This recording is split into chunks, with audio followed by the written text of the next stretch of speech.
President Harden, before you begin today's meeting, I would like to read a few announcements.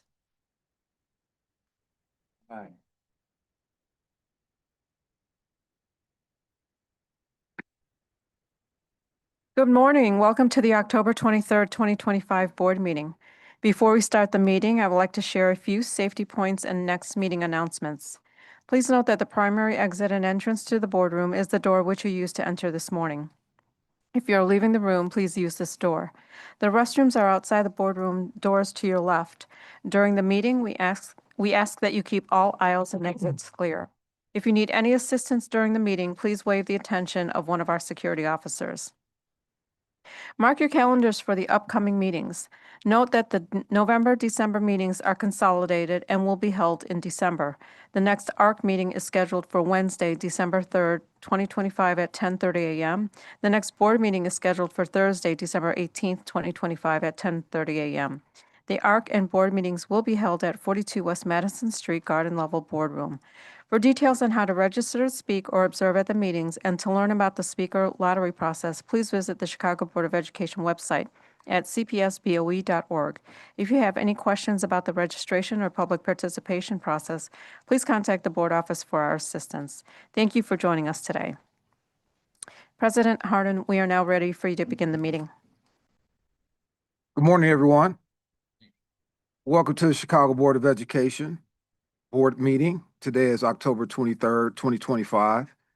We are holding today's board meeting in the boardroom at the CPS Loop office, 42 West Madison Street, Garden Level. I'd like to note that the board members, honorary student board member, and senior leadership are physically present in the boardroom. Registered speakers may join us in person or virtually if they've opted to do so. I'm President Sean B. Harden. On behalf of my fellow board members, thank you for joining us today. The regular meeting of Thursday, October 23rd, 2025 is hereby called to order. Board Secretary, please call the roll.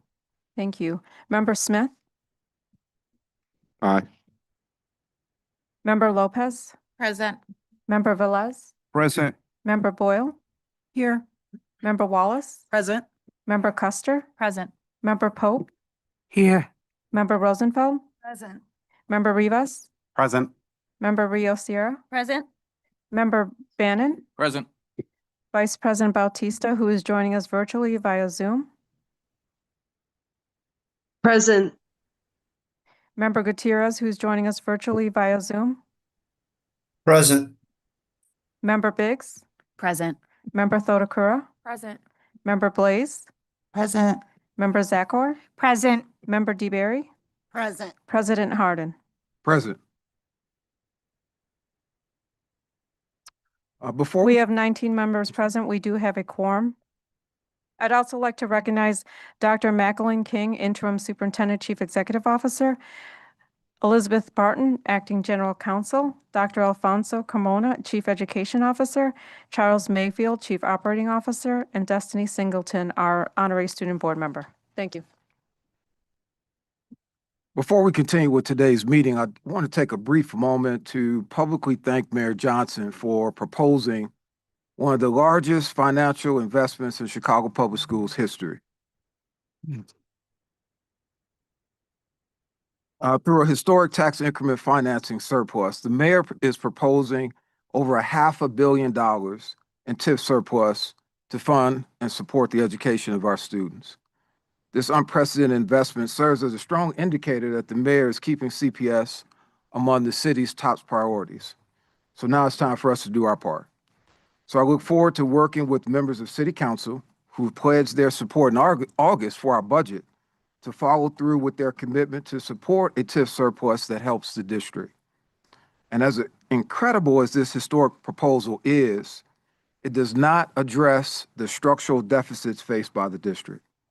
So we still have work to do. So I want to thank each and every one of my colleagues here today on the board for your commitment and your engagement thus far. I know it's not been easy. But I also look forward to us doubling down and working together with members of the General Assembly to identify long-term solutions that take CPS off this reoccurring fiscal cliff. So with that, the order of the meeting will be as follows. We'll be honoring excellence, interim superintendent CEO remarks, committee updates, public participation, recess. We'll reconvene from recess, be a presentation including SY26 enrollment trends, discussion of public agenda items, vote on public agenda items, and then we'll adjourn. Acting Chief Carmona, please proceed with honor and excellence.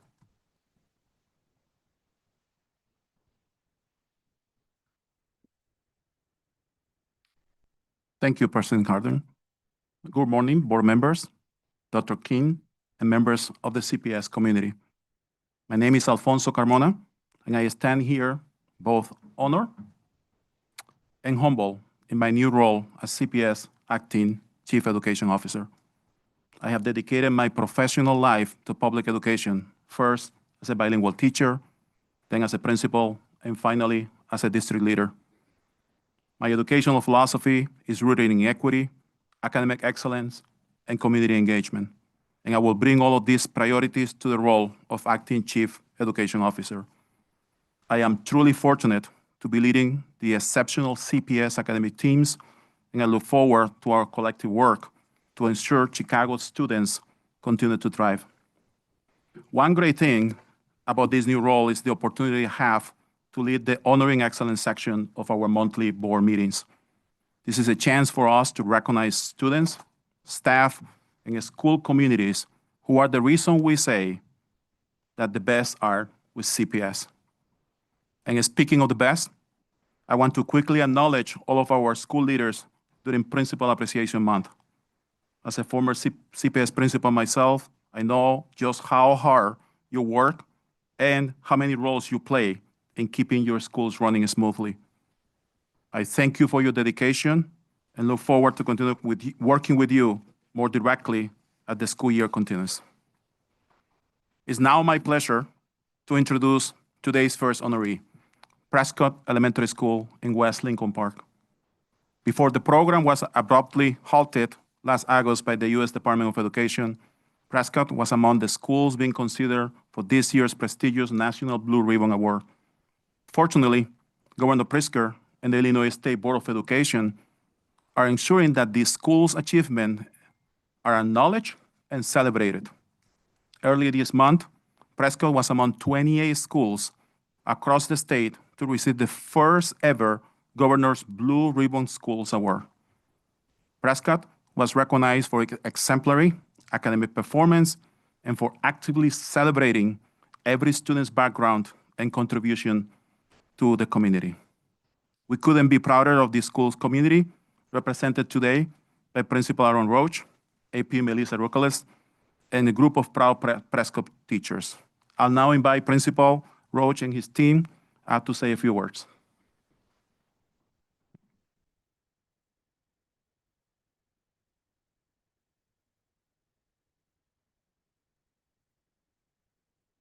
Thank you, Dr. Carmona. Good morning, and thank you for the recognition of the Governor's Blue Ribbon School Award to our Prescott students. With me today are two stellar reading and writing teachers, Golden Apple awardee Jennifer Ferris, who teaches third graders, and those who excel state winner Taylor Showalter, who teaches sixth and seventh graders, as well as our incredible assistant principal, Melissa Rucales, and our chief, Dr. Jerry Travlos. As the only CPS school to win the award this year and the only CPS non-magnet, non-selective enrollment neighborhood school to win twice, especially as a majority school of students of color, Prescott's story is extraordinary. Prescott School in 2008 was a level 3 school, the lowest level. In 2010, was scheduled to be closed for low enrollment to projected 170 students. In 2014, was recognized by this board for the highest gains in ISAT Succeeds category in the district. In 2016, was rated number 15 by Chicago Magazine among city public schools, number 13 in 2019, and number 9 this year. In 2019, Prescott enrolled 470 students and earned the National Blue Ribbon School Award. In 2025, Prescott now enrolls 490 students and has earned a second Blue Ribbon School Award. Our students are extraordinary. On behalf of our students and community, I request that the Chicago Board of Education build the school a standard elementary school-sized gymnasium. The current gym is on the 4th floor of our 126-year-old building and is substandard with 14-foot high ceilings, and it's the size of 2 classrooms. As you can imagine, there is no basketball, there is no volleyball, and there is extremely limited physical education in this 19th century building. The students of Prescott have brought home twice to the city of Chicago and its citizens the highest honor in the field of education, the Blue Ribbon School Award. They have won the educational equivalent of an Academy Award twice. Our students have won the educational equivalent of a Nobel Prize twice. The children and families have earned a 21st century gymnasium. Thank you for this opportunity to celebrate our extraordinary children of Chicago and to further invest in the future of this amazing city, Chicago. Thank you.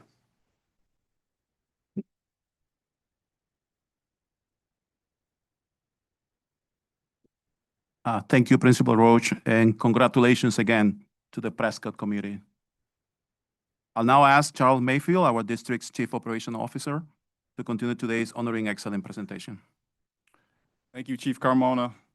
Good morning, board members, Dr. King, and the audience. I want to congratulate again Chief Carmona on his new role, all his hard work. It's a well-deserved opportunity, so glad you could be here. I also want to recognize that I know we're sitting now, but Chief Carmona and I are both above 6 feet tall, so there is no height requirement for this role. So I just want to point that out, but we do attribute this to all the good work that nutrition has done, which I'll highlight here, because we drink a lot of milk. So keep drinking the milk, kids. So I'm glad to be a part of this month's Honoring Excellence celebration, as it gives me the opportunity to really recognize the great work our district's nutrition support team has been doing. This team was nationally recognized this fall for elevating the quality of our Chicago Public School meals for our students.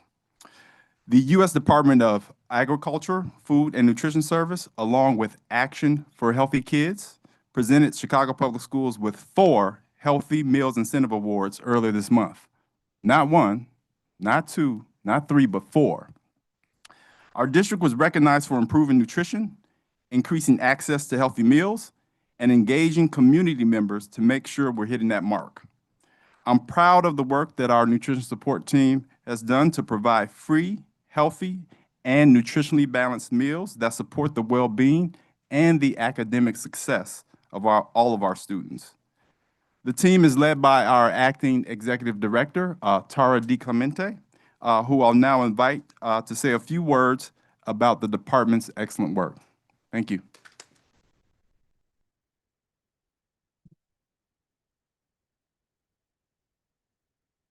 Good morning, and thank you, Chief Mayfield, for the introduction. Nutrition Support Services is honored to accept these awards.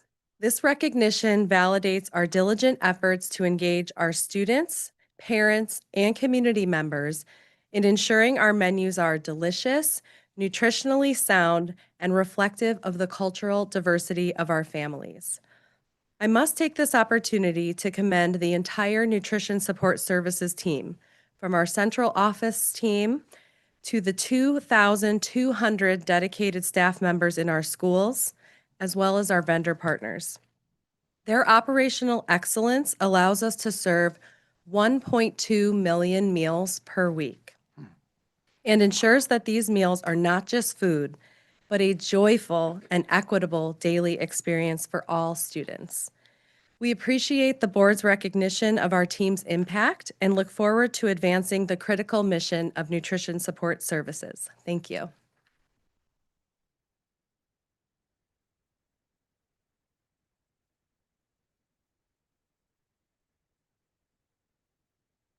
Board members, are there any questions or comments? Member Roosevelt.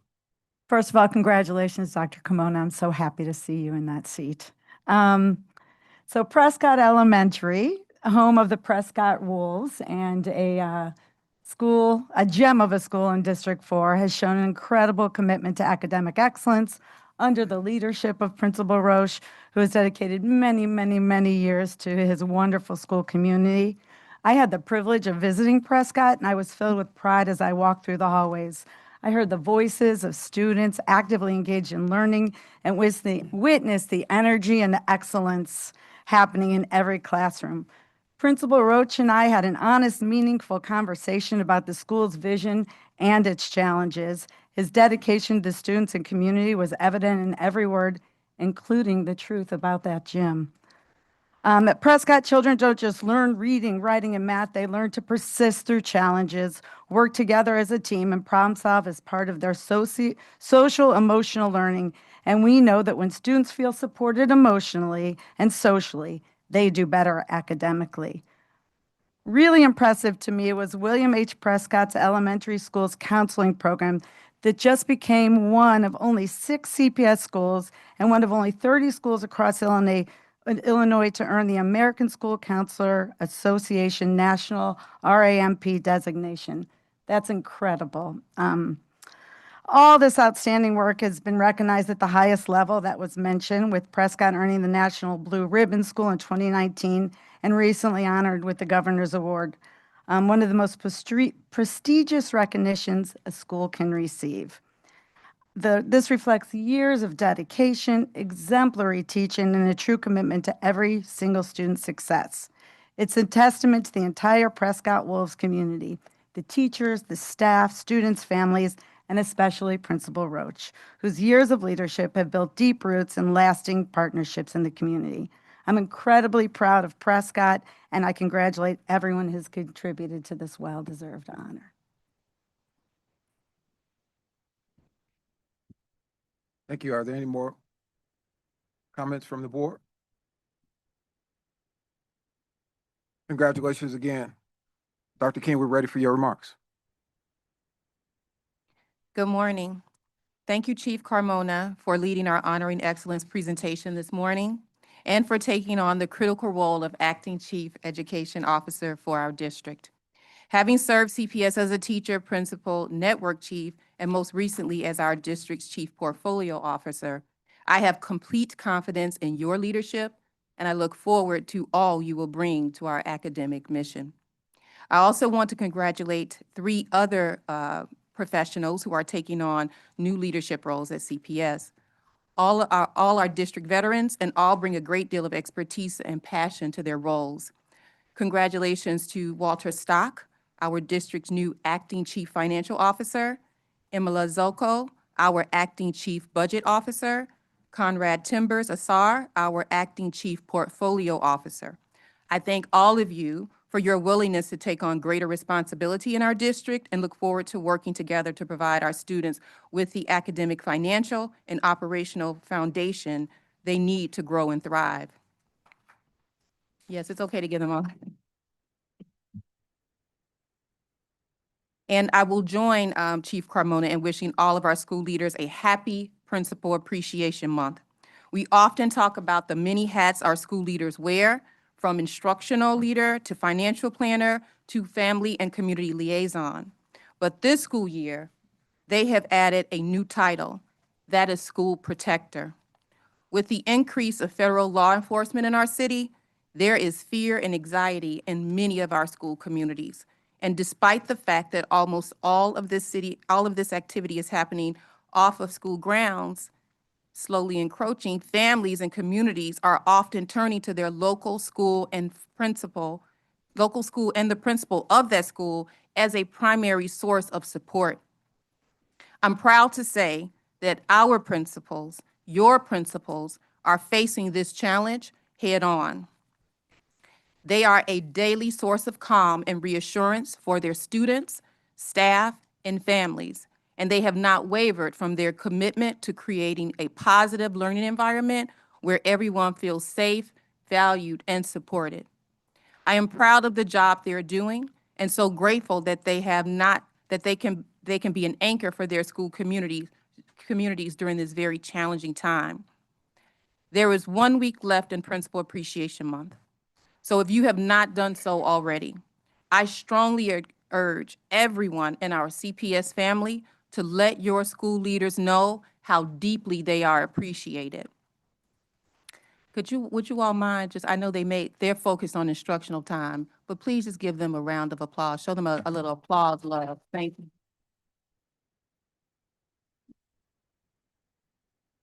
So I also want to acknowledge that October is also LGBTQ+ History Month, a perfect opportunity to acknowledge the many contributions of this community in our district, our city, and our world. To the LGBTQ members of our CPS family, I want you to know that we see you, we affirm you, and we celebrate who you are. We also thank you for the strength, power, and imagination you bring to our school communities every day. Our goal at CPS is to create learning and working environments that are supportive, inclusive, and welcoming to everyone. As such, we will continue to ensure vital protections remain in place for LGBTQ+ students and staff, and will fiercely protect your rights, your safety, and your ability to grow authentically. You may also recall during Honoring Excellent Month, the Honoring Excellent portion of the September board meeting, we were greeted by students from Lavazo and the Hughes World Language Academy, students studying Japanese language and culture. As we continue on our strategic priorities, I'm excited to highlight a development that directly impacts our students and school communities. As part of Chicago Public Schools' 5-year strategic plan and its multilingual pathway priority, we're expanding our dual language and world language education programs to help shape a new generation of globally minded graduates. The expansion, grounded in teaching and learning data, as well as the recent agreement between the district and the Chicago Teachers Union, addresses community needs and expands access to the world-class programming. As a critical part of that work, we are providing students with the opportunity to learn more than just one language. To continue our growth in this area, CPS has added new dual language programs at Lloyd, Sadlowski, and Little Village Elementary Schools. Dual language programs ensure that students achieve high academic performance in 2 languages while learning to thrive in a multicultural global society. They also help Native speakers maintain pride in their home language and cultural identity while becoming proficient in English. We have also added new world language programs at Nettlehorst, Poe, and Swift Elementary Schools this year. These will give students the chance, that wasn't my background music, was it? These programs will give students the chance to acquire an additional language while gaining a deeper understanding of diverse cultures. I thank the Office of Multilingual, Multicultural Education for identifying the schools that will benefit most from this investment, as well as the 6 school communities themselves for partnering with CPS to bring these resources to their classrooms. I now want to transition to the Go CPS deadline that is fast approaching. All Go CPS applications for the 26-27 school year must be submitted by 5 p.m. on Friday, November 14th. Go CPS is a one-stop shop for exploring the many academic programs our district has to offer, including neighborhood schools, magnet programs, career and technical education opportunities, and selective enrollment schools. Families can visit Go CPS, the Go CPS website to explore their options and access helpful training sessions on navigating the application process for both elementary and high school. Again, November 14th is the application deadline in just 3 weeks, so please don't wait. On Saturday, October 18th, the Office of Local School Council Relations hosted the 25-26 LSC election kickoff event. I want to thank the attendees for joining the kickoff, whether you were our current LSC member, those considering candidacy, and those of you who joined simply to explore what it means to serve. Your presence is a testament to your commitment to our schools. Now more than ever, Chicago Public Schools need bold, compassionate leaders, parents, students, and community members ready to step into this moment and to make a difference. Applications are now open for the spring 2026 LSC election. Students, parents, staff, and community members can apply online at cps.edu/LSC election. To run in the next LSC election on March 18th, 2026, candidates must file their paperwork by January 20th. If you're looking to play a more active role in your school community, I strongly encourage you to consider this opportunity to lead, serve, and shape the future of CPS. I'll now turn to a topic that I know is on a lot of people's minds, the increase in federal law enforcement in our city. In the past few weeks, there has been a significant increase in the aggressiveness of federal enforcement, especially in Black and Brown communities. As a result, CPS has ramped up our response. We have set up a command center within our Student Safety Center to help streamline responses and reduce delays in communication. We're also meeting twice a day to triage responses and update both internal guidance and public-facing resources, making sure our response evolves to meet the needs of the moment. Since the beginning of the school year, CPS has provided real-time assistance to dozens of schools dealing with the crisis situations caused by the increased federal presence.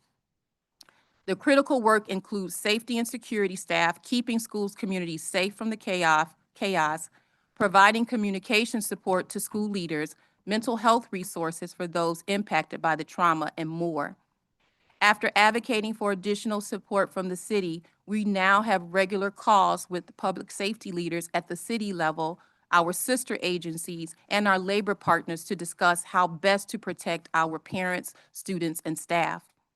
Many school leaders are also finding creative solutions that work for their communities, such as setting up walking school buses, having additional staff outside to support during arrival and dismissal, and getting the word out about resources that are available to families. CPS will remain vigilant during this time and will continue doing everything possible to support our staff, families, and students. I encourage everyone who is looking for resources, from Know Your Rights trainings to legal information, to visit our website at cps.edu/immigration. I'd also like to note that our district's recent collaboration with Springfield. I'm glad to report that CPS leadership and some members of the Board of Education had a collaborative visit with state legislatures earlier this month. Several of us traveled to Springfield to meet with top legislature leaders during their veto session, and our conversations were productive. The purpose of this visit was to strengthen relationships and to help ensure our elected officials understand the very real funding crisis Chicago schools are facing. We must continue collaborating and building our partnership with state lawmakers so we can secure the increased financial support our families need and deserve. Finally, I want to touch on the subject of charter schools. Given the decision by several charter operators not to move forward next school year, there have been a lot of conversations around this topic. Let me say first that CPS is committed to making sure every student learns in a strong, stable, and supportive environment. This goes for all charter, contract, and district-managed schools. Because of factors like rising operational costs, funding challenges, enrollment shifts, and aging facilities, some charter and contract schools have made the difficult decision to cease operations after this school year. When this happens, our primary responsibility is to the needs of the students and their families. We understand the school's transitions can bring questions and uncertainty that when charter operations decide to close, families look to CPS for immediate answers. Each situation in each school community is unique. So before recommending any decision to the board, CPS carefully reviews multiple factors, including legal and financial obligations, facility conditions, and academic social-emotional needs of all students involved. Whatever the outcome, our goal will always be to minimize the disruption and maintain educational quality and ensure that our families remain informed and supported every step of the way. Mr. President, this concludes my prepared remarks. Thank you, Dr. King. President Harden, before we continue, I do want to note for the record that Member Lozano joined the meeting at 10:47 a.m. and Member Brown joined the meeting at 11:06 a.m. The Spanish translator will now translate Dr. King's statement into Spanish as a condensed statement. If you wish to receive the fully translated statement, please contact the board office for assistance. Buenos días. Quiero reconocer a 4 empleados de CPS que ocuparán nuevos cargos de liderazgo en el distrito. Estos son el doctor Alfonso Carmona, que será director de Educación en Funciones, Walter Stock, director de Finanzas en Funciones, Emilia Soco, directora de Presupuesto en Funciones, y Conrad Timbers Ausar, director de Portafolio en Funciones. Cada uno de estos veteranos líderes es experto en su campo y nos acercarán a la meta de darles a todos los estudiantes una experiencia de aprendizaje rigurosa, alegre y equitativa. Les deseo a todos nuestros líderes escolares un feliz mes de apreciación de directores escolares y agradecerles por su dedicación a nuestras comunidades escolares, especialmente durante este tiempo tan difícil que enfrentan muchos de los vecindarios de nuestra ciudad. También quiero reconocer que octubre es el mes de la historia LGBTQ+, y agradecer a aquellos en CPS que componen esta comunidad por la fuerza, el poder y la imaginación que traen a nuestras escuelas.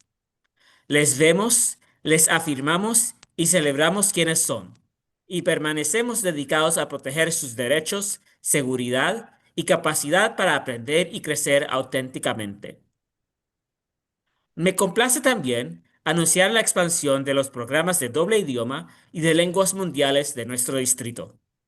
Se han añadido programas de doble idiomas en las escuelas primarias Lloyd, Southlowski y The Little Village, y las escuelas primarias Nettlehurst, Poe y Swift ahora tienen programas de lenguas mundiales.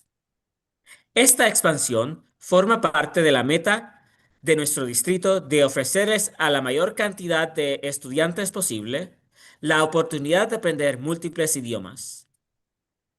Además, les recuerdo a nuestras familias que tienen hasta las 5 de la tarde, el 14 de noviembre, para presentar solicitudes por GoCPS para el año escolar 2026-2027. Las familias pueden visitar el sitio web de GoCPS para explorar todas las opciones escolares que ofrece nuestro distrito y participar en entrenamientos útiles sobre el proceso de admisión para nuestra escuela primaria y secundaria. Además, todo aquel interesado en postularse para su concilio escolar local, o LSI, ahora podrá solicitar en línea en cps.edu/LSC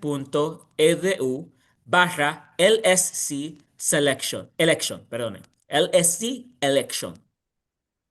Esta es una excelente manera para que los estudiantes, padres, miembros del personal y miembros de la comunidad se involucren más profundamente en sus comunidades escolares. La fecha límite para entregar la documentación requerida es el 20 de enero de 2026 y las próximas elecciones de LSE serán el 18 de marzo. A medida que aumenta en nuestras comunidades escolares la presencia de representantes de orden público federales, CPS ha elevado su respuesta. Nos estamos reuniendo 2 veces al día internamente y nos estamos reuniendo regularmente con nuestros colaboradores en las varias agencias municipales. También hemos establecido un centro de comando en nuestro Centro de Seguridad Estudiantil y apoyamos a nuestras escuelas con seguridad, comunicaciones y recursos de salud mental. Todos aquellos que necesitan recursos para inmigrantes deberían visitar nuestro sitio web en cps.edu/immigration.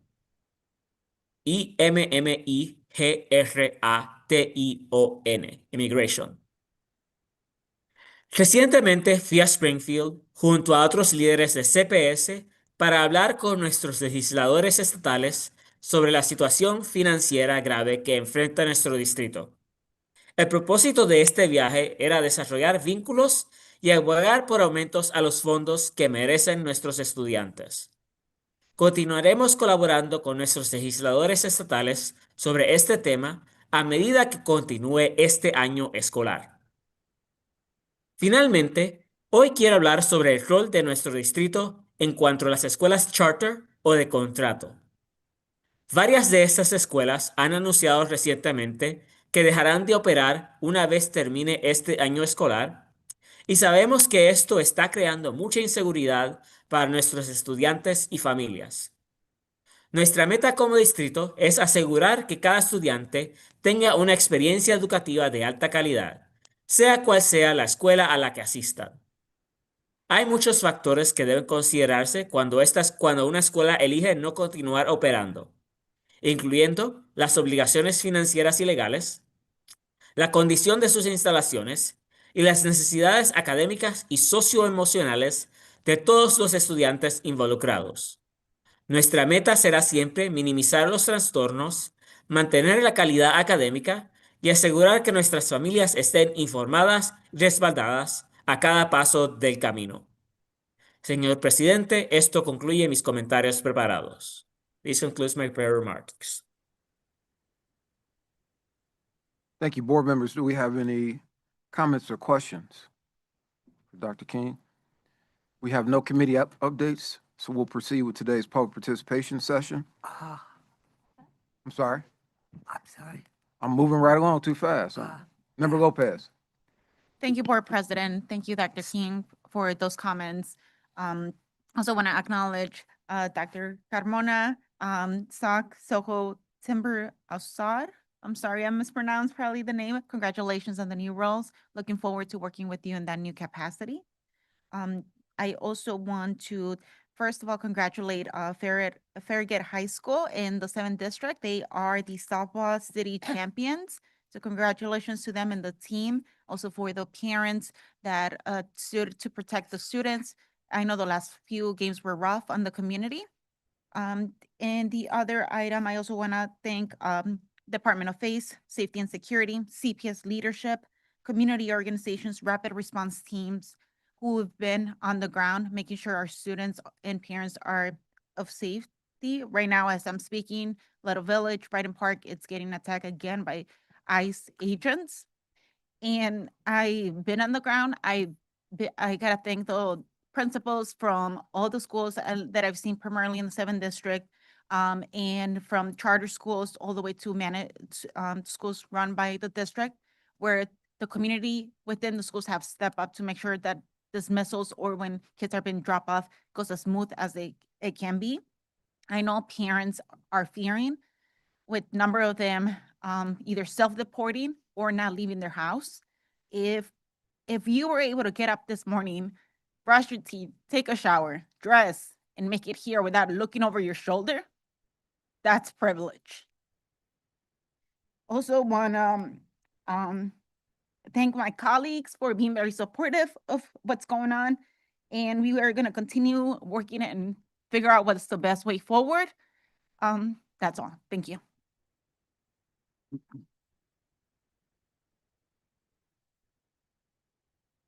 Member Polk.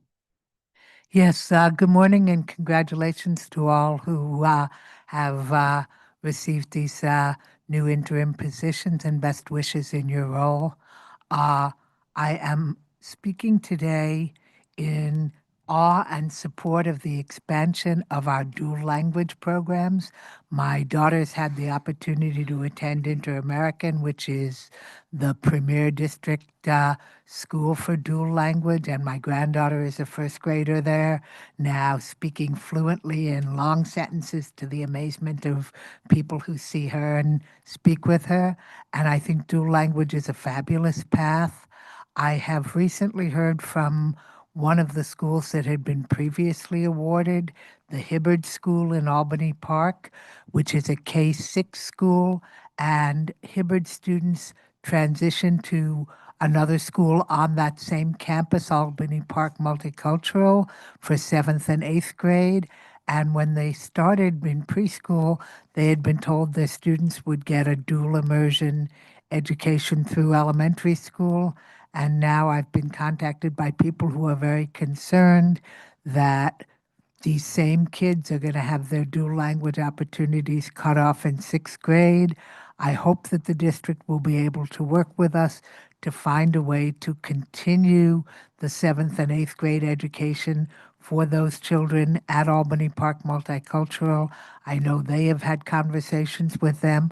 I think this is a really important thing, and it would be a shame if these kids and their families had invested in 8 years from preschool through 6th grade and didn't get to terminate the program, get the seal of biliteracy and things like that.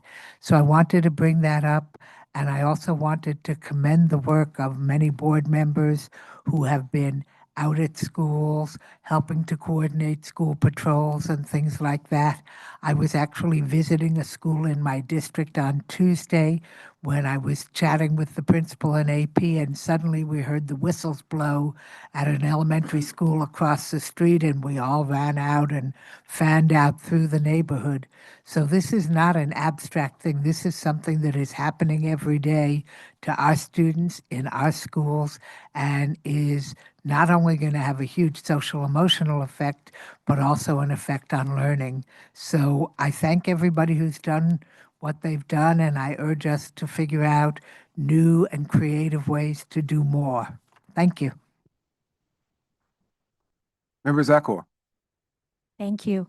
I want to echo the thanks that my fellow board members have so eloquently stated, so I won't list them all again. And I want to focus my comments today on the ICE presence.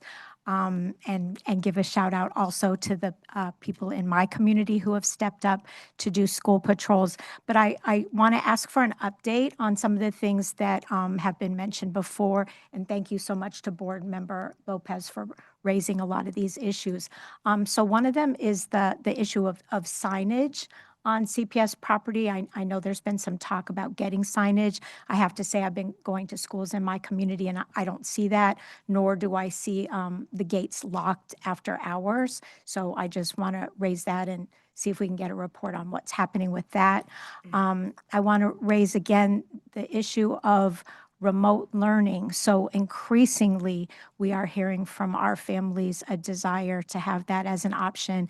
And I think we all understand that it's very difficult, a lot of obstacles to that.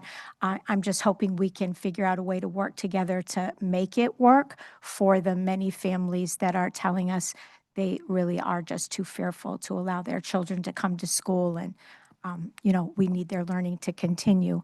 And then I just want to raise one other issue, which is a request that CPS institute a policy that students and families will be allowed to enter schools early or return into schools after hours if there is an ICE presence nearby. We talk about our schools are the safest place for our children, and I think it's important that that be true, not just from the start of class to the end of class, but in those additional times that families are present.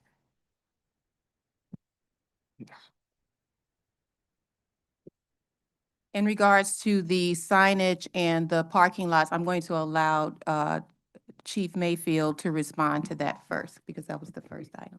Thank you, CEO King. As far as the signage, we've ordered over 500 signs to be placed and prioritized in specific schools. So the engineers at the school buildings will receive the signs. Some of them have been installed, and what we can do is we can give you a report out on where they have been installed and the status of where they still need to be installed.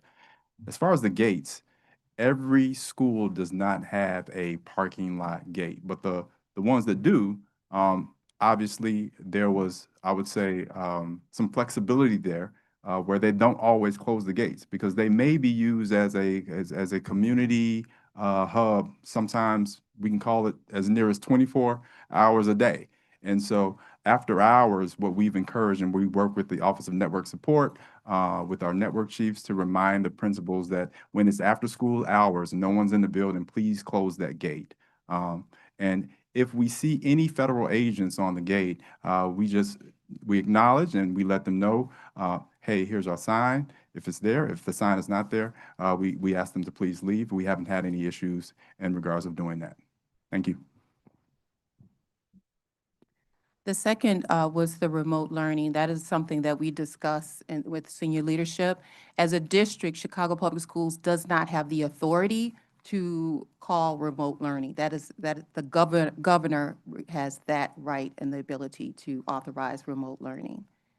So it's something we talk about. We're going through the process of all of our resources, and we should have a remote learning plan in the event of an emergency.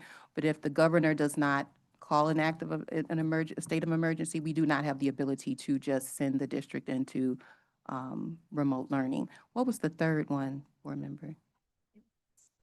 Allowing students and families to either come into the school early or return into the school with ICE presence. So I will follow. We have regular weekly meetings with our labor partners. That is something I'll add to our discussion. However, there is a protocol in place if students are outdoors, but I think that we bring them in immediately. However, I think what you're talking about is at the end of the school day. Okay, I will share protocols with you. I'll update. Conversations with our labor partners, and I'll update you more on that. Member Blaze. Morning, Chief Carmona. So glad to see you in that seat. When I came on the board, I had lots to learn, and you always answered my phone calls. We talked at 10 o'clock at night.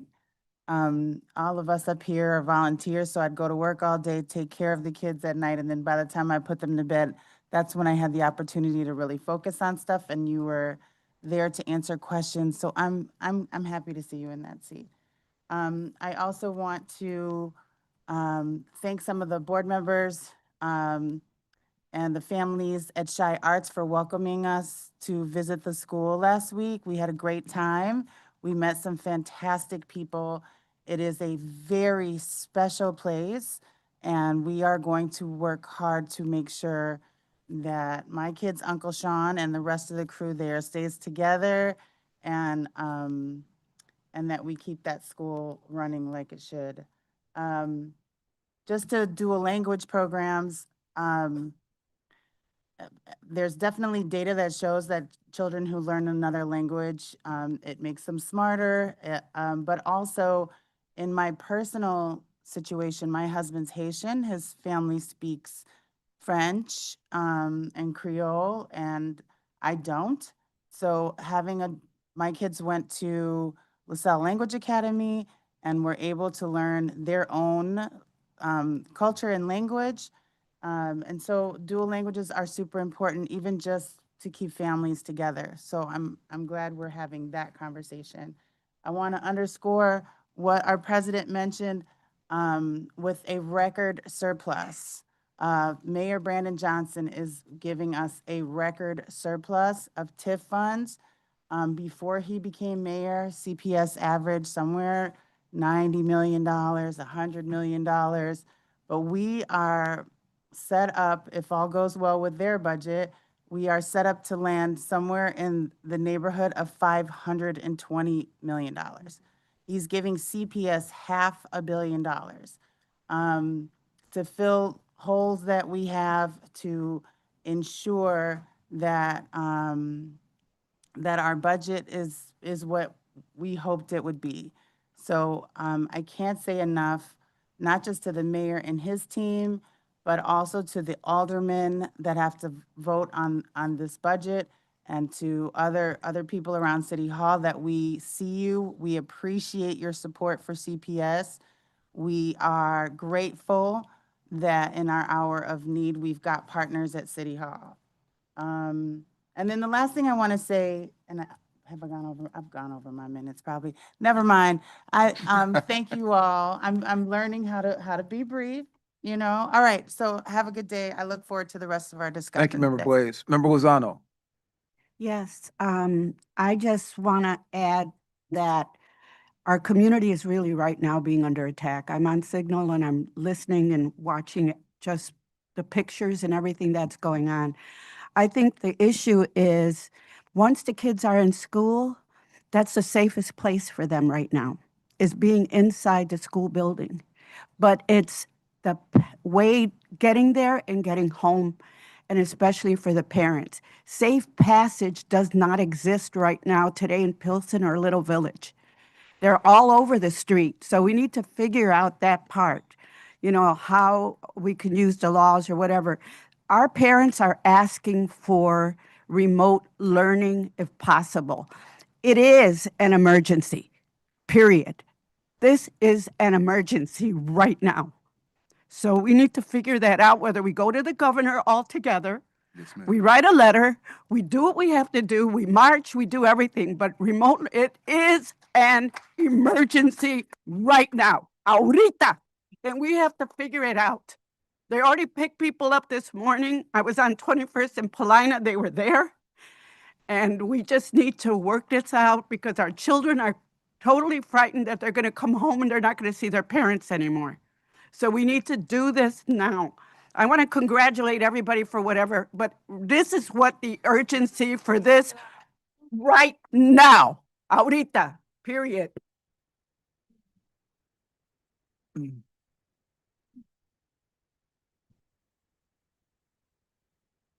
Member Brown.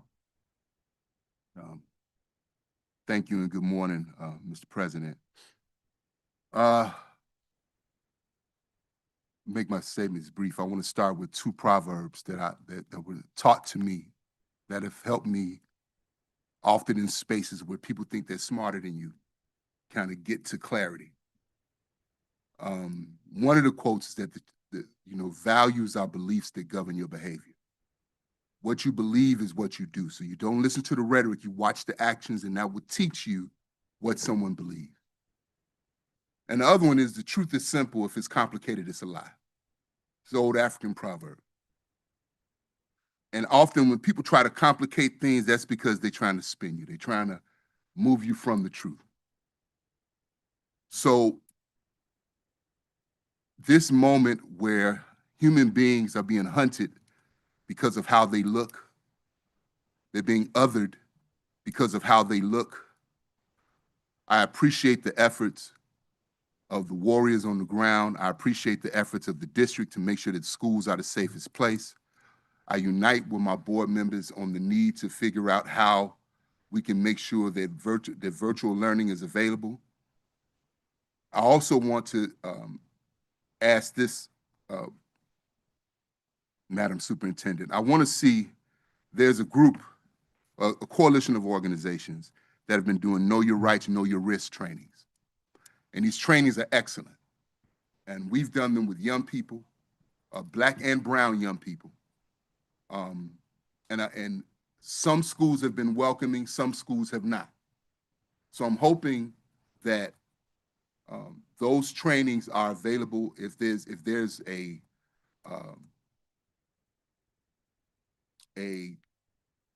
request from the CEO's office, a mandate from the CEO's office that says to allow these organizers in the school to do these trainings with young people. Because yes, it's about protecting our young people, but one of the ways we protect our young people is we make sure that our young people are informed and we make sure that they have the information that they need to understand how to navigate these moments. We've done them with young people in Austin. We've done them with young people in Bronzeville. And what's amazing is that the young people are not sitting there bored. They are asking questions because they want clarity. You know, do I have to answer any questions if they approach me? Do I have the right to remain silent?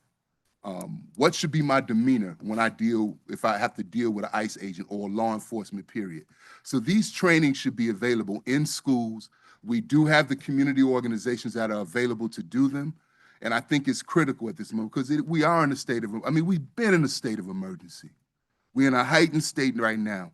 But I just think, and this is what I mean by values, values are beliefs that govern your behavior. I want to switch subjects right now because I think what has been happening in Chicago public schools since the year 2000, the gutting of the Black teaching force, the purge of the Black teaching force, the targeting of Black administrators, the targeting of Black coaches. If we are against it, then I am raising the question of how is that demonstrated? How do our actions say that is not okay? Because my phone is ringing all the time with administrators that I know, coaches that I know that have been targeted somewhere within this institution where anti-Blackness exists. And it has been allowed to fester and ruin careers. The institution where we sit on the board of went from 44% Black teachers to 19%. And we act like that's just a natural occurrence. No, that's a purge. That's a purge. And so I'm asking, Madam Superintendent, I want to be a partner in that process, but I think that we need to address that aggressively. Now, if Black administrators are doing something where they need to be held accountable, that's different. But I know of situations where Black coaches have been targeted and careers ruined. And I don't think that should sit well with us. I'm not a bureaucrat. I'm just an organizer that's on this seat. So for me, the truth is simple. If it's complicated, it's a lie. So if we don't believe in that, then our actions need to dictate that we are against that. I'm in full support of the expansion of world language. I raised in the last meeting, I think our young people should learn Japanese. I think they should learn Spanish. I think they should learn French, but I also think they should learn Kiswahili. Again, there's an anti-Blackness in the world when it comes to what world language looks like. The largest second language spoken on the African continent is Kiswahili. If you go to Zimbabwe or you go to South Africa and you say Habari Gani, they'll say Njema Asante Habari Gani Ndugu. They'll speak back to you in Kiswahili. And so I think as the continent with the greatest number of natural resources on the planet Earth, the birthplace of civilization, we should also be embracing those languages. So I'm saying this because I want to be a partner in this process. Two last things. I've mentioned this at a board meeting before. Again, values are beliefs that govern your behavior. As we sit here as volunteers, the greatest service of volunteers that we have in the city of Chicago are local school councils. People, and I see one of the people that trained me in the audience, hey, Ms. Wanda, and if I understand anything correctly, what I want to understand is that these are 6 parents, 2 community representatives, 2 teachers, the principal, 9 teaching staff, and a student that volunteer their time to be the governing body at a school, while most of the folks in here that work get paid. And they are the decision-making body at a school, and when they get here, we don't treat them like they're elected officials. If we respect that position, then they should be able, just like an alderman can get up there who gets a salary, just like a state representative can get up there that gets a salary, that mother that gives her time and her spirit to make sure that their young people have the resources, they should be able to stand there like an elected official and speak. And I'm not saying this to hear myself talk. I've said this in a meeting before. I think this is something we should move on. Lastly, in support of what Board Member Blaze said, I want to give respect to Alderman to Mayor Brandon. I'm giving him a demotion to Mayor Brandon Johnson. You know, I have a lot of people are very critical of him, have been harshly critical of him, and I wonder what they would do with the same level of pressure that man has been under. And that's my little brother. And I'm saying this right here in front of everybody. I've known him when he was 30 pounds heavier and didn't have the manicured haircut. If I understand anything correctly, I commend him for standing strong for all communities in this moment. Because this takes more than just rhetoric. It takes real strength. That's right. It takes real strength. When the cameras are not on you, when you have to look in the mirror and your wife is asking you, why are you doing this? And you got to stand firm. So I commend him for that. But there's a part 2 to this investment. And one ring of that part 2 is October 29th in Springfield. The budget deficit in Chicago public schools has been and is a manufactured crisis.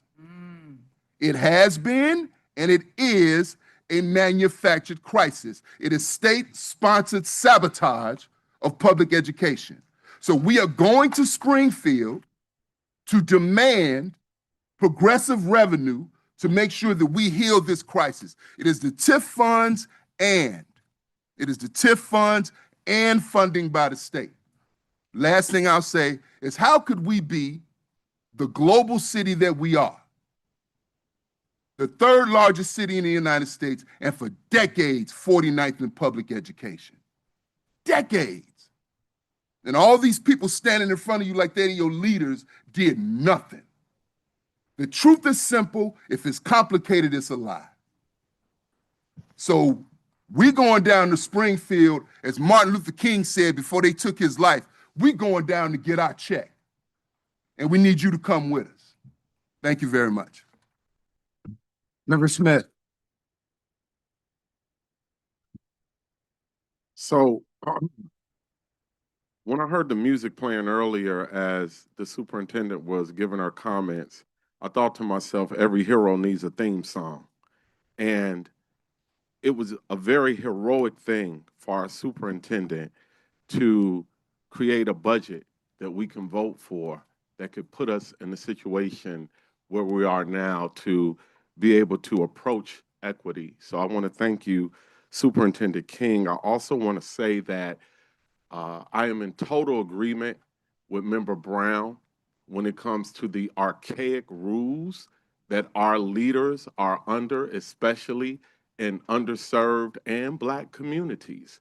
When we look at our coaches, as we have now an elected board, a board that is coming together to fight for equity for our students, our coaches are not only coaches or leaders in our communities, they're mother figures, they're father figures. And so when CPS says, yes, it's okay to take the children to have global exposure, and then we see other agencies apply archaic rules like, wait, no horses and carriages on residential streets, no spitting on the ground, and then punish those leaders that are father figures and mother figures and coaches to our children, punish them and take them away from our children. That is injustice. And that's not just CPS. Those are other agencies that we need to speak out about to protect our leaders.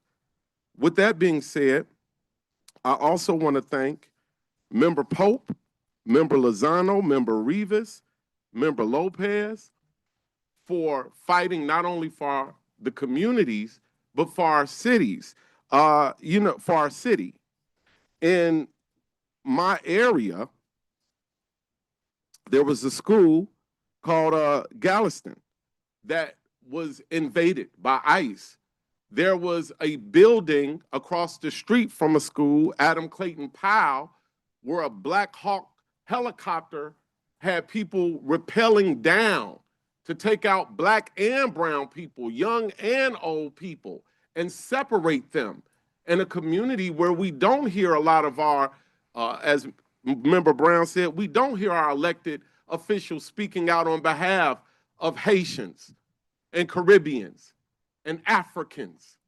So one of the things that I want to ask CPS and I want to ask the Face Department is a report about our African and Haitian communities and how this is affecting those communities as well, because we all need to stand together in solidarity and say this isn't just the Latinx community. There's an Afro-Latin community as well. This is our city. The Puerto Ricans are being affected who are Americans. And so, I am concerned about the city of Chicago. I am concerned about the East Side and South Shore. I am concerned about crimes against humanity that may need to be taken to the United Nations. This is not a constitutional violation. This is a human rights violation that we are seeing in our city. And I believe that we must all stand together, because first they come for you, then they come for us. Thank you. Member Singleton. I'm gonna try to get through this without crying, because this is really an emotional thing for me. But I wanted to talk about the presence of ICE agents in our city. And recently I've been surrounded by many students, CPS students from many different schools. And I just wanted you guys to know that we feel the weight of ICE in our city and in our country. And students have been posting minute by minute updates on ICE agent locations in hopes to protect our fellow students. And I feel like we shouldn't do this because we're children, and we shouldn't need to protect ourselves in this way. And we are terrified. Everyone is terrified. And I deeply appreciate the steps that CPS have done to protect us, and I urge CPS to do more and to continue and to protect us, because immigrants are amazing, and their presence in the city makes the city the great place it is, and everyone is under attack. It is just not Latinx people, just not immigrants. Everyone is under attack, and the people I love and hold dearest to my heart are afraid for their lives, and that is not okay. Thank you.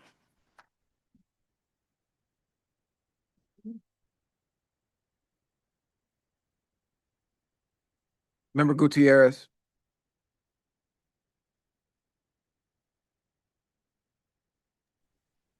Thank you, President Harden.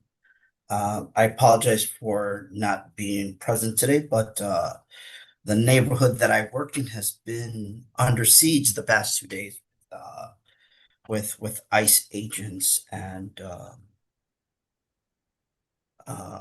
car caravans and taking people from the street. But I'm actually wanted to say a couple words to thank CPS for mobilizing not only the command center for students and principals, and making sure that information is being shared with teachers and students.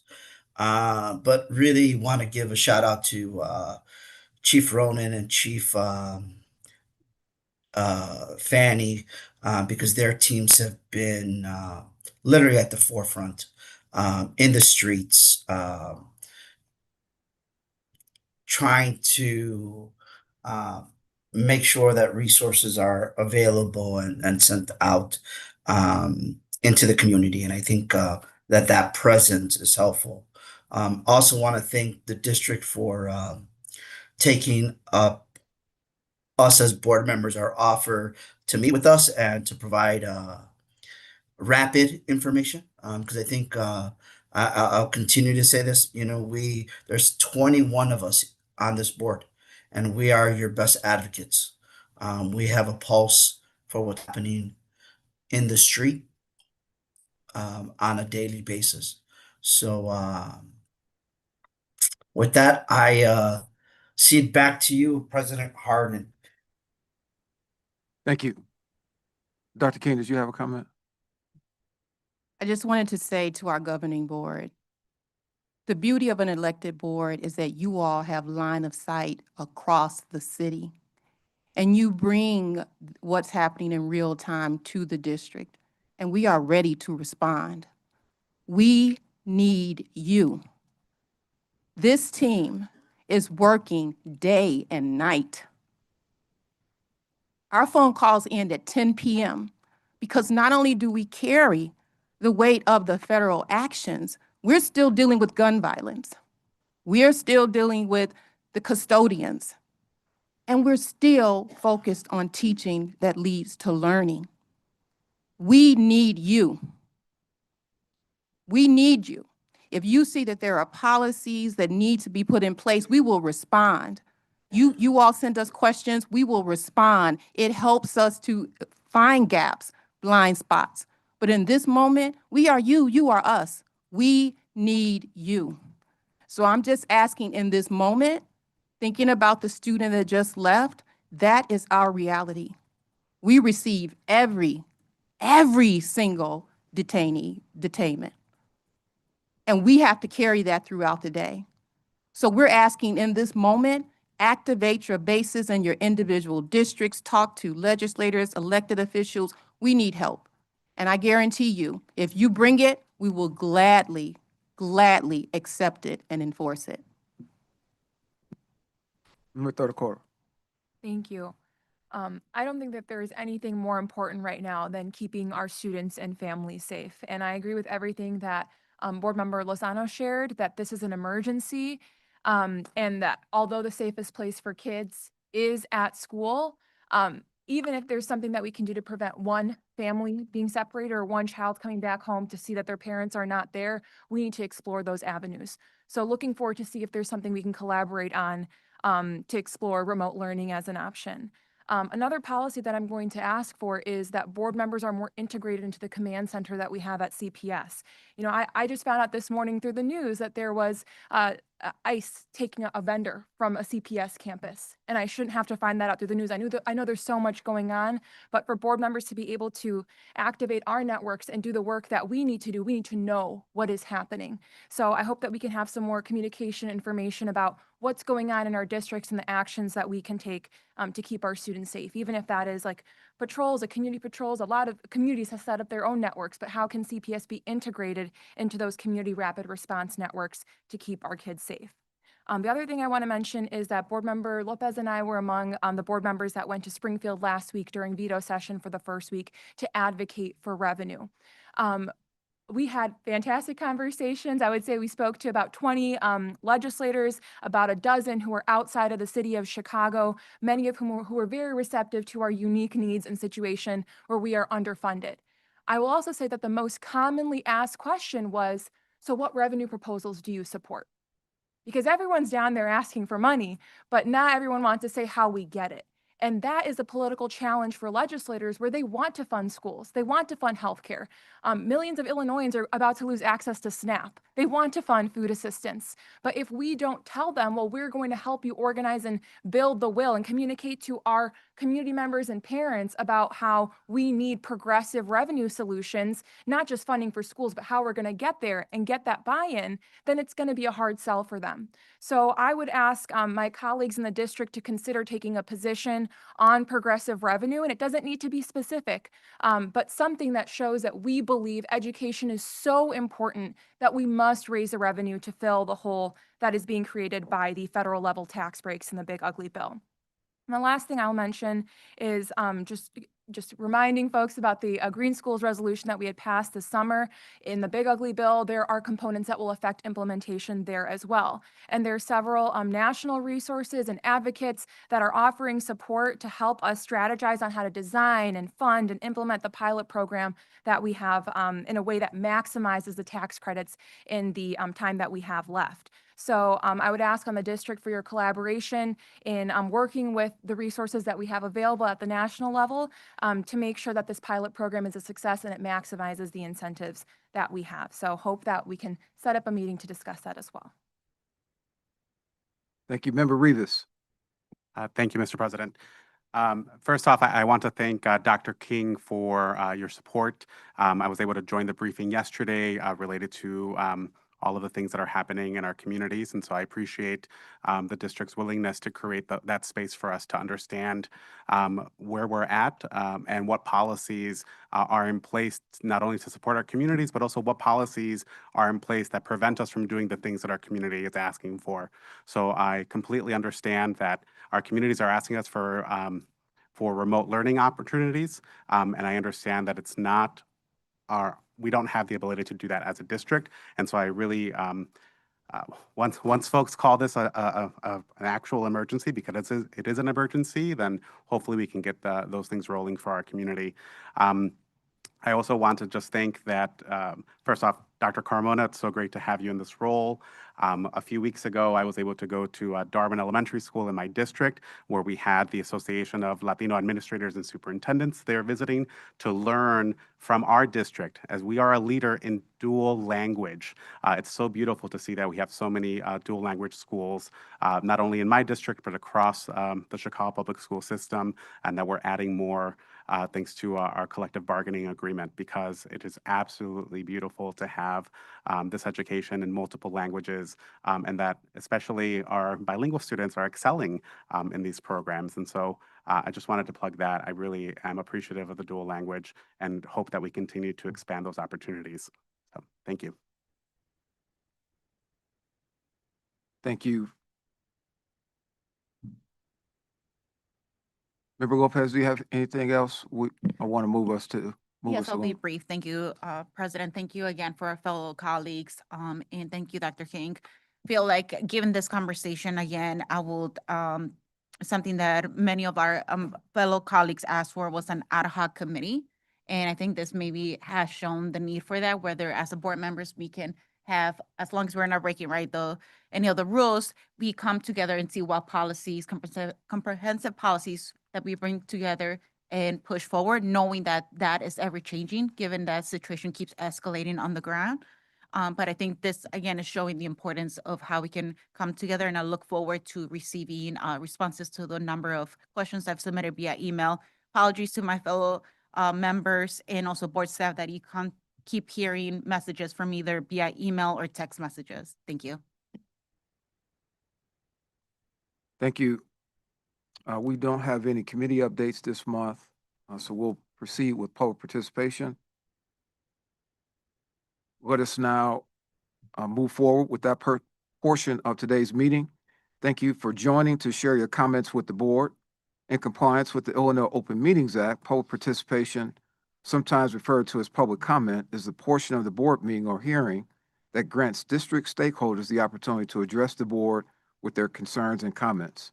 Note that public participation is time for the board and CPS senior leadership to listen and hear from you rather than a time for dialogue with board members during or after your remarks.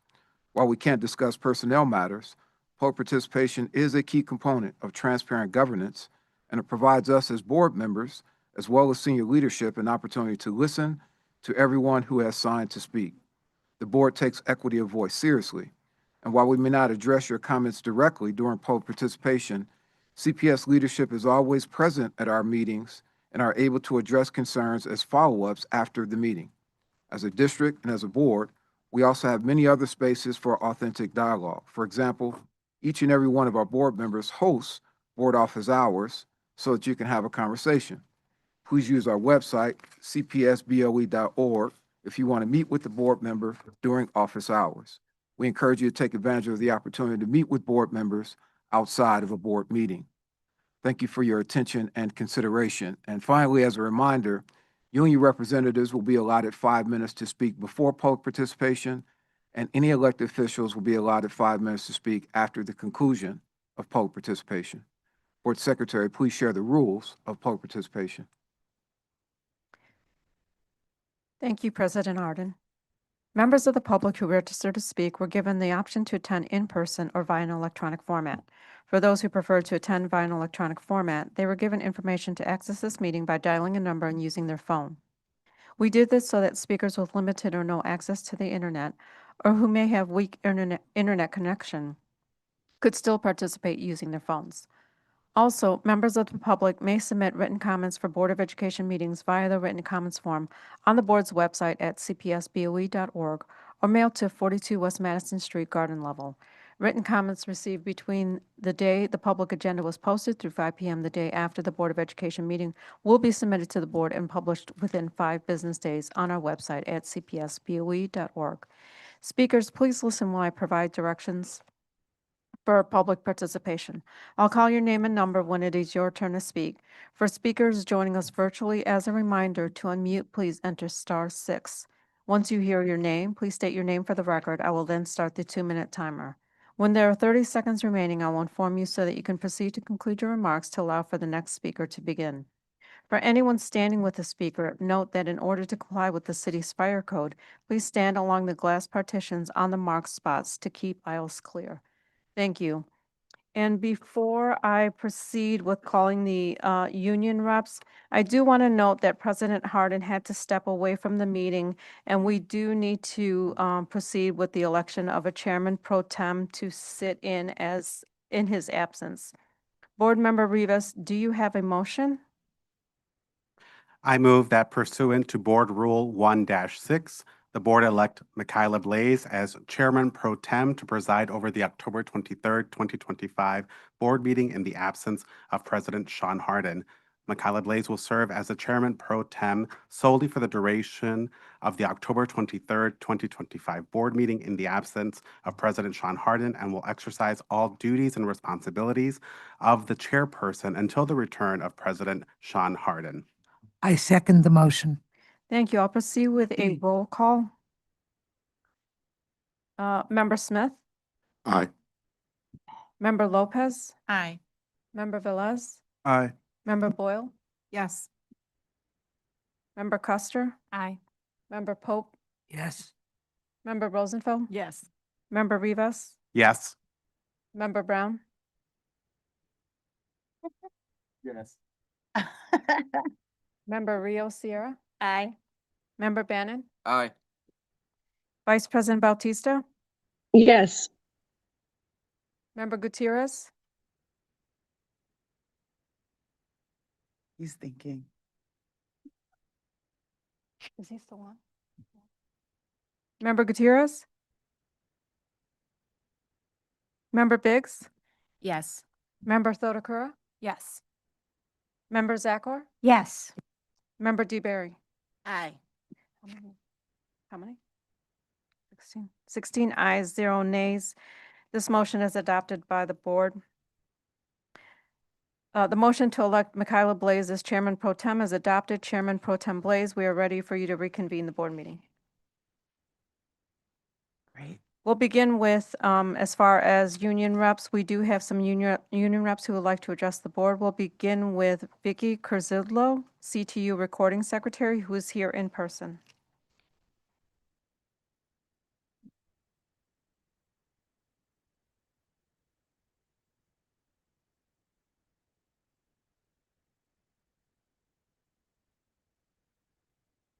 Good morning. My name is Vicky Kurzidlo, and I'm proud to stand before you as a veteran educator of 32 years. I've had the privilege of teaching Chicago's children as an elementary school librarian at Holden Elementary School on the South Side, and as a special education teacher at Saguenash Elementary on the Northwest Side. Today, I serve as the recording secretary of the Chicago Teachers Union. But before saying anything else, I am and will always be a teacher.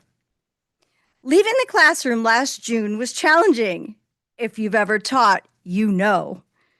Our students don't just learn from us, they bond with us. They feel our care, our belief in them, and our love. And even though I'm not at Chi-Arts or Epic or Aspira, I can attest that this entire city feels those students' pain and the pain of the educators who have poured themselves into their classroom only to have a private, unelected board pull the rug out from under them. We can and we must do better. As you need us, we need you. We need Chicago Public Schools to take this moment seriously, not just with words, but with resources, with partnership, with urgency. And the truth is, we have a real opportunity to do that right now. Mayor Brandon Johnson's proposed Protecting Chicago budget gives us something we've been fighting for, an historic investment in our public schools, more than $500 million. The largest TIF surplus in city history is being directed to our students. Let me say that again, over $500 million. That's not just a number, that is an opportunity to change lives. When this board passed its budget, it did so assuming that if the TIF money came through and if the state stepped up, then we could meet our promises to students. Now that the mayor has called for an historic TIF surplus, it's time for us to work together to make sure our city council passed that TIF surplus, and for you to make sure those dollars are used in a way that meets this moment. I'm talking to parents who are afraid to drop their children off at school. I'm hearing from educators whose classrooms are half empty because families are scared. Attendance is plummeting, not because parents don't care, but because they're afraid. This surplus can help. It can help fund safe passage programs, expand social and emotional supports, and strengthen the network of community schools that anchor our neighborhoods. For families who are too afraid to send their children in, we can bring school to them through well-supported virtual options like the virtual academy that we already have. If this board is clear on how these funds will be used to Trump-proof our district, to protect paraprofessional pensions, and to deliver for young people who have spent the last month terrified by their president, we can rebuild trust and show our children that the adults in this city are fighting for them. Donald Trump has already sent federal troops to Chicago, not to protect, but to intimidate. His message is one of control, not care, especially toward Black and Brown communities that have endured generations of disinvestment and state violence. Our children don't need to look out their windows and see soldiers. They need to see after-school programs, librarians, nurses, and safe spaces to learn. When a child stays home because their route to school feels unsafe, that's not an attendance problem, everybody. That's a failure of protection. Fear is showing up in our classrooms in the form of empty seats. That's why the Chicago Teachers Union is calling for true partnership.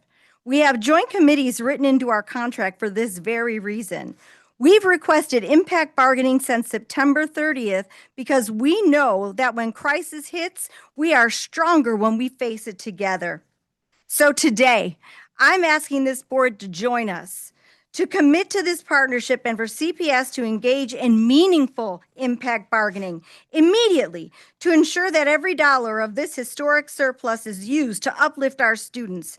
President Hardin, we have sent an email to you moments ago, and the rest of you board members will receive it momentarily. It's time we all push our alder people and governor to do the same. Thank you. Thank you for your comments. The next union rep is Jen Conant, Chair of the CTU Charter Division.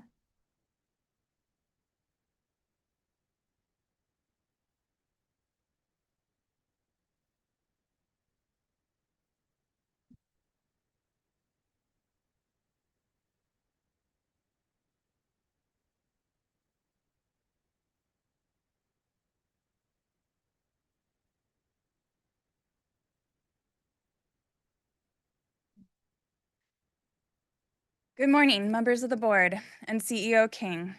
I stand here in support of our students, families, and communities that are under attack. I echo everything that has been said about protecting our communities however we can, and we must do more. And I'm here because given everything that students are experiencing, they should not have to worry about the future of their school. Today, you will hear from a lot of concerned parents and staff members from charter schools, and there are many more who were not selected to speak but wanted to. There are several key issues before you today, specifically around EPIC, Chiarts, Acero, and Aspira schools. First, let's address EPIC. EPIC is a small charter school on the south side. The EPIC Board of Directors has not provided sufficient oversight of the organization's finances, and they committed significant school resources to buying a new property while student enrollment was plummeting. EPIC's board has already voted to close the school at the end of the year, but the school is at risk of closing in the middle of the year if this board does not act. We are asking you to provide EPIC the funding and oversight needed to ensure stability for the students there until the end of the school year. In regards to EPIC's future, this board again has to look out for the school community. It is not okay for CPS to just watch a school they oversee close while offering nothing to invest in the school community or into remaining whole.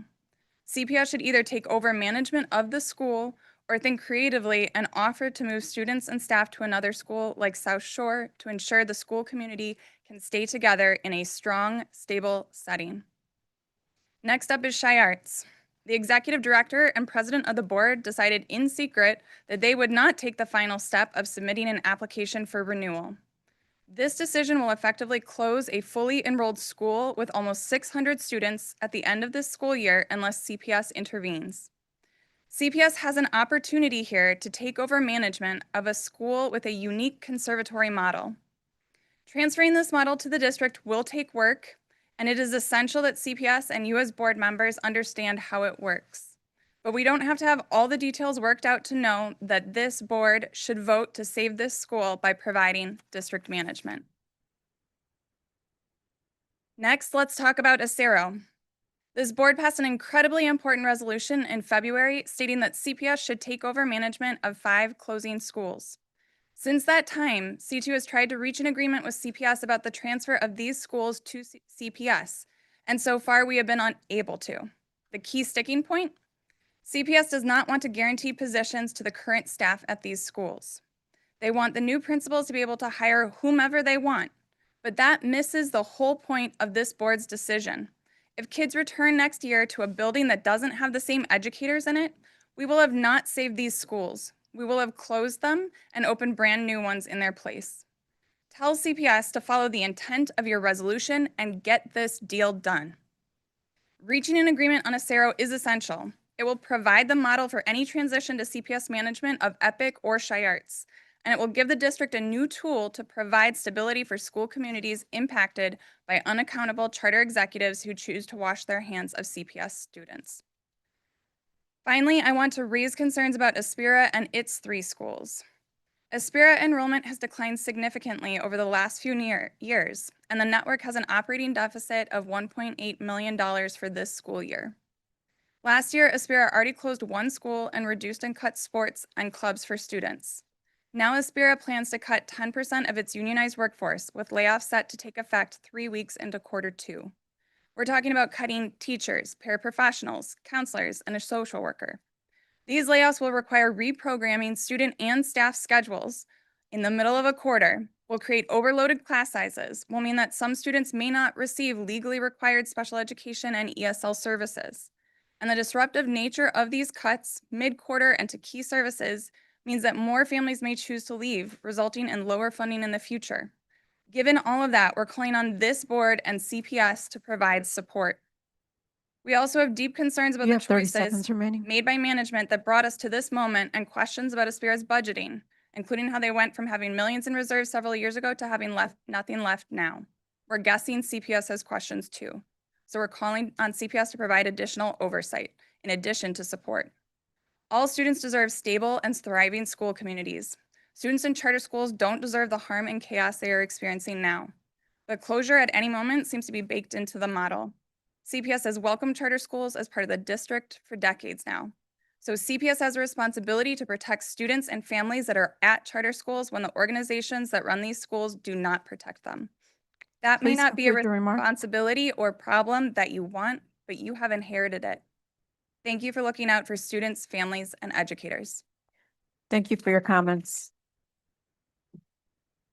The next union rep is Kia Banks, CPAA president, who is here in person.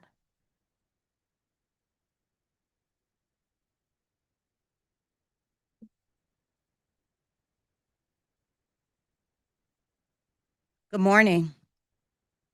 First, I'm going to start by welcoming Chief Carmona. I could not be more proud to see you in this critical role.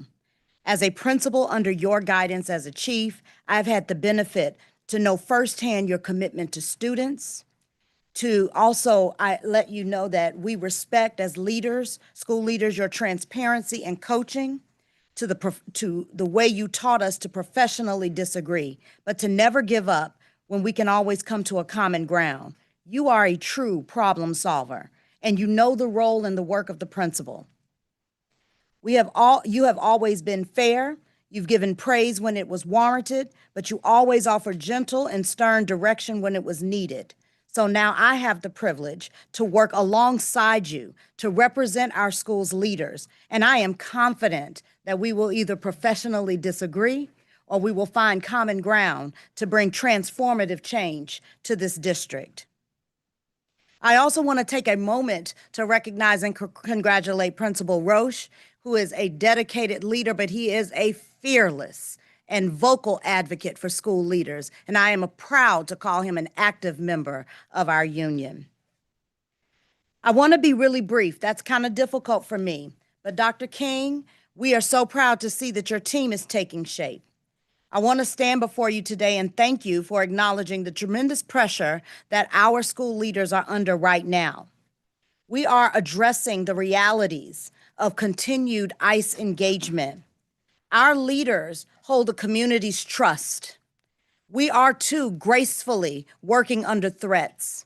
Our school leaders too are being attacked. And that sense of helplessness for a school leader who can't run in their office and put on their super leader cape and protect our children and our families, it's really discouraging. So what we need from each of you is bold and courageous leadership right now. We need radical unity. We support this effort to go to Springfield. And there are things that we could be doing right now. We welcome each of you to take a post, join a walking school bus, volunteer and donate groceries to families who have food insecurities, afraid to go to the grocery stores. Volunteer at a local school to be a tutor to help bridge the instructional gap for students that may have missing time or days. We must make sure all of our sister agencies are visible. If you have networks in your districts, bring out those community-based organizations. Ask them to help. Ask them to stand corners. Ask them to support our leaders because they are charged, as Dr. King said, with custodial issues, with instructional issues, and also protecting our students. We must always remember that the trauma and the fear that our children and our families will grapple with right now will last much longer than the headlines. Let's deploy social emotional resources now to all students, because it's not just our immigrant brothers and sisters. It's our Black brothers and sisters, our Asian brothers and sisters, our white brothers and sisters who are experiencing this every day, looking out at their windows. No child should get up and wonder if they're coming home to their parents. And no child should sit and have to console their classmate who is worried and can't focus on school. Board Member Thadakora, we are ready to work with you. When we find out about those incidents, we are coordinating resources and taking them directly to the school. So if you ever want to work and coordinate, give us a call. We are working to make sure that we are responding rapidly. We are supporting the district in their efforts to ensure that policies are enacted and are working together in coordination. But finally, I want to take this moment to speak to the collective CPS team. And I want to clear something up. I am emphasizing team. I stand here to represent 1,153 school leaders, chief problem solvers. I'm not going to apologize for my urgency to see the decision makers, each of you, to come together and proactively You have 30 find seconds remaining. solutions and a common ground. Our union does not seek to dictate to district management how it manages. Our role is to mitigate the impact of your decisions on our schools, our students, and our communities. You make decisions for us. We want to ensure that those decisions have the outcomes expected and meet the realities. We encourage every leader here encourage every school leader to boldly advocate for their schools, their communities, and their students because they know what's best. But when your decisions are going to impact the collective, we want to implore you to work with our union to ensure equity, transparency, and transformative change for all schools, not just one leader, and not one community. Do Please not get conclude your distracted. remarks. CPAA stands boldly with all stakeholders who want to roll up their sleeves and do the work. So let's go to work. Let's hold those alders accountable for fulfilling that budget that they all stood here in August and said that they would support. Let's make sure they vote for it. Our district and our students deserve it. Thank you. Thank you for your comments. Chairman Pro Tem Blaze, we are now ready to call registered speakers from the speakers list, and we will begin with a few speakers from the Chicago Multilingual Parent Council. Esmeralda Gutierrez, speaker number 1.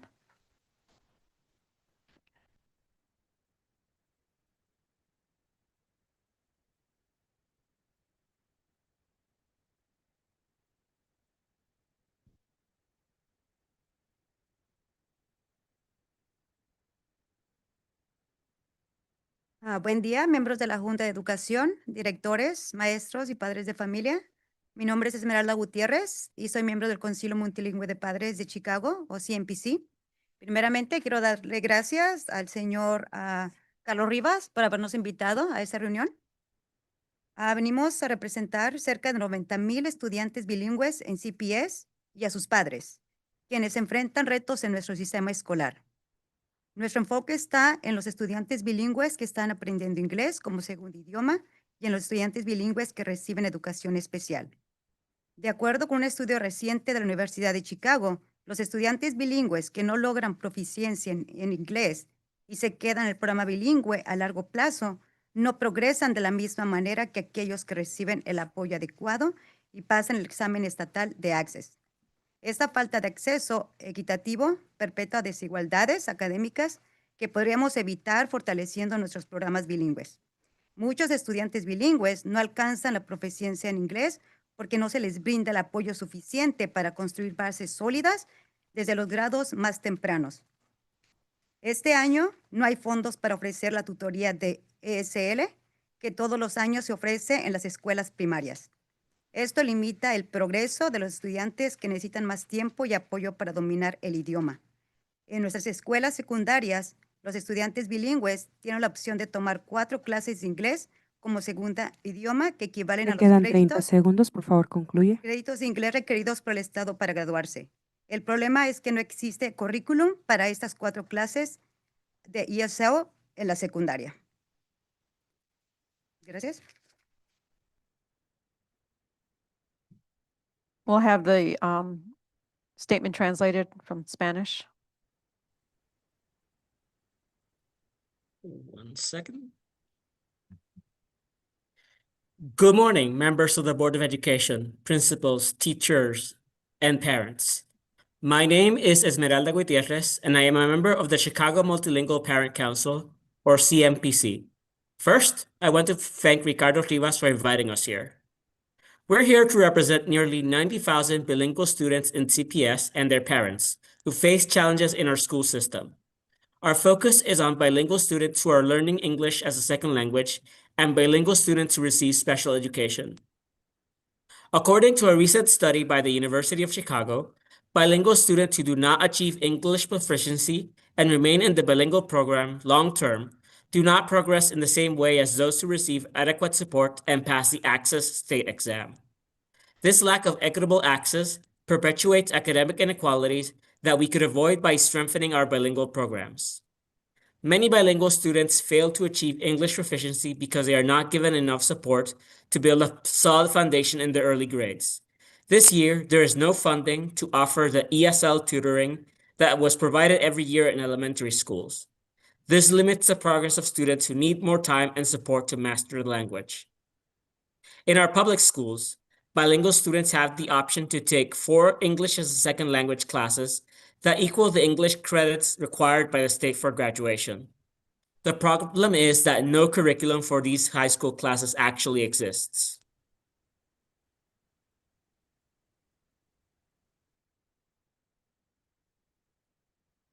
The next speaker is Leonor Ariano, speaker number 29. Buenos días, miembros de la Junta Educativa.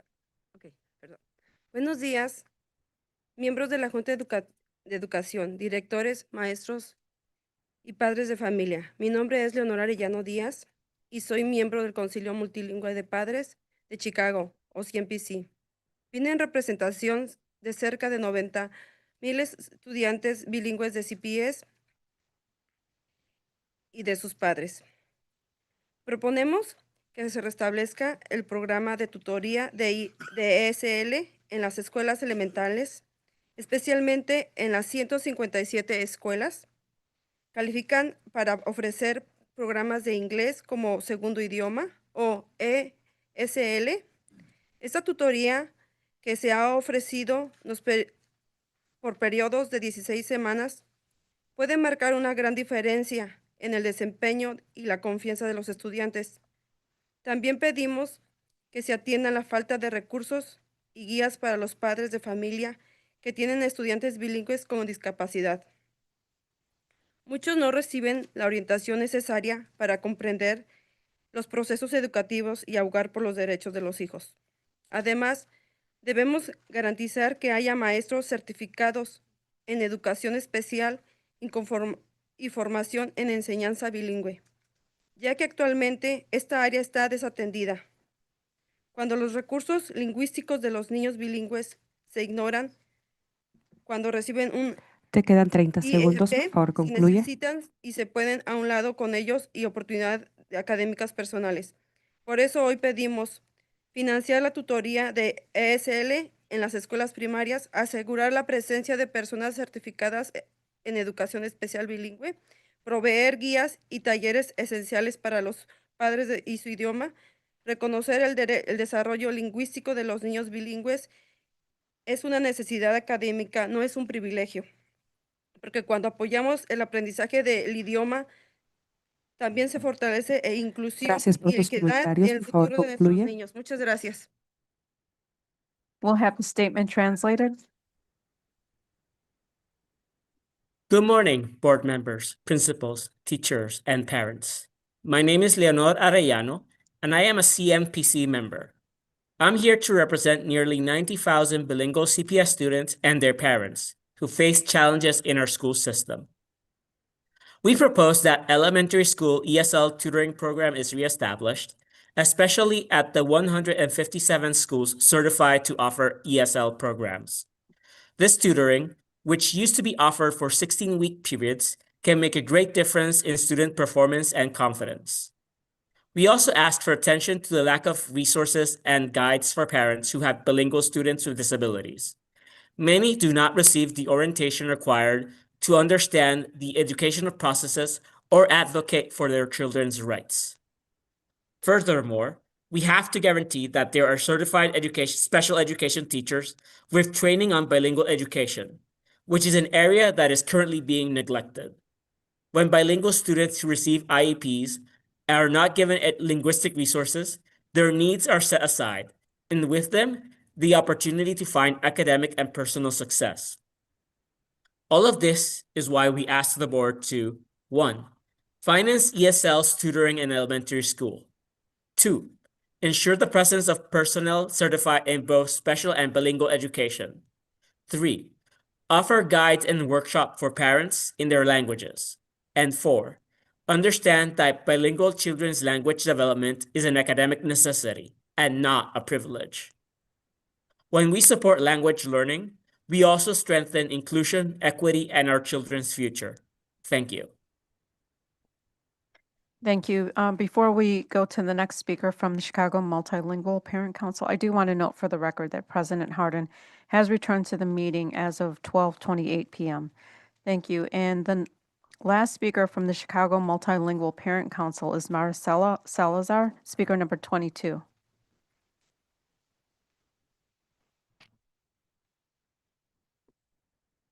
Muy buenos días. Les saludo muy respetuosamente a la mesa directiva de las escuelas públicas de Chicago, a los administradores y maestros, y muy fraternamente a la comunidad presente en esta reunión. Mi nombre es Maricela Salazar, madre de 4 hijos, 2 estudiantes actuales de CPS y 2 egresados.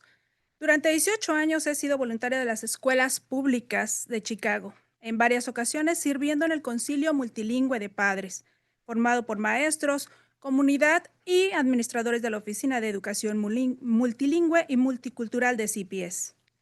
El día de hoy estoy ante ustedes para traer a su atención un problema con el que hemos lidiado por demasiados años. La precaria atención que reciben los estudiantes bilingües de CPS. Este año, como ustedes saben, son más de 90,000 alumnos, de los 300,000 alumnos de las escuelas públicas de Chicago. Si bien los números que presento son de gran nivel, no lo es así la asignación de fondos para que estos alumnos reciban una educación equitativa dentro de las escuelas públicas de Chicago. No se ha prestado atención necesaria a que los programas se impartan de manera correcta desde los primeros años de formación por el personal con las certificaciones adecuadas y con el material suficiente y apropiado para lograr el éxito en los estudiantes. Cada vez vemos más estudiantes que no logran alcanzar las calificaciones en el examen Access, en Le el quedan tiempo 30 programado segundos, por favor, por concluye. CPS.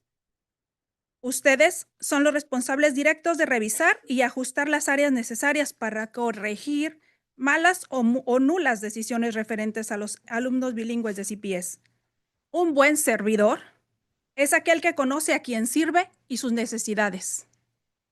¿Qué tipo de servidor quieren ser ustedes? Les dejo adjunto el calendario de reuniones del comité para que el día que ustedes puedan nos acompañen. Sería un honor recibirlos. Y agradezco a la señorita Yesenia y el señor Carlos que ya se han Gracias acercado por tus para comentarios. Por acompañarnos. favor, concluye. Muchísimas gracias por su atención. Thank you for your comments. We'll now have the statement translated.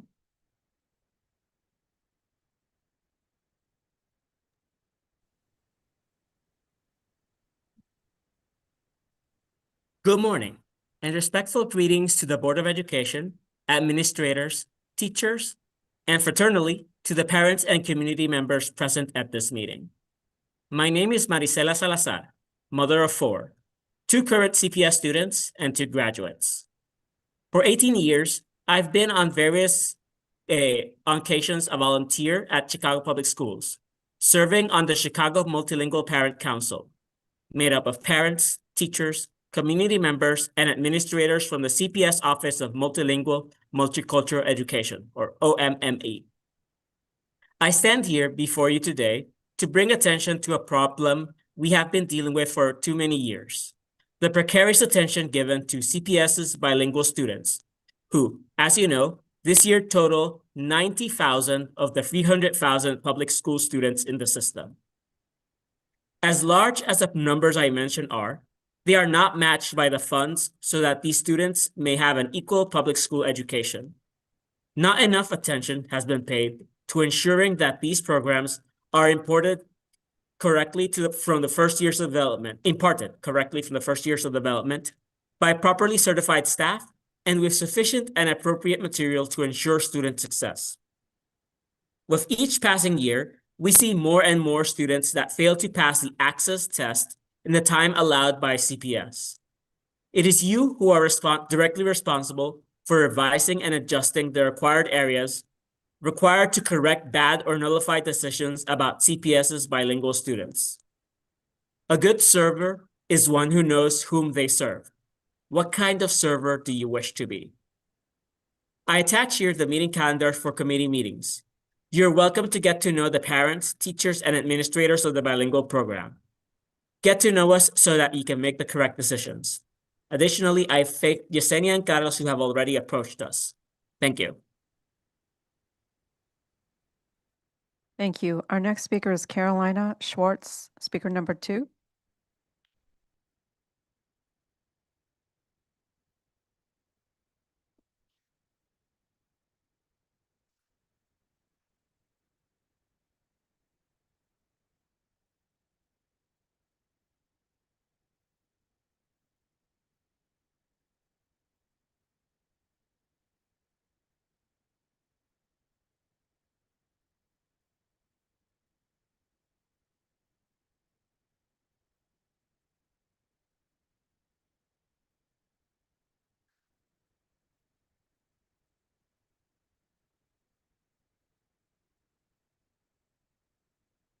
Good afternoon, board members. My name is Carolina Schwartz Salazar, and I serve as a bilingual social worker at Aspira.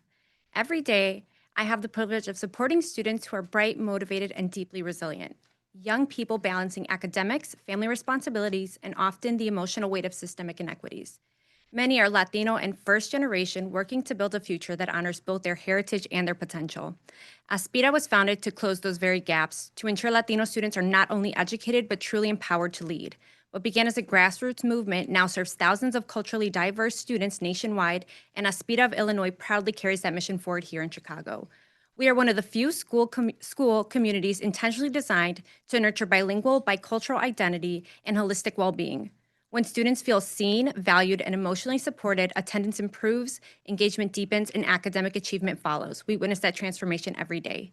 However, recent layoffs have placed immense strain on our staff and our ability to provide the level of care our students deserve. Like many of my colleagues, I now serve double the number of students, often balancing urgent mental health crisis, family emergencies, and academic supports, sometimes all within the same hour.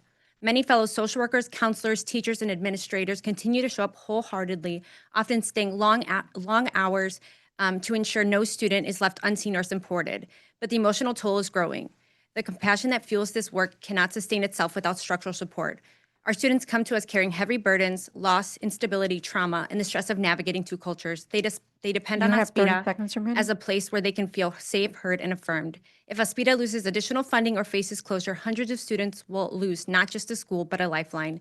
Access to counseling, mentorship, and culturally responsive supports that are proven to strengthen academic well-being and academic persistence. These are not extra services. They're essential components to the equity of belonging and social emotional learning. CPS is receiving significant increase in funding.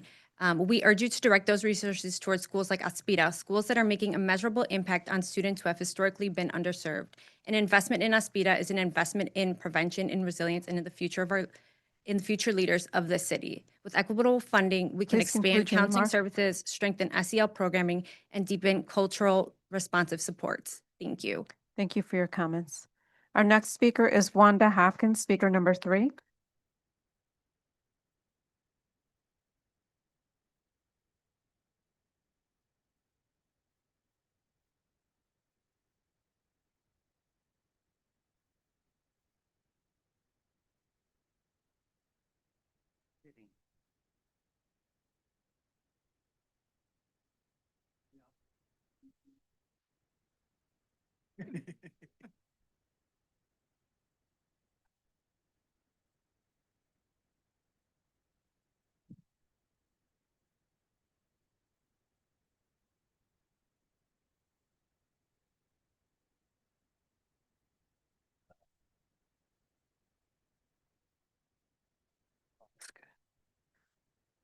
Good morning, all.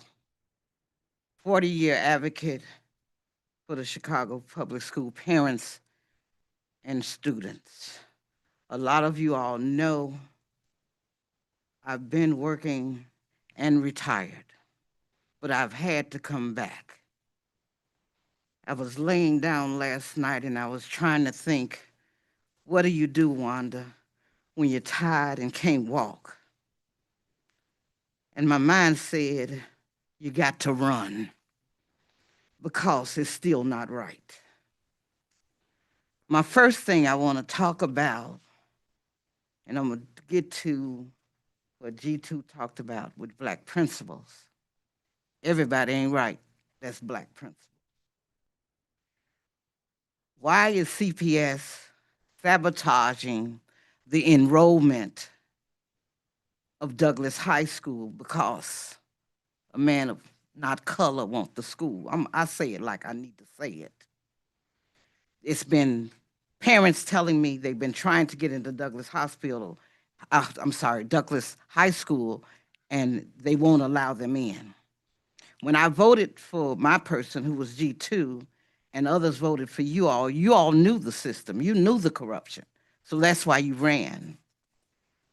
I was talking about this other day, I used to work with Emma's husband on a lot of issues. So I know the situation as my children are walking down the street and the mothers are standing have 30 at the seconds corner. remaining. And I tell them, go ahead on. We're gonna watch them go in. And I'm on a rollator, y'all. So I know what y'all can do when you sit on this board. Number 2, Marshall High School, corruption. CEO, you know, because I made them send you everything, but nothing is happening that we know. Pam Price, who has been demoted, the only worker that I know in Chicago Public Schools, has supported parents and making sure the federal money is in compliance for their schools to be able to spend those dollars correctly. CEO, send a call to Fannie. She needs to hear from you. Please The conclude your next remarks. issue, I hear you. 40 years should mean something. I've been on every LSC for the last years. Give me some respect. If you ask a robber, I'm going to LSC Relations now with the director, Chip Johnson, and you ask a robber, do they steal? If it calls for their job, they're going to say no. My God say a liar will not tarry in the eyesight of God. So the LSC Relations, I'm going to continue to say it, and that's why I'm going to come here and sue y'all if you don't let me speak every now and then, that is illegal, guys, for the corruption in that LSC Relations Department. That woman lies. She does things to help principals. My school, they're doing it. I'm not talking about, she said, I didn't know what I'm talking about, Chip Johnson. But now let me go to my school where it's happening. She's letting him know he can do what he wants to do. Oh, but that's a lie. It's not happening. I'm going to get him. That's what I'm talking about, G2. When it's wrong, it's wrong. I'm gonna next say the CEO. I've been asking for a meeting from the CEO ever since I came last month, CEO King. So I went back to my history where the first, Pope, General Superintendent was Tim Kimbrough. I was able to meet with him, R.G. Johnson. I was able to meet with her. So I asked myself, well, Wanda, what's the problem? And I called some of my CEO friends and said, well, Wanda, she doesn't know you yet. Once she know you, maybe she'll let you in. But everybody's not like everybody. So we let you in because we knew you and we felt the hurt that you were hurting. Just like I'm helping walk the immigrant children as their parents, little babies like this, walking down the damn street by themselves because their parents are scared to death. Why can't I sit there when you all can make decisions? Okay, I sit on the committee. Mayor Brennan has my own special person, but I can't meet with the CEO. I can call him right now. I sit on the governor's task force. I'm going to be asking them, have they had a letter from you all about what you talked about, Emma? Is a letter been sent from the CEO or anybody about remote learning? I want to know for myself.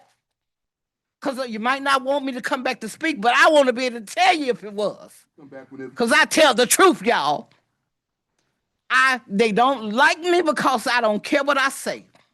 Sean, I know you from a long time. Michael Scott would tell me, leave my brother alone. I never did anything to you. But I would meet with him on Halsted. For people who know Michael Scott, he'd be on Halsted, we'll eat and do what we need. I done met with everybody, but I can't meet with y'all CEO. Thank you very much. That's all I got to say. Thank you for your comments. Our next group of speakers are from the Acero Charter Schools. Jason Race, speaker number 5.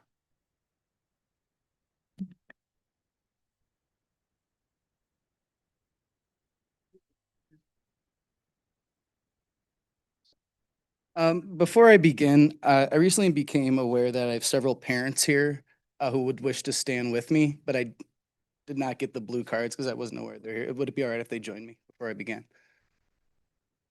You can't exceed 10 because Okay. we have to comply with the fire Thank code. you. I'm grateful.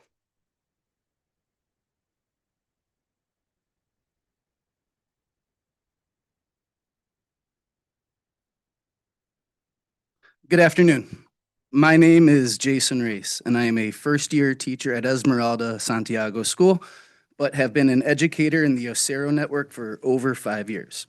My previous 5 years were spent at Octavio Paz, which sadly permanently was shut down by Acero and CPS at the close of last school year.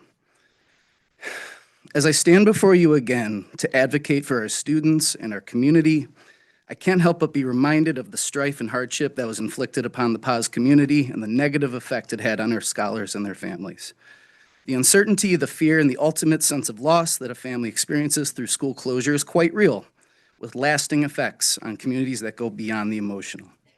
Imagine, as a child, experiencing that sort of uncertainty, fear, and loss for an entire school year, which is essentially what happened with the Acero announcement coming last in October of 2024. Now, imagine going through that twice. This is the scary reality for our Santiago Spartans. My second and third graders have often asked me what might happen to our school if we were able to stay together as a school family. I really wish I could give them the clear and comforting answers they deserve. Here's what I would hope to be able to tell them. We will be staying together as a community. We need CPS to guarantee all our current staff, from our leadership team on down, is able to remain in our current positions, which will, needless to say, be the best You have 30 possible seconds situation for our scholars in our community. I'm confident that I speak for my colleagues when I say that our leadership is the best, and that sort of consistency is what we need to continue on being the excellent school that we are in the Humboldt Park neighborhood. And speaking of our school and our school building, please buy it. Please. Santiago is excited and anticipating our transition into CPS next year, but an Esmeralda Santiago school that is not located at 2510 West Cortez will not be the same. It would be an even greater challenge at that point to keep our wonderful and vibrant community together. Please say yes to kids and no to condos. Please conclude your remarks. We are profoundly grateful to the support of Alderman Villegas and of School Board Member Rivas for their advocacy so far in supporting our school. But we would invite all Chicago Public Board school members to come visit us and experience the magic and the potential that Santiago has. And I forgot to mention, Santiago is consistently among the top academically performing schools in the Acero network had to offer, not to mention our sterling record for student attendance. And our achievement numbers are not a fluke. They're the result of a consistent and united educational community. And so Acero's loss is most undoubtedly CPS's gain. Thank you for your time. Thank you for your comments. Our next speaker from Acero Charter Schools is Maria Barajas, speaker number 11.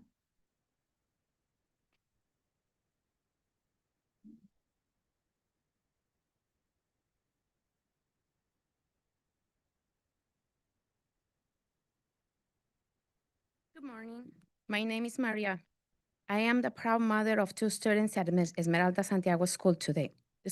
Today I want to share why Santiago is more than just a school. It's community, it's family, it's a place where our children truly thrive. My oldest daughter, Quetzali, has autism. Before Santiago, she attended a private therapeutic school. It helped her emotionally, socially, but academically, she wasn't getting what she needed. When we transferred her at Santiago, everything changed. From the very first day, she began to grow, not just academically, but emotionally, socially, and in confidence. She felt support, challenged, and seen. This summer, she graduated, and now she's thriving as a freshman at Walter Payton College Prep. Watching her succeed has been nothing but short of amazing. And we credit Santiago, her teachers, and especially Principal Swishett and Assistant Principal Kate for so much of her growth and success. Our second daughter, Naomi, was at another private school up to third grade, but she wasn't experiencing the growth she deserved. When we transferred her to Santiago, it was like light turned on. She's now in sixth grade, excelling in ways we never imagined. Thanks You to have the 30 seconds incredible remaining. staff go up and about and beyond every day to make her and every child feel capable, challenged, and cared for. When we heard Santiago might close, our heart broke. Our community came together to fight for our school, a place where children feel safe, support, and inspired. Now, even though the school might stay open, we worry it might not be in the same building that has become the heart of our community, or with the staff and leaders who make this such a special place. Please help us. Please conclude your remarks. Be not the case. Please help us keep Santiago what it is. As keeping our dedicated teachers, our inspiring leadership team, and keep us in the building that has nurtured so many dreams for our children, our families, our community. Santiago deserves to stay in its home. Thank you. Thank you for your comments. Our next speaker from Acero Charter Schools is Caroline Rutherford, speaker number 12.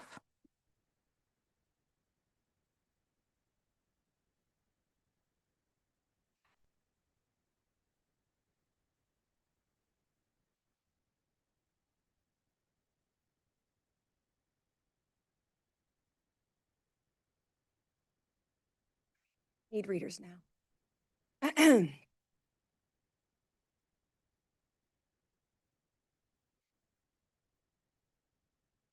Good morning, members of the board and CEO King. I am Caroline Rutherford, Vice Chair of CTU's Charter Division, and I am here to inform you that the resolution you all passed in February to transition the 5 Acero schools to district managed is not on track to be carried out by CPS. For months now, the Chief Portfolio Officer, Dr. Carmona, which is now the new interim CETO, congratulations, and other CPS officials have provided excuses not to guarantee the current teachers and staff any positions at these 5 schools for next year. If these 5 schools could reopen in the fall without a single familiar face greeting the students, then let's be honest, the school was not saved, and the families will not stay. Is this the message that the district will be allowed to send? That CPS should take over management of the schools, but the staff is expendable? Many of you have been visiting Shy Arts, talking to the parents and the teachers at the school. You are encouraging them to have hope because Dr. Carmona recommended Shy Arts become a district-managed school at the last board meeting. Thank you for that. But given the concerns we have with the Acero transition, I'm wondering, will CPS create the same crisis for Shy Arts? Will CPS have to let Shy Arts parents, students, and staff know that maybe none of the current teachers You have 30 and seconds teaching remaining. artists will be able to stay because a new principal can come and replace all the staff? The position CPS and Dr. Carmona are taking about retaining the educators at the 5 schools does not live up to the board's resolution. They want to treat them as 5 brand new schools where a new principal gets to hire all new staff, but these are not brand new schools. They are technically new to CPS management, but they've been existing students, existing communities, existing staff. We spent a year fighting for this, and the board made a historic decision to keep them open. But now CPS is risking going back on your word. Please conclude your remarks. Acero will begin layoffs for the 5 schools in November. If they are uncertain about their job, they'll be forced to move to another school. Saving a school but not retaining the staff is not saving the school. Board members, please tell CPS and Dr. Carmona they have a responsibility to uphold the resolution you all passed by making every effort to retain students and the dedicated, qualified educators at these schools. Thank you very much. Thank you for your comments. And our last speaker from the Acero Charter Schools Group is Peter Collins, speaker number 28.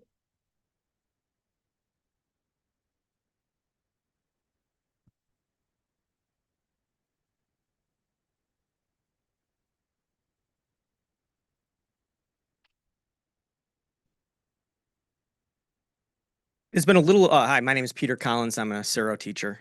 It's been a little over 1 year since Acero attempted to close the doors on nearly half their students. Thanks to the efforts of several members of this board, and despite the unsuccessful efforts of a few others, this board committed to protecting those students in their schools. However, for reasons I don't quite understand, we're at risk of undoing that hard work. A little over 3 months after Acero attempted to profit off the pain of their students, members of this board demanded that CPS protect them. You passed a resolution that every attempt should be made to keep these schools intact. Acero has already sent out Warn Act notices letting teachers, social workers, and counselors know that mass layoffs are coming. And yet, despite the fact that this board passed a resolution in 2024, we are at the end of 2025 without knowing who will be in these buildings in 2026. That's why we need this board to remind CPS that saving the physical architecture of a building matters far, far less than saving the teachers, paraprofessionals, and all other support staff working with students. Thank you to those who fought for my kids, but I'm here to ask for your help once more.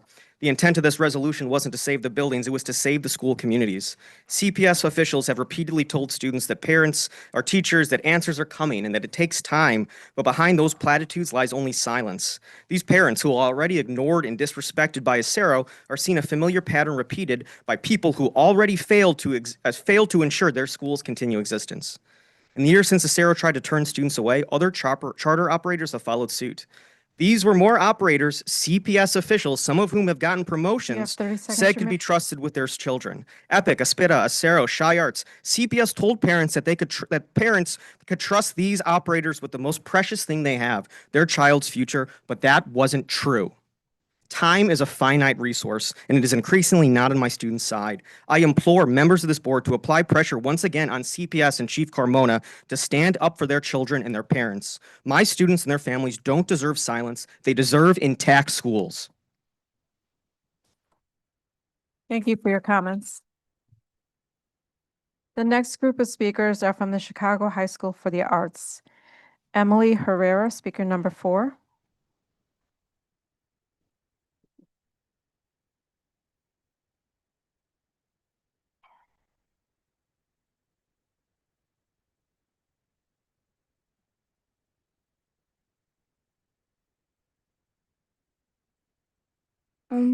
Hello, good morning, members of the board. My name is Emily Herrera. From the moment I could walk, I knew I wanted to be on stage. Growing up on the southwest side of Chicago, those kinds of experiences weren't easy to find. To develop my craft, it often meant paying thousands of dollars for programs that my parents simply couldn't afford. Thanks to Shy Arts, the dream of being able to do musical theater has started to become a reality, not just a fantasy. Shy Arts has allowed me to hone in on my craft and grow as a pre-professional artist. I've been able to learn from working with teacher artists directly and discover what I am truly capable of. Our teachers are special members who emphasize building strong connections with their students. They help build confidence to go out into the professional world and make an impact. Not only are we an art school, but we also have strong academics. A question that was asked to students at Shy Arts was whether they considered themselves a scholar. The answer is yes. I, along with other students at Shy Arts, are in AP, honors, and even dual enrollment classes. Shy Arts students are hardworking, passionate, and committed to both our arts and education. The saddest part about all this is that I shouldn't be here begging the board to save our unique school. I should be in my AP Spanish class, getting ready to learn about stage combat and prepping for our Latin culture showcase later tonight. Shy Arts isn't just a school, it's a community, a family, and a home to so many of us who might have not found our place anywhere else, which you may recall from our last meeting. I ask that CPS not only see the building, but also the people inside it, the students, the teachers, and the community that makes Shy Arts so special. I also invite you to come see our shows to see how special Shy Arts truly is. We have a Latin culture showcase later today at 6:30 p.m. Please save Shy Arts. Shy Arts is our home. Thank you. Thank you for your comments. The next speaker is Megan Peets, speaker number 7.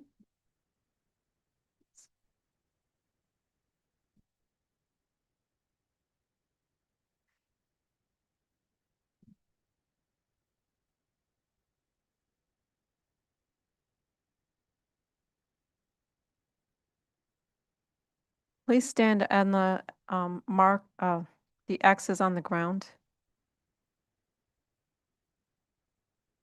Good afternoon. My name is Megan Peets, and I'm an English teacher at Shy Arts.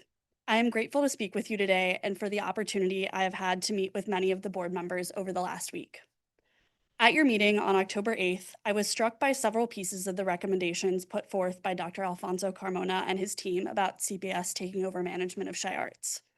Though I believe that Shy Arts should become a CPS managed school, I am deeply concerned about the lack of family, staff, and community engagement around the recommendations, as well as parts that reflected a fundamental misunderstanding of many aspects of Shy Arts. It is imperative that our voices be a part of this process, not exclusively the voices of our executive director and the Shy Arts board. When CPS officials propose a citywide program, I think of the 30 students already sitting in my full classroom and the full photography studio above my classroom. Where would more students go? With over 550 students already in the building, we do not have the space or the additional educators to bring more students in. If CPS is willing to expand our program, that would be incredible. The students of Chicago deserve it, but our building is full. And with no attendance boundaries, students from all 50 wards are already welcome. I personally helped draft our school's course catalog, so I can tell you all about the diversity of classes we offer across our school day. Our teaching artists are essential in offering these unique, compelling courses. Their expertise, professional networks, and connections to post-secondary institutions are invaluable. You have 30 seconds remaining. CPS's own Arts 2.0 plan emphasizes the importance of the teaching artist, and Shy Arts can lead the way as a model. Mayor Brandon Johnson had said, "The arts are not a luxury, they are essential. A city as vibrant and creative as Chicago must reflect those values in its schools." The CPS board has an opportunity to codify an incredibly special, bold, pre-professional program that prioritizes novice students from diverse backgrounds and can model it for the rest of the city. As we plan for the future of Chi Arts, please work with our community to maintain the fundamental model of our school and further our shared mission of arts education in Chicago. Thank you for your time. Thank you for your comments. The next speaker is Ethan Guzman Barron, speaker number 8.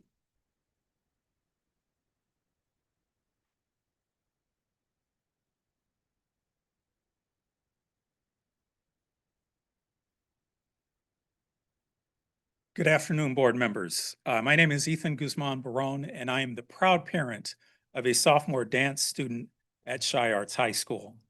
I'm here to ask you to save Chi Arts as it is, not just taking it over as for the district, but also to preserve its pre-professional arts conservatory where they are taught by working artists. My daughter Adriana started dance at a young age. It's been a constant in her life. So when it came time to look at high schools, Chi Arts seemed like a great fit. She could continue this passion that she has, the most important thing in her life, while she pursued her education.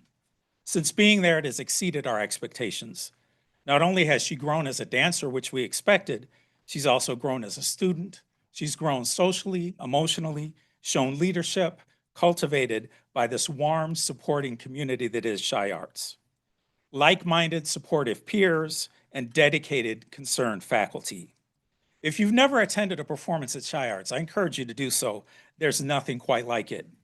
Not only would you see the talent on display on stage, but you would hear the cheers, screams, and shout outs from the community supporting and encouraging these young artists. The first performance we attended right after our daughter was accepted, we attended a senior showcase for the dance department. And it was that night that I realized what pre-professional truly meant. The young men and women on that stage could just as easily be performing on any of the stages down here in You the have Loop. 30 seconds remaining. And that happens because of that conservatory model. These teachers are teaching skills and techniques that are taught in classrooms and studios throughout the world. But more importantly, because they are working artists, they can give them additional insight, connections, and understanding of what it takes to navigate the world as a working artist and pursuing their vocation and passion. In this world that we live in today, we need artists more than ever, especially in this world-class city. So I ask you to save Chi Arts and save its conservatory model for my daughter, her fellow student artists, and the young artists of Chicago to come. Thank you. Thank you for your comments. The next speaker is Rosemary Vega, speaker number 13. Here comes the boom. Now, I'm joking.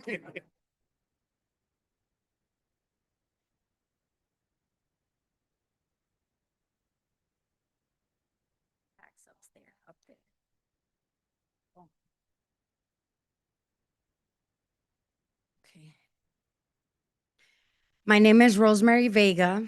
I am a parent advocate for public education in the city of Chicago since the closing of Lafayette Elementary, which now holds Chi Arts. So this, for me, is very, very traumatic to be going through it again. But I'm gonna start with this. President Sean, we recognize that a thriving arts ecosystem requires collaboration, and we are proud to stand alongside educators, families, students, and community leaders to bring this vision to life. Where we need that now, and we need you to stand with us, families, students, and community. Chi Arts serves the entire city of Chicago. We have students that commute for 2 hours just to get to the school that it's 8 to 5. This is a job. 8 to 5 is a job, but to them, it's their home, it's their space, it's where they can be creative, and it's where they can be themselves. So when you take a vote, when I heard about this, I was blindsided. We were not expecting this. My daughter let go of an opportunity at Lincoln Park High School for Chi Arts. My daughter had no prior experience, But leading up to her audition, it was dedication, it was You have 30 practice, it seconds was remaining. trying to get into the school. She got it through an audition, through hard work, through dedication. Shy Arts is unique. It's unique. It's a gem for the city of Chicago. It's an opportunity for our Black and brown students. Let me say this. 55% of the families and students at Shy Arts are low income. They are Black and brown students that otherwise will not have an opportunity to get where they want to be. 41%, and it's on the fact sheet, 41% of the students that graduated in 2023, Please 24, conclude your 25 remarks. will be the first to enter college in their families. 97% of the graduating class went to college, you guys. So when you make a vote, not just to save Shy Arts, because I know this board will not let Shy Arts close because of the groundwork that we've done in the past, because of who you are. But what I am asking you, do not change the conservatory. So when you make that vote and when you make your plan, invest in our students, invest in our Chicago kids, because they wake up one day and say, I want to be an actor. They have it. I want to be a singer. They have it. In this school is unique in itself. So I am asking you to dig inside. Let us be on this table. Carmona, I am asking you, please, don't just save the school, preserve the staff, preserve the conservatory, and do something for our kids. This will be a huge Please conclude your remarks. investment for the city of Chicago. Thank you. Thank you for your comments. The next speaker is Flynn Ramirez, speaker number 14.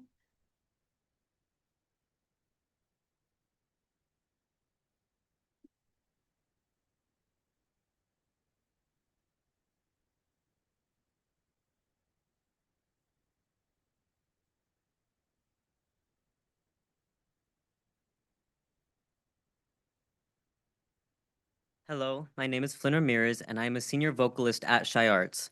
Now more than ever, I want to spotlight the legacy of our scholar artists, from both alumni to current students. Since Shy Arts opened its doors in 2009, we've had our students go above and beyond in both their academic and artistic pursuits.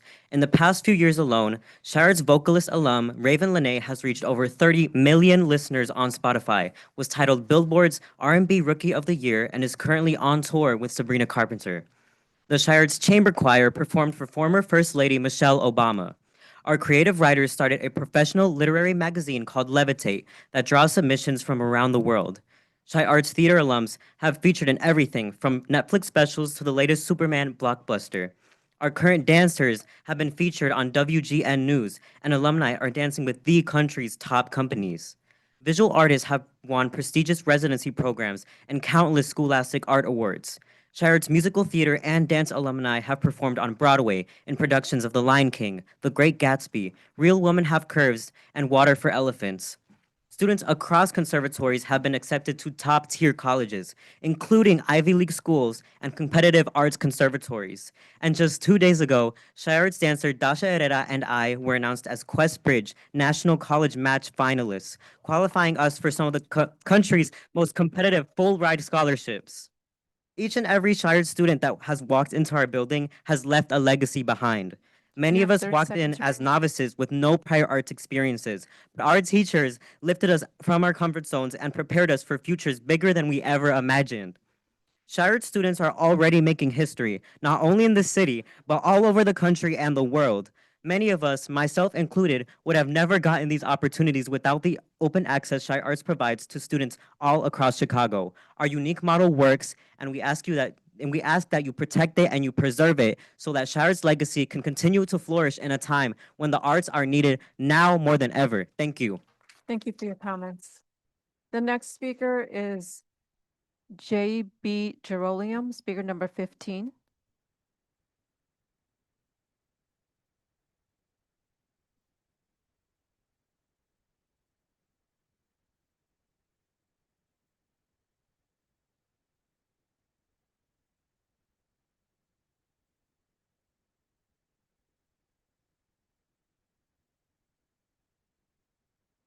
My name is JB. I'm pleading with you as a parent of a 10th grader. She's an extraordinary vocalist to keep Shy Arts alive and maintain its unique model in supporting the arts to the fullest. My daughter, Luciana Domenica Pacilli, along with all of her gifted multidisciplinary artist friends, would have never survived if it wasn't for Shy Arts' pre-professional approach, invested artistic teachers, and their collective drive and specific care for each individual.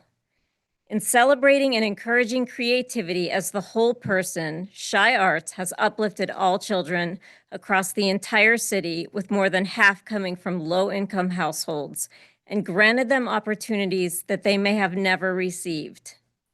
In a time where mental health is most prevalent, please help us keep holding these inclusive, incredibly driven individuals in the brightest light and limitless world here at Shy Arts.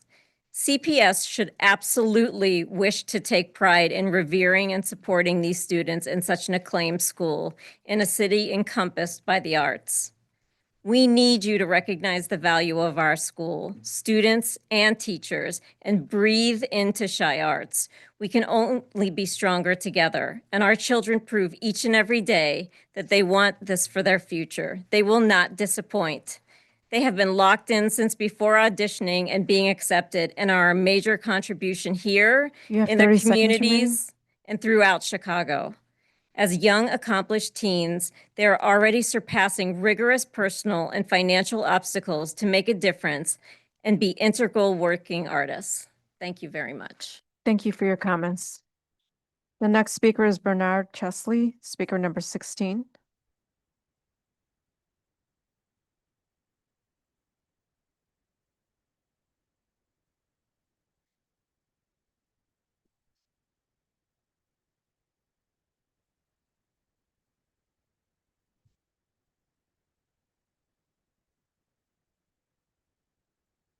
Good afternoon. I'm Bernard Chesley III, a paraprofessional at Shy Arts, and I've spent a decade in education. I'm grateful for the opportunity to speak about the future of Shy Arts and why its unique model matters. Shy Arts is a remarkable institution distinguished by its conservatory that offers arts experience and training unlike any other program. In my role as a paraprofessional, of supporting 3 students on my caseload. Each student is different. One, a guitarist, another, a pianist, and another, a visual artist. Without Shy Arts, these students who come from neighborhoods on Chicago's South and West Side and face disabilities might have access to sports like basketball and football, but they would likely lack the access to high-level arts instruction. Furthermore, I've had the chance to support students during my arts conservatory classroom itself, a capability that only exists under Shy Arts' current model.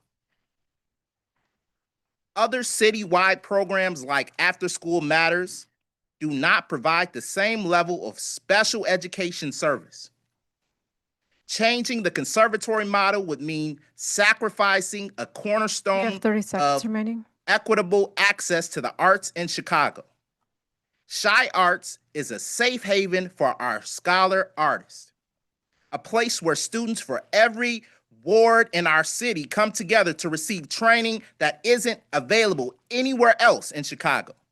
I urge that the board vote to keep Shy Arts under CPS management and to preserve the current conservatory structure. This is a clear moment to defend access and equity in our city's arts education. Thank you for your time. Thank you for your comments. The next speaker is Kyle Cortez, speaker number 19.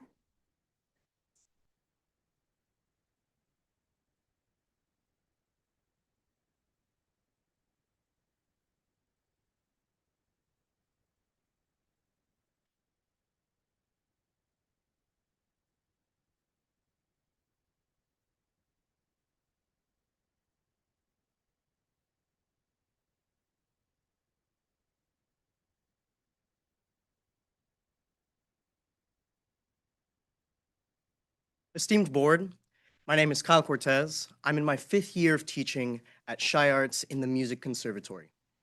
As we prepare for the special session where the board will vote on the fate of our institution and community, I am here before you to advocate for the unique structure of the school and the educators that work there. From 8 to 1, our students are engaged in college preparatory academic courses, and at 2 p.m., the shift changes when our part-time teaching artists arrive. Our faculty of working artists represent major institutions in the Chicago area where they create at theaters such as the Goodman, Steppenwolf, Drury Lane, the Artistic Home, and beyond. Teach at local universities and colleges such as Northwestern, Roosevelt, DePaul, and Columbia College. Perform with the Chicago Symphony Orchestra, Ravinia Festival, and Hubbard Street Dance. Exhibit artwork in national galleries and publish acclaimed novels, plays, poetry, and more. We are a pre-collegiate conservatory program tasked with interfacing our students who represent all 50 wards of Chicago with both collegiate and professional opportunities post-high school. While some of our conservatory faculties hold professional educator licensures, the majority hold bachelor's, master's, and doctorate degrees in the fine arts. I myself hold 3 degrees in music and have performed with the Goodman Theater and the Second City Theater just this year as a music director and assistant sound designer on multiple projects. It has been my honor, it has been the honor of my lifetime have 30 to seconds teach remaining. at this institution where the majority of our students are Black and brown, where 55% of our populace is categorized as low-income students, where 41% of our graduates are the first in their family to attend college, and where all of our students and families have questions about what it really looks like to live a life as a creative professional. Why?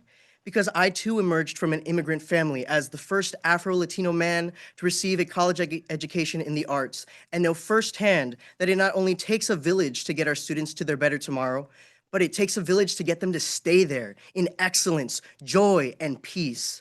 As the city of big Please conclude your shoulders, remarks. the city of Chicago should be interested in preserving the only public high school whose core model and mission is to cultivate diverse and well-trained scholar artists through mentorship and direct education from active artists. I urge you to consider all avenues that would allow us to maintain our current structure and model as an inclusive and transparent fashion. Thank you so much for your time. Thank you for your comments. The next speaker is Jenny Liz Santiago, speaker 24.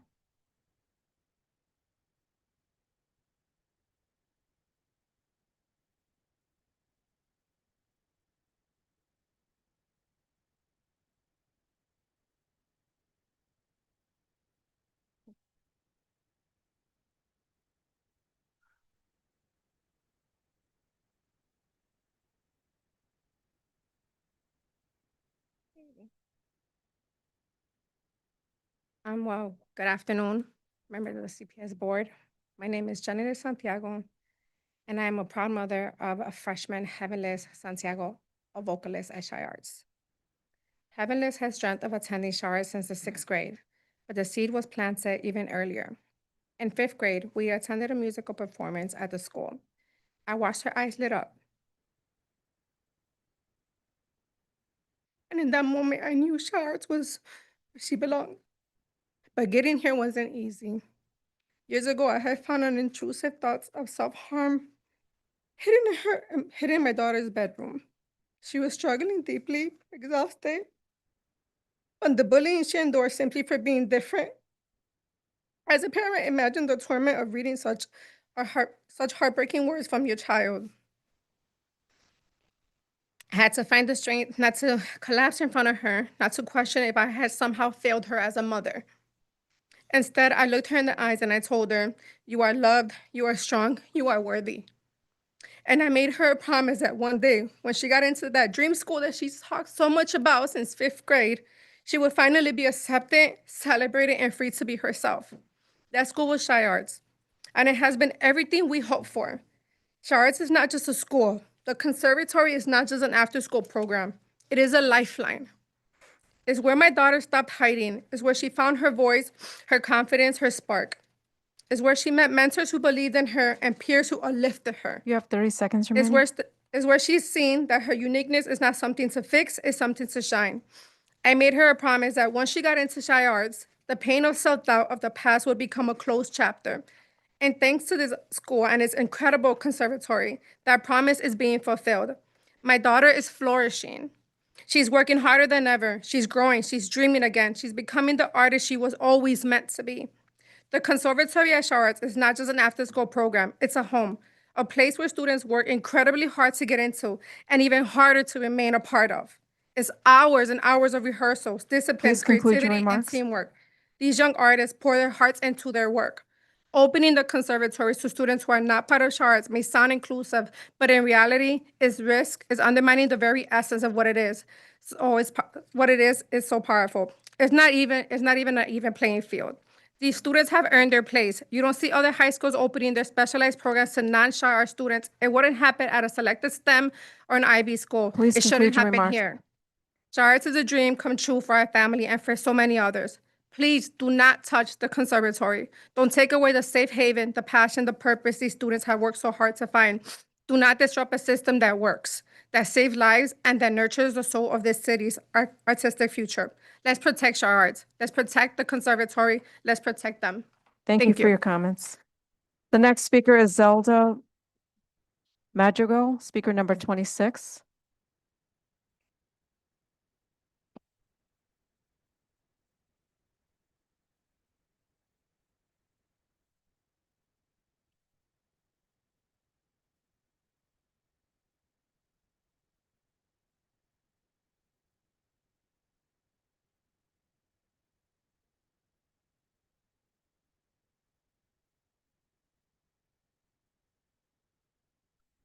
I'm speaking on the behalf of Shaw Arts. My name is Zelda Madrigal, a sophomore at Shaw Arts who is still finding themselves, who is a Mexican in a little village who wants to thrive in a school that could potentially shut down forever. I shouldn't be thinking about that when I go home, and I shouldn't hear that from people inside and outside the school. I am learning the guitar and would like to show you a piece I'm working on that reminds me of a simpler time in my life.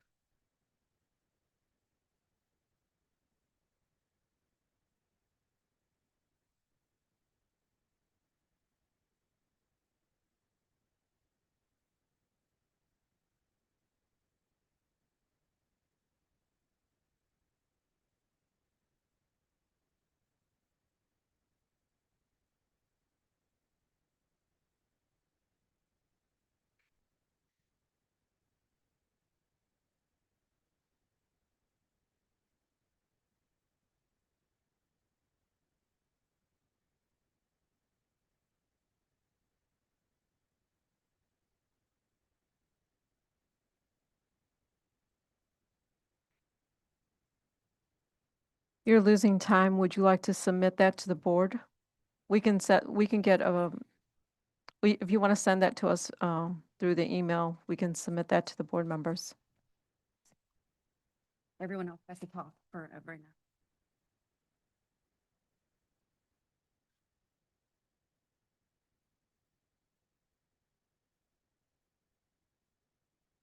The last speaker from the Chicago High School for the Arts Group is Ileana Marrero, speaker number 30.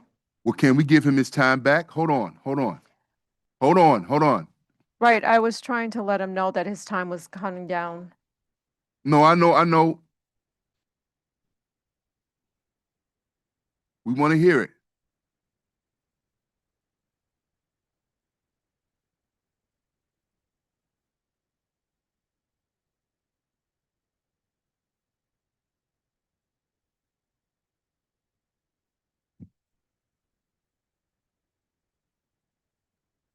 Okay. Let's continue with the next speaker. Ileana Marrero, speaker number 30.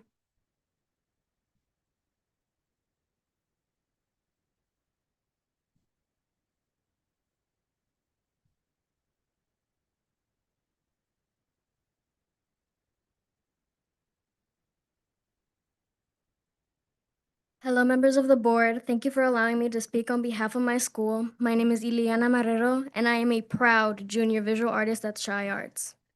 Before my journey at Shaw Arts started, I felt the immediate energy from the school was strong and passionate. It was different from any other school I was considering attending. Students' faces glowed and teachers radiated passion.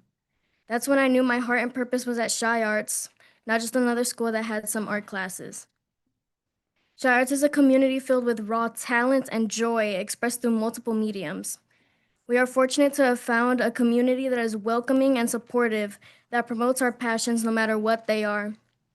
Our school provides the free pre-professional arts training that kids who want to create deserve. With AP Visual Arts classes that are determined by our major, we are driven by our love for art, not a line on our transcript. This year, I'm taking classes like AP Drawing and Painting, Inquiry and Research Studio, Drawing 3, and Interdisciplinary Studio. Shy-Arts isn't just a school, it is a lifeline, a safe creative home for students who see the world through color, movement, beauty, art. Countless students have found their identity and voice at Shy-Arts. One of the ways I found my voice is through being able to share personal topics through my artistic work. I am an outgoing, extroverted kid, except when it comes to having to express my feelings aloud. Painting gave me the ability and peace to share my emotions in a new form, an ability I get to grow at school. You have for 30 seconds free. remaining. I hope I can help you realize how important this school is to a community of young, upcoming artists, passionate staff members, and supportive families. If CPS were to change the core parts of this community, it wouldn't be Shy-Arts anymore. It would just be another school with some art, and it would be taking away something so beneficial to our growing artists. We need our teaching artists, we need our peers, we need our sanctuary. Thank you. Thank you for your comments. The next speaker is Jasmine Morales, speaker number 6.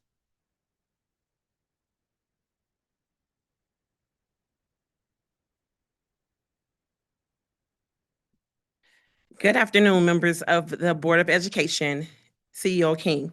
Thank you for this opportunity to speak before you all today. My name is Jasmine Morales, one of the principals at Perspectives Leadership Campus. I speak to you today to urge CPS and the board to make changes to the Go CPS enrollment system to better support our families and students. In the past years, Go CPS allows students and families to participate in more than one matching round. If for any reason a student or family wanted a different school option that was offered in the first round, they could forfeit their first round match and enter the second round in hopes of a more favorable offer. In the current CPS setup, there is only one matching round. If students and families, for any reason, want to match with a school other than what was assigned or offered in the first round, they must be a part of a decentralized waiting list process. They must apply to individual schools and wait for a result. This one-round process oversimplifies the complexity of choice facing Chicago parents.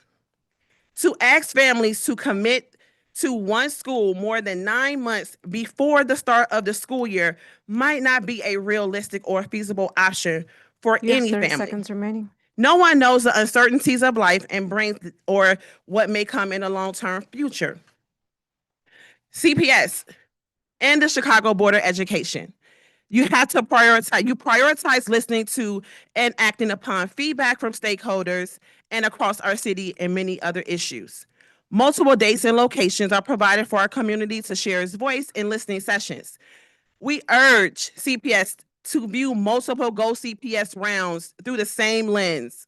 Parents should be able to exercise their rights and their voice for a first round entry and a second round if they choose to. This approach will be consistent with our community engagement and feedback sessions.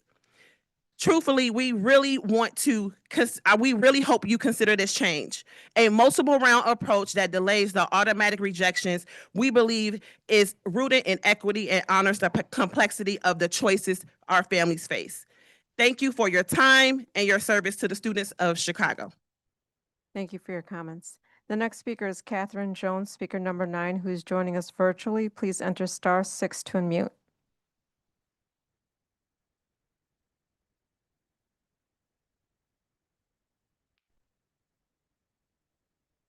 Can you hear me? Yes, please Hello? proceed. Oh, okay. I'm sorry. Good afternoon. My name is Catherine Jones, and I am a local school council member at Frederick Douglass High School. I'm calling in once again about Frederick Douglass High School. And I want to say this first before I start speaking. I am a woman of character and a woman of intelligence. And when I call in this board, I try to be honest with you all and as transparent as I can be. One thing I'm very disappointed in, I hate to be called a liar, for one thing. And once again, Ms. Hopkins told you all again about the LSC advisory board. And I be on the meeting. And like I said, if anybody want to know anything, what's happening, I be on the meeting mostly every month. You're welcome to call me, ask me questions about anything that's being said or done, anything. I was on it last night again, and I heard LSC members, again, want support. LSC members, we asking for support. With our, a lot of in schools, community members and parents and teachers, and we volunteer. I volunteer. I never get paid. We never get paid, so we know we volunteer. So, and we appreciate what we do. We know our community. I've been in the Austin community over 50 years, and I'm also an Austin CAC member. I'm on that board, and I have made recommendations to the CAC facilitators and the CPS facilitator to make recommendations for Frederick Douglass High School. Frederick Douglass High School is a beautiful school in Austin, and Ms. King and You have 30 President seconds Harding. remaining. Once again, you all invited to come out to visit Douglass. President Harding and CEO King, I invite you. We're having an open house November the 8th, next month, from 10 a.m. to 2. November the 8th. If you all can, take time out, privilege to come and look at our beautiful school. And we need more programs at Douglass. Performing arts, we put in a couple times before. I told y'all before on another meeting. We put in for performing art twice when Mr. Muhammad was there. Please come and talk to us. The Please one. conclude your I do remarks. not like to be called a liar. I don't know. I'm not putting no name out there. I don't know. But I was told we're not telling the truth on some things. When I call in, I'm a woman of character. I try to be truth and honest. And I respect each and every one of you all. President Harding, once again, you and CEO King, please, if you can, if your time permits, come and visit our school November the 8th, 2000. Visit our school November the 8th. Please conclude your from 10 remarks. a.m. to 2. That's open house. It would be greatly appreciated. And God bless each and every one of you all, because we are advocating for our children. And definitely my community, the Austin community, I will Thank keep you for your advocating until the comments. Lord tell me to be quiet. Thank you all for this time, this opportunity. Thank you for your comments. The next speaker is Veronica Lombeda, speaker number 10.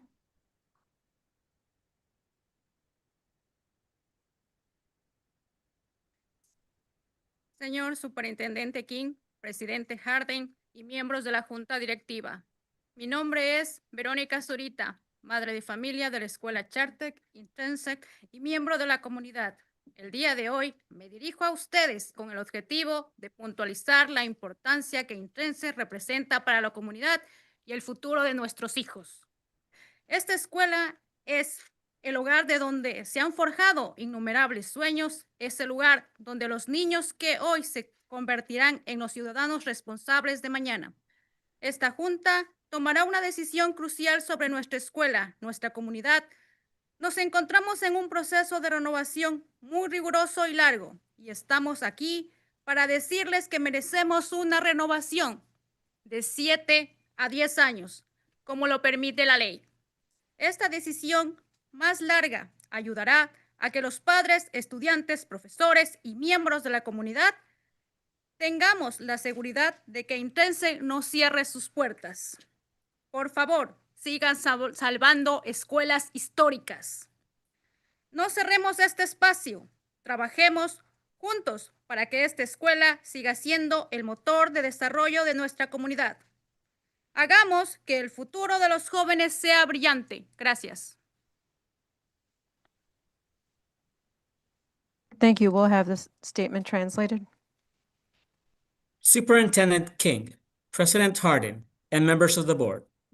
My name is Veronica Zurita, a mother of students at the Intrinsic Charter School and community member. Today, I speak before you in order to stress the importance Intrinsic has to the community and the future of our children. This school is one where countless dreams have been forged. It is a place where today's children are turned into the responsible citizens of tomorrow. This board will make a crucial decision about our schooling community. We are currently amid a very rigorous and long renewal process, and we're here to tell you that we deserve a 7 to 10 year renewal as permitted by law. This longer-term decision will allow parents, students, teachers, and community members to be assured that Intrinsic will not close its doors. Please continue saving historic schools. Let's not close this space. Let's work together so that this school can continue to be an engine for development in our community. Let's make our children's future be a bright one. Thank you. Thank you. And we'll call Zelda Madrigal back, speaker number 26, who is having technical difficulties.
The next speaker is Nicholas Torres, speaker number 21.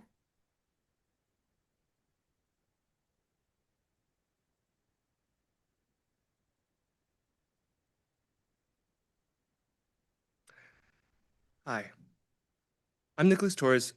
I come here today not just as an alumni of Shy Arts, but more importantly, as someone who knows what kind of impact that the arts education I received can have on children in Chicago. I know from experience that the pre-professional training kids receive at Shy Arts has the power to change lives and create pathways that people can't even dream of. I've been singing ever since I was small.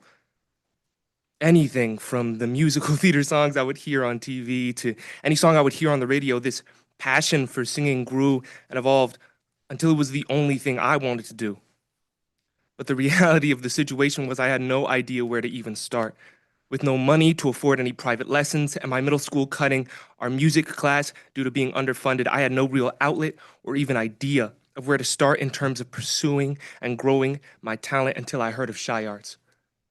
A place where I could not only let my talent thrive under experienced and passionate teachers, but also not have to worry about the cost and struggle of trying to find a separate program outside of my high school just to have the same chance as people who were better off financially than me. Now, out of high school, I am still pursuing my art, performing on brand new stages with hopes of going on to perform in Broadway shows and even making music of my own. It is my firm belief that every child has the right to follow these dreams. You will not find a community like the one at Shy Arts 30 seconds. anywhere in Chicago. It's a place where people of all backgrounds coming from anywhere in the city can share their love for the arts and have the opportunity to strive towards a future built up by them with the help of teachers and faculty who genuinely care. I would not be the person I am today without the tools and experience Shy Arts gave me, and I think if you asked any of the student body, past or present, they would tell you the same. Chicago needs Shy Arts, and it needs you to listen to the people who know it best, not just for those of us who have graduated or even those who are currently attending, but for those kids who will attend Shy Arts. Give Chicago's future generations the artistic and academic tools conclude they your need remarks. to succeed by working with the Shy Arts community to maintain the conservatory program that has helped myself and so many others pursue their love for the arts. Thank you so much. Thank you for your comments. The next speaker is Mary Lou Ugarte, speaker number 17, who is joining us virtually. Please enter *6 to unmute.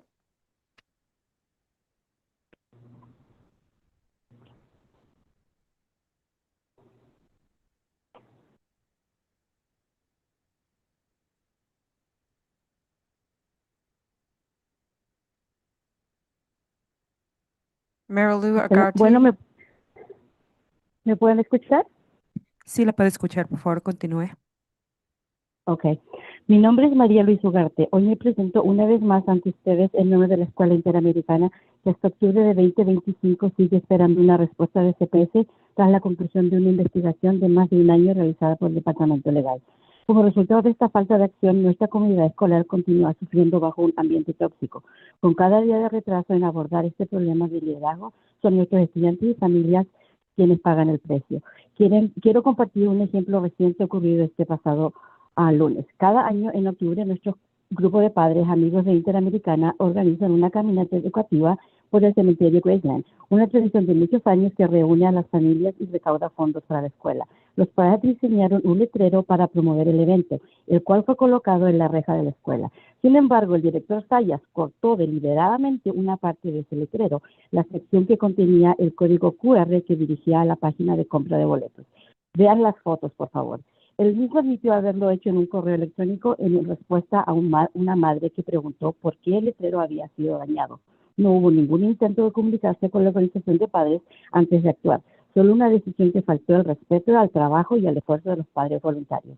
Este es solo un ejemplo de un patrón más amplio de comportamiento dañino que los padres han denunciado repetidamente. Las represalias continúan en Interamericana. Una madre, Lindsay Woods, que habló públicamente enfrentó consecuencias directas. El director Sayas retiró los servicios de asistencia SICA de su hijo. Esta acción no solo es retaliatoria, sino también ilegal. Tiene 30 segundos, por favor, concluye. El acceso educativo y el bienestar emocional del estudiante.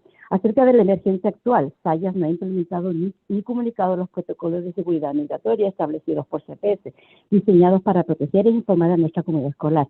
Ante esta falta de liderazgo, los padres se han visto obligados a organizar sus propias patrullas de seguridad para proteger a los estudiantes. A pesar de estos esfuerzos, el director Sayas ha rechazado incluir a los padres en los comités oficiales de seguridad escolar. Por favor, remuevan a este director, doctora Aquil. Gracias por sus que haga la comentarios, por favor, recomendación concluya. y a los miembros de la Junta les pedimos que voten por el daño por la constitución de Juan Carlos Sayas. ¿Lo puedo leer en inglés? Sí, por favor, siga. Ok, gracias.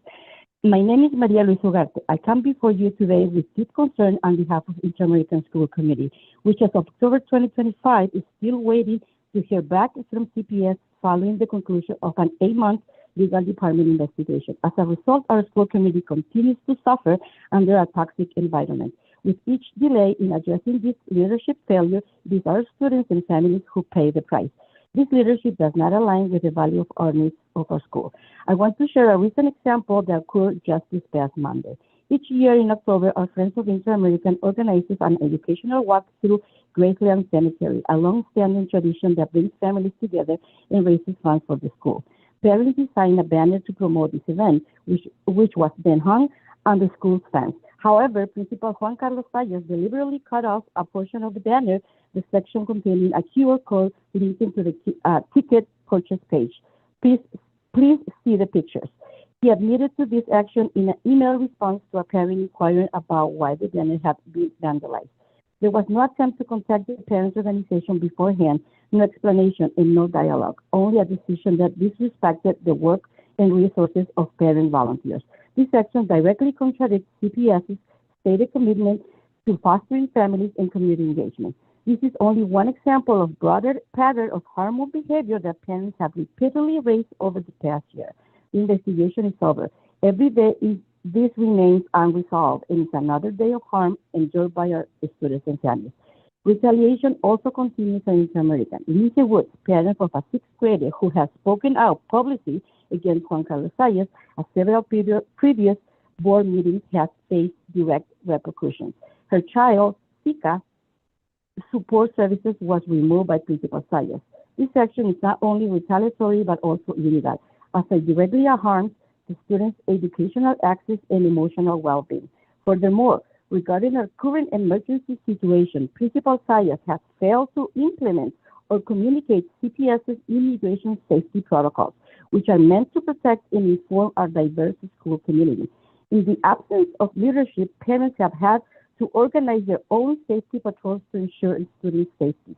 Despite these efforts, Sayas has refused to include parents in any official school safety committees. We're asking you once again to do what is right for the school community. Please remove this principal from Inter-American Magnet School. Dr. King, we urge you to make the recommendation, and the board members, we ask you to vote for no more harm. Vote to remove Juan Carlos Sayas. This action demonstrates a troubling disregard for CPS policy, parental involvement, and the rights of students. I sincerely hope Dr. King and the board recognize the harm being done to our community under this principal's leadership and take immediate action to ensure accountability and restore trust. Thank you.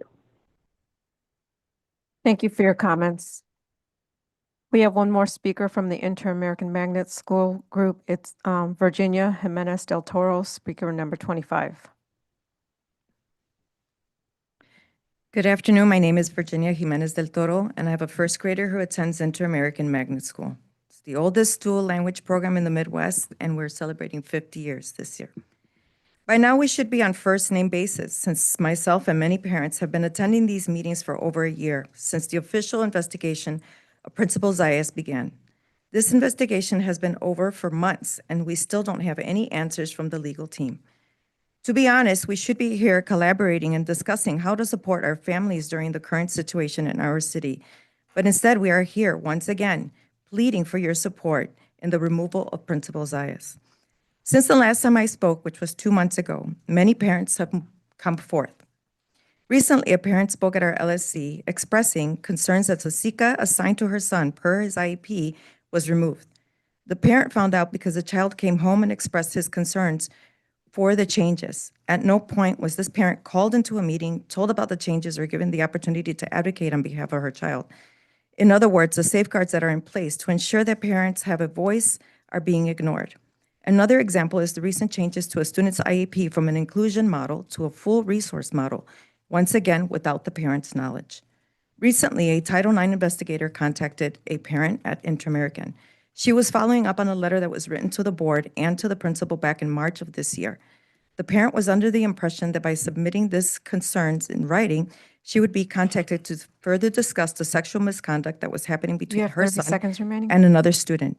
She, in fact, thought she was filing a Title IX, but instead she was told that unfortunately, they could not investigate. It took 8 months for this parent to hear from anyone, only to be told that due to technicalities, they will not be able to complete the Title IX investigation. To this day, no support has been provided for her or her child. Choosing to become a principal of Chicago Public School is a privilege and an honor. I have seen firsthand examples of some amazing leaders, those who have the honor of doing everything in their power to protect our children and families with today's current Please conclude your situation. remarks. While watching other schools demonstrate their commitment, we stand here with absolutely no plans. It is the parent community who has come forth to create a safe passage for students in the mornings, in the afternoons. We are the ones that are driving the kids to school to keep parents safe. We are doing all the jobs, and we are, to be honest, exhausted. We need better. We don't need a leader that's going to wait for someone to make them do what needs to happen for our community. We need someone Please conclude your to show remarks. true leadership in our school, and we plead with you again to please remove Juan Saez from Inter-American School. Thank you. Thank you for your comments. The next speaker is Phyllis Harrell, speaker number 18.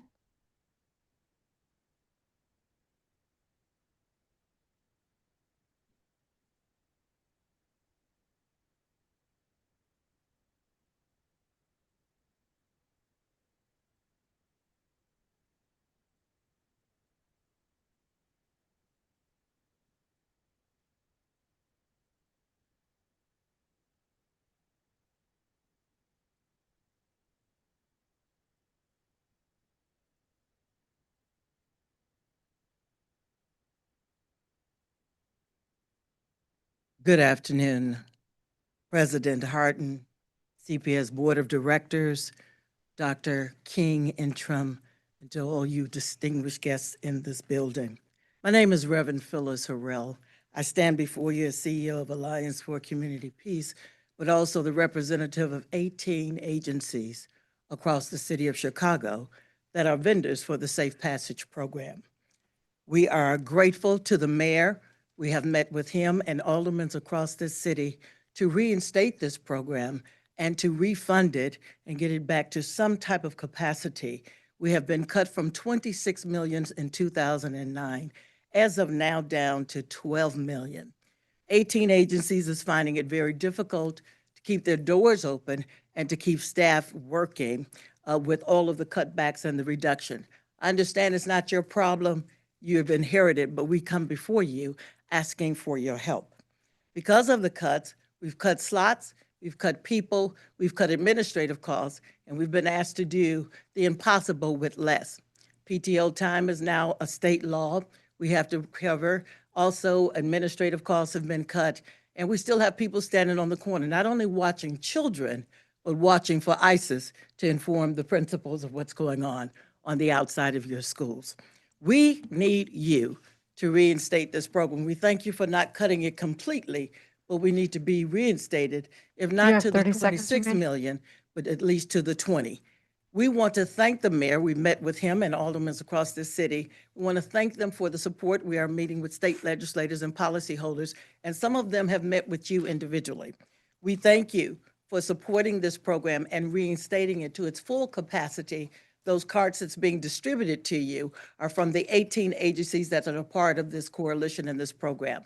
So when you meet and before you vote, please think about the boots on the ground that you already have at your disposal. We welcome you, Dr. King. We thank you for going out to the schools and doing your visits with some of the Safe Please Passage conclude your vendors. remarks. So thank you for the support you have given, but we need more. So reinstate this program at least to a couple of million more dollars so we can get back to at least putting in the slots so we can forewarn the principals and the students about ISIS being in our community. We love you, we bless you, and we appreciate all your efforts. Thank you. Thank you for your comments. The next speaker is Lauren Brown, speaker number 20.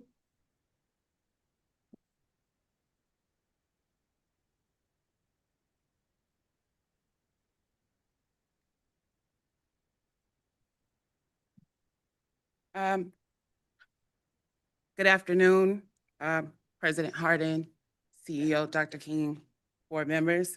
My name is Lauren Brown, and I joined Chicago Collegiate Charter Schools Network team about a year ago in my first role in education. I stepped into this role realizing day one the impact that this small but mighty school had on its scholars and the community. For many of our scholars, it's a second home, a safe haven, and a promise that their dreams matter. We serve a community where opportunities are far too often limited, where families face real challenges and financial hardships and food insecurities. So in partnership with the Live Your Dream Foundation, we were able to open a food pantry. And this year, we will have provided our community with over 150 pounds of food, which is important, obviously, in this current climate. Inside our doors, scholars find hope. They find people who believe in them, who don't believe that this is a failure, and who refuse to let their circumstances define their future. At Chicago Collegiate, we don't just prepare students for college, we walk with them every step of the way with an You have 30 average seconds remaining. with an average of almost $3 million in grants and merit-based scholarships per scholar for last year's graduating class. We help them apply, navigate financial aid, and once they're there, we make sure that they are able to stay. With the kind of encouragement that reminds them that they belong in those college classes. With majority of our scholars being the first generation to attend college, our renewal is about standing by those same scholars who are rewriting what's possible for themselves, for their families, and for their community. Our renewal isn't just about continuing a charter, it's about continuing and expanding a lifeline in the Roseland community. Thank you. Thank you for your comments. The next speaker is Ellen Moyani, speaker number 23, who's joining us virtually. Please enter *6 to unmute. Hello, good morning, President Hardin, CPS board members, and CEO King. My name is Ellen Moyani, the Director of Government and Community Affairs at Noble Schools, and today I'm here to update you on 2 requests we brought to this board and to express my gratitude. At the last board meeting, we came before you to request changes to the Go CPS process. Specifically, we asked for changes to the Go CPS platform so that all students applying to high schools in the city had equitable experiences when choosing a high school. While we still have work to do in order to meet our needs, the way this board responded was timely. Within a week of the board meeting, multiple emails were exchanged and meetings were scheduled to hear our concerns and, where possible, adjust. We value this partnership and we believe that if this response continues by the next Go CPS season, we will have the updates needed to avoid disadvantaging charter school families. Additionally, we've asked the board to visit our campuses to see our schools in action and better understand the work of our students and staff. Many of you have done just that, engaged thoughtfully and shown up. I want to highlight 2 examples of that meaningful engagement that inspires continued hope for our partnership. Board Member Lopez, our principal Nora Lawrence at Mansueto High School asked me to personally thank you for the way you showed up when ICE activity caused fear and uncertainty in Brighton Park. You didn't just visit, you grabbed the walkie-talkie, stood alongside our team and made our families feel supported. Our parents and staff noticed. This level of involvement from a board member is something we've not seen before, and we are truly grateful for your partnership. Board Member Smith, 30 yesterday seconds when you remaining. visited College Prep, you saw firsthand the immediate impact that cutting custodial staff has had across CPS. Without hesitation, you picked up a broom and helped clean a teacher's classroom, and that simple act spoke volumes. Your intentions with our students were equally powerful. You gave them a message of belonging and confidence that will stay with them. Thank you for leading with empathy, curiosity, and action. For board members who've not yet visited our schools, our doors remain open. These examples of responsiveness and partnership from board members matter. We know that your experience gives you the context you need to make the best decisions possible for our students and schools. Thank you, and we look forward to a continued partnership in service of our families. Thank you for your comments. The last speaker from the speakers list is Katie Kuntop, speaker number 27, who is joining us virtually. Please enter *6 to unmute. Hi, good afternoon. Thank you for giving me the opportunity to speak with you on behalf of Hagen School. My name is Katie Wheatley, and I have been a preschool teacher at Hagen for 19 years. I was originally hired because there was a long waiting list for preschool. And in all of my years at Hagen, there has been a consistent and strong demand for preschool. Today, our program serves 5 classrooms that are fully enrolled, with the majority of our students living within our attendance area. While preschool is a citywide program, at Hagen, it is truly an essential and integral part of our school community. In preschool, families build relationships with our teachers and staff and choose to continue their child's education with us. Hagen has become a rapidly growing neighborhood school, in part because of the positive experiences that they have had in preschool. This growth has come with challenges. Homeroom classes are at full capacity. Space for socialized services is tight, forcing service providers to work in hallways and converted storage closets. Having taught at Hagen for nearly 20 years, one thing is clear to me. We have run out of space. We are committed to helping our students learn and grow with the best resources available from preschool to 8th grade. We are asking for your support to co-locate our middle school students to the vacant third floor of a nearby school building on Leland Avenue. Co-location is a solution that uses available space in a nearby building to solve space issues at the rapidly growing Hagen School. You have 30 seconds, Randy. We are happy to collaborate with North River School, and this solution would unite our neighborhood at a time that it is important for communities to come together. Co-location ensures that Hagen continues to grow as a neighborhood school that serves our families from the very start with preschool through middle school. Thank you for your time and continued commitment to our students and families. Thank you for your comments. President Harden, this concludes public participation. Board members, are there any questions or comments related to public participation? Member Wallace. I was surprised to find that Epic and Shy Arts were not on today's agenda, given the urgency that we were told these decisions required, and hope that the extra time we've been given means that CPS has taken the time to speak with the staff and parents of those communities. Last meeting, both myself and other parents I've spoken with were given what I am sure was the unintentional impression that CPS didn't feel parents were able to provide beneficial input into how our schools could best support our students. Of course, we know we all have wishes and desires that can't always be met, but the answer to every question will always be no if it is not asked. And if we're going to keep with the idea of our district embracing the beauty, culture, and knowledge of our communities, we have to proactively collect thoughts and ideas from our leadership, staff, parents, and students for our board to be able to make the best informed decisions. Let's dispel this notion that there's an adversarial relationship between our stakeholders by committing to working together to honor the experiences and knowledge of everyone involved. Member Thurcott. Thank you. It really does break my heart when we have kids come here in the middle of the school day, losing out on instructional time to do the important task of advocating for themselves and their schools. But kids should not have to be here begging for us to protect their education and care about their education. When it comes to Shy Arts, my understanding is that the conservatory model is incredibly resource intensive. And that is part of the reason, though, that Shy Arts is a gem. You can't have this program at every single school, which is why students travel hours to get there. And they spend more time in school at Shy Arts than they would at another CPS school. Given that that model requires a lot of outside funding, I know it's subsidized by philanthropic support and outside dollars.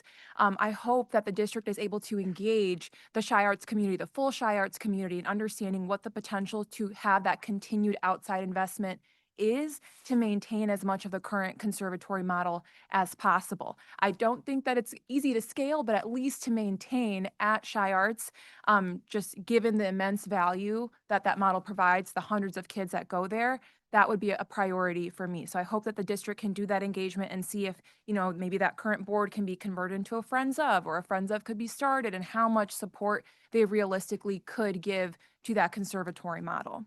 And then my second thought is just on Acero. This is not the first time or the second time or the third time that we've received these concerns from staff about what's going on with the transition. So if there's a chance that we can get a response now about what's going on with Acero, or at least in writing for board members by the end of the week, that would be very appreciated.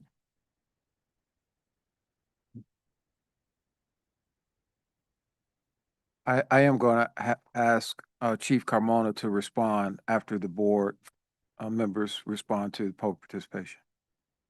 Member Lopez. Thank you, Board President. I want to thank everyone who welcomed us for the visit over at Shy Arts, heard directly from students, heard how some of those students go from the long commute, and it's because they feel welcome at that school. They want that school to where they are able to express themselves and also have the opportunity to talk to parents while doing that visit. So thank you again. I also, and probably many of you noticed that I've been in and out of the meeting. Because I've been getting calls and messages from community members. While sitting here, and as we discussed earlier, ICE continues attacking our communities, in particular around our school in Pilsen area. There were a lot of questions in families concerned. And the information that's been sent, to my knowledge, it has not yet been publicly confirmed, but I know parents are worried because of the video circulating online where it shows ICE detaining people in front of students as they're walking to school. Again, showing how they're escalating their enforcement disregarding the safety of our students. So while our schools can be as safe as they can be, if our students cannot make it to school, that's a problem. So I want to thank Safe Passage workers again for ensuring in those schools that we do have the program as we continue working to expand, if possible, with city support and other resources. But just sharing this because it again shows the fear, shows that the impact now it's having directly in our students. Thank you. Member Brown.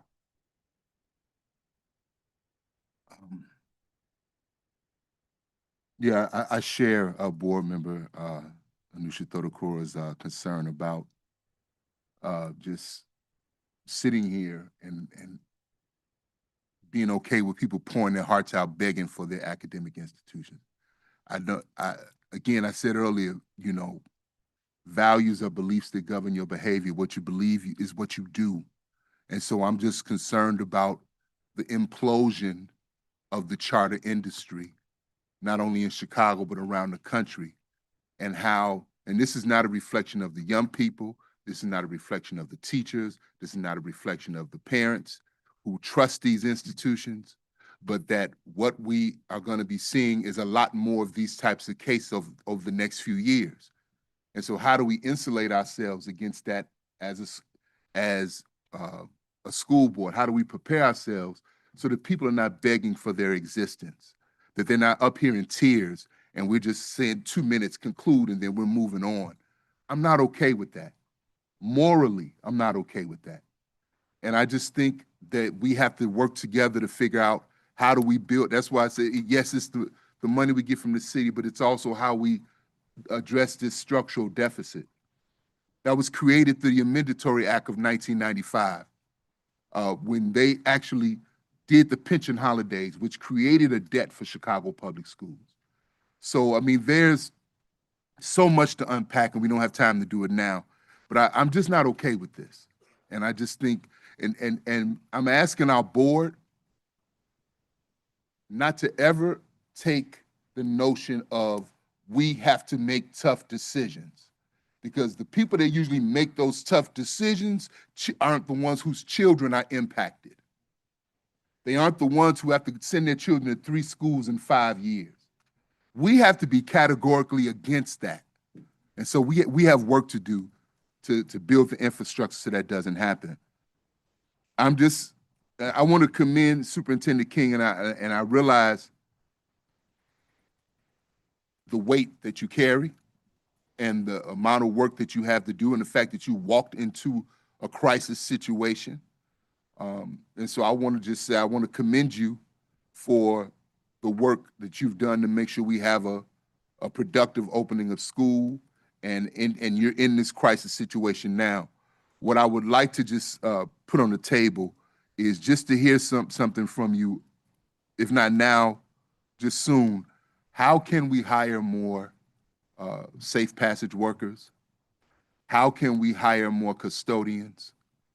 I think these are cuts that were avoidable, but we got them now. And I think, especially with the situation that our young people are facing and our families are facing right now, as many caring eyes that we have on every corner is important. So I'm concerned about the fact that I don't think we have enough safe passage workers. I don't think we have enough support to insulate our young people and our families. So that's the question, sister. We wouldn't have to do it right now, but I would like to get some feedback on that. Okay. And I am asking this. I said this in my first statement. I'm humbly asking for a directive from your office to just encourage CPS principals to allow Black Voter Project, Chicago Teachers Union, Brighton Park Neighborhood Council, Palenque Logan Square Neighborhood Association, and groups like COCO to do Know Your Rights, Know Your Risks trainings with young people in the schools. Young people are not our future, they're our future, and they are our now. They are capable of handling the information to understand the risks that they are up against. But I do think at the local level, I don't know what's been done up to this point, but what I'm getting back from some folks is there's resistance in some schools to allowing that to happen. So I'm asking if that's something that you could do. And that's it. Member Rosenfeld. Yeah, hi. I think we are a district that cares so much about kids. It's important to remember that on the board. We, the board members, are the district. I also do believe we have hard decisions to make, complicated decisions that will always hurt some and help some. And that's why we were put on this board, to do just that. Chief Carmona sent an incredible email last night with lots of information about the charter schools, what's happening, what happened as a result of the Acero vote, and what the future looks like. So I implore all board members to read that, ask questions, because a lot of our answers are right there in that email. In addition to that, we formed a committee to look at charters, to take the time to do the deep dive and to do better. As always, you know, our job as board members are to do no harm and protect the classroom, and that's exactly what committees like this will do. And I appreciate the information. I started the email. I had to take a break and come back because it's very dense. And we'll continue to make these hard decisions and do the right thing for the district. Member Rio Sierra. Thank you. I just want to thank all the students that came and are advocating so fiercely for their spaces, because it seems like every day is another charter school tragedy. Every meeting, we have parents here, like G2 said, crying over their safe spaces. And I just hope that as we are watching one charter school after another choosing to abandon our families, I want to make sure that we are actively engaging the community every step of the way. I want the solutions to be based on feedback from those that are being impacted. I want the options that we are given to vote on to be based on that feedback. And I look forward to robust conversations with the community to make sure that we are not creating more harm within our system. I deeply value the visit that I took at Shy Arts. As a working artist, I very deeply understand that that space is sacred for so many young people. They need to be in spaces where they can see themselves as professional artists. They need to be in spaces where they can excel at their craft. Art is essential every single day. Everything that we are wearing, every device that we hold, every car that we drive, every building that we're in is created by an artist. We are surrounded by work that is done by artists, and it is essential that we continue to uphold those spaces for every single one of them. And I hope that we can continue to service that conservatory model. And again, I look forward to us having robust community conversations with all of our charters families so that we can make sure that we are doing the best possible thing that we can for every single one of them. Thank you. This concludes public participation. We'll now move into a short recess. Board Member Biggs, do you have motion MO1? I move that the board take a 30-minute recess. Is there a second? Second. Thank you. I'll proceed with a roll call. Member Smith, Aye. Member Lopez, Aye. Member Velez, Aye. Member Boyle, Yes. Member Wallace, Aye. Member Custer, Aye. Member Pope, Yes. Member Rosenfeld. Yes. Member Rivas, Yes. Member Brown, Yes. Member Rio Sierra, Aye. Member Bannon, Aye. Vice President Bautista, Yes. Member Biggs, Yes. Member Thodakura, Yes. Member Blaze, Aye. Member DeBerry, Aye. 17 ayes, 0 nays. This motion is adopted by the board. This meeting will now go into a 30-minute recess.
No, and I'm just introducing myself.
The meeting of the Board of Education is reconvened. We'll now proceed with the business portion of the meeting. Dr. King, we're ready for your presentation.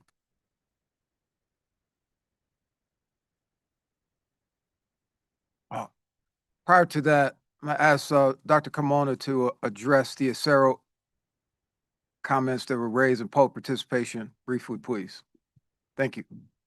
Absolutely, and thank you for giving me the opportunity to respond to some of the comments. And let me start by saying, and thank you, Board Member Tadakura, for mentioning about a report. We're actually working on that and report and give you an update on the incubation process of how we are processing the schools and how the schools are transitioning and how the process is going as it relates to that. But I can give you a quick summary right now. Number one, I'm not sure if you're aware, we created 5 different advisory councils for each one of the schools. As you know, these schools cannot, at this point, have local school councils, but we are trying to simulate what the local school council could look like by having parents, community members, and staff members being part of the process. And the first activity they're doing right now is selecting the school principal. They already have the slate of candidates. I believe they're doing interviews this week and next week, and they should be making offers to principals at the schools very soon. Once that is done, then the process of hiring the rest of the staff will start. I think there's a lot of misconceptions. Unfortunately, we want, and I want to make sure this is clear, and we said it, and I mean on record several times saying this, we want to make sure that the schools, when it comes to the staffing, we keep the schools as close as possible to what they look like today. But there are some limitations. There are issues with certifications. There are issues with residency. There are issues of staff members that do not want to work for Chicago Public Schools. So we have to take all of those things into consideration because unfortunately the schools are not going to look exactly the same as some of the staff members will not be there next year. Again, we're speeding up the process, trying to hire the principals as quickly as possible. But again, it's a process and there's policies that we have to respect and protect when it comes to Acero. I know there was a comment in terms of, we find it here about making every effort that is in the resolution to keep the schools whole. That's exactly what we're doing. We're making every possible effort, respecting the policies that currently exist and the state law that currently exists to make sure that we actually do this process in a way that doesn't create any issues for the district in the future, but as well as making sure that the students actually also are protected in this process. A few things about CHI-Arts super quickly. We certainly value the uniqueness of CHI-Arts, and there's a reason why we're making a recommendation to transition the school as a district-managed school. But I think some of you have mentioned the piece of, and you heard it today, of the conservatory. I think the conservatory is the most important piece, in my opinion, of CHI-Arts. It will truly make CHI-Arts unique. In fact, it's so unique that it's the only school in the district that has a requirement of, you see, now I forgot, of auditions. So it's the only one. This is something I approved personally 2 years ago because I understand the uniqueness of the program. So we want to protect as much as possible what exists. Some of you have mentioned there are some constraints and there are some funding commitments that need to come with the conservatory. Right now, the academic program, it will be almost a cost, a net zero cost to the district because it will be and will look pretty much exactly the same. There will be some additional cost because we're planning to have most of the art classes, the certified teachers during the day so that the students can obtain the credits during the day. Now, our goal is to maintain the conservatory as close as possible to what the conservatory looks like because we want the enrollment at the school to continue to be as strong as it has been for the last 10 years. But again, there are contractual obligations there. There are also some pieces in terms of funding that we have to secure to make sure that we don't find ourselves 4 or 5 years down the road in the same situation because we can no longer fund the conservatory. We have to be not only respectful with the process, but we also have to be taking into consideration the fact that we don't want to find ourselves here again because we don't have enough funding for the conservatory. So I think again, we're getting closer when it comes to getting the Acero commitment going, and very close also when it comes to the CHI-Arts. You had a big decision to make next week, not only about CHI-Arts, but also about EPIC. You will be receiving another memo tomorrow with some more updates and some more thinking that we had regarding CHI-Arts. Yeah, I see a board member smiling about this. But I think we have come together again. We have listened to some of the feedback we have received to see if we can actually find and get the conservatory to be as close as possible to where it is today. I think the more we protect the conservatory, the easier it will be to maintain not only the enrollment, but also to continue giving the students the experience and the learning experiences that they have today. Not sure you also want me to talk about Hogan. Not at this time. No, not at this time. Okay, thank you. Thank you. Dr. King Ware for your presentation. Thank you, Chief Carmona. President Harden, we have Sarah Kempner, the Executive Director of Insights and Research, to present the SY26 enrollment trends to the board. Good afternoon. Well, it is my honor to present this report to you today on the state of enrollment in the district. I want to begin by acknowledging the many contributions of staff on my team, Data Science, Insights, and Research, as well as many other teams, including planning and data management. Before I dig in to the data with you this afternoon, I want to highlight that the data we're looking at is comparing the district's enrollment at the 20th day of the school year in each school year. We are looking at and comparing these snapshots in time to help us understand what is happening across the year in our schools. This year, the district's enrollment is 316,224 students. This represents a decrease of just over 9,000 students from last year and just under 6,000 students fewer than the 2022-2023 school year, which was our previous lowest enrollment. Declines in enrollment were experienced in nearly every type of school, particularly in our preschool and in our charter elementary schools. Similarly, declines in enrollment were observed in nearly every grade level. Looking now to additional details on our student population, we did see a decrease in the number of English learners attending our schools. However, the number of students with individualized education plans, IEPs, increased 2.5% over last year, despite the overall decline in enrollment. Overall, our district's racial and ethnic makeup has not shifted significantly. The district did see a decrease in the number of Latinx and Black students, and there was a 1.4% increase in the number of white students enrolled in the district. Looking across the community areas in the city, this map illustrates where we saw the shifts in enrollment. The darker shaded areas are where the district saw the largest increases in enrollment, whereas the lightest shades represent the largest enrollment decreases. I'll give you a minute to look at the map. You can see the 5 largest decreases and 5 largest increases on the slide as well.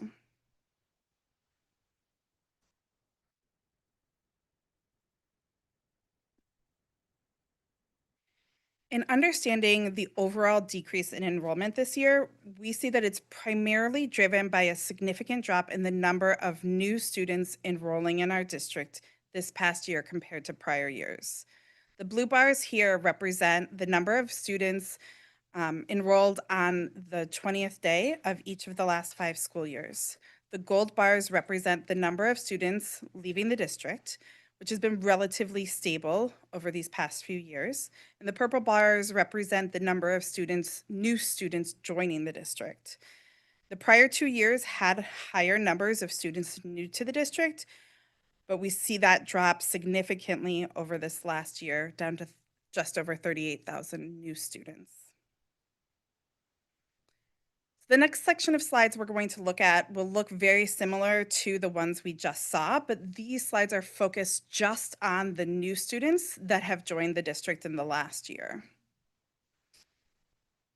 So enrollment of new students declined in all grade levels, but most notably at the traditional entry and transition grade levels in the district, so in preschool, kindergarten, and ninth grade.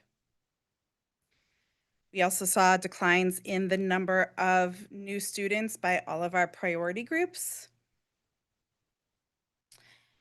And there was a sizable decrease in the number of new Latinx students enrolling in the district this year after a spike in new Latinx students in the prior 2 years.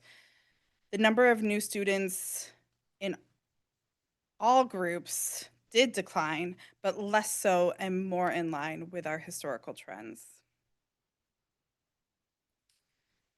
This map shows the proportion of students residing in each community area that are new to the district. So again, the darker areas represent higher proportions of new students in that community area, and lighter shades represent smaller proportions of new students in that area.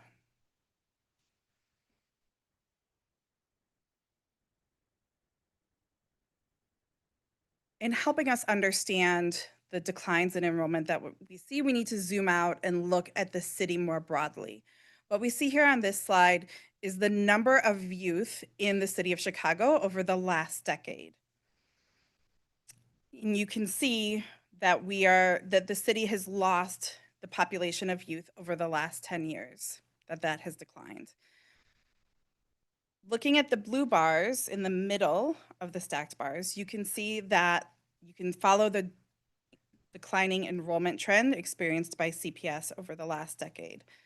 I also want to call your attention to the orange on the bottom. This represents youth who are enrolled in private schools.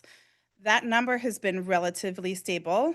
It saw a slight increase in 2020 and has held steady there. But given the context of the overall decline of youth in the city, that does mean that youth electing to attend private schools are taking up a larger proportion of the youth in Chicago. But I do want to emphasize that the majority of our decline in enrollment is really driven more by the overall decrease in youth, not necessarily the private school selection. All right, and this last section of slides will shift to just focus on the students who left the district since the 20th day of the prior year.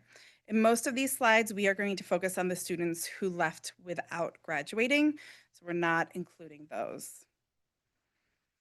In high school grades, we saw fewer students leave the district without graduating in the last year, particularly at 11th and 12th grade, and there were slight increases in students leaving at 7th and 8th grade. More English learners, students left the district this year, similar to an increase last year, but student departure in other priority groups decreased. Looking at race, the number of Latinx students leaving increased, but the number of Black students leaving decreased, which is a trend that we have seen over the last few years. And again, across the community areas in the city, the darker shaded areas represent where there are a higher proportion of students in that area leaving the district, and the lighter shaded areas represent the smaller percentage of students residing in that area leaving the district.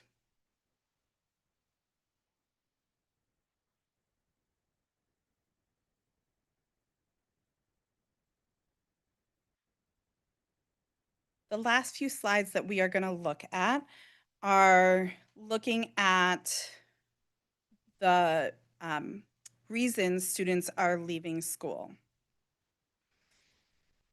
This is based solely on the exit code that is used when they are withdrawn. So our ability to truly understand what may be motivating or the more in-depth nuanced reason for leaving is not something that we have the ability to see, but we can get some broader understanding of the trends by looking at leave codes. So while the majority of our students do leave by graduating, which is something we should be celebrating, the next largest leaving of CPS is by transferring outside of Chicago. These students could be transferring to a suburban school, they could be transferring out of state or even out of the country. What we've also seen over the last 4 years is a decrease in the number of students leaving because they have dropped out. This aligns with what we have seen in our district's official dropout rate metric that we will have out shortly. Looking at the use of leave codes by grade level also helps us understand aspects of students leaving the district. These transition grade levels, again, are showing the highest overall rates of departure and help us understand why. So you can see that preschool students are leaving, and most of them are leaving by exiting an early childhood education program. That is a different, unique leave code just for our preschoolers because that does not fall under K-12. But all 8th graders are also leaving at a much higher rate. And if you look at why they are leaving, you see that a lot of these students are choosing to transfer to another non-public school within the city of Chicago. And that's unique to that 8th grade group. Then given some of the other trends that we have seen this year, we looked at specifically the Latinx and English learner population. We know that is a very diverse group of students. What this visual shows is that even though the transition out of CPS has been generally stable in the last few years overall, these two visuals show that the departure of Latinx and English learner students in the last few years has been increasing, which is in line with what we saw earlier. English learner students, though, are leaving Chicago at higher rates by leaving the city completely or being in a state of transition where we have expected them to arrive to school, but they have not, or have indicated transfer but did not verify. That concludes my presentation. Happy to take any questions you may have. Member Boyle. So, I'm reading a lot and I'm seeing that all across the country we're having lower numbers of school-age children. Like people are not having as large of families as they did in the past. And it seems like the population of school-age children is just down like in a lot of major cities and also in like rural areas. And I'm wondering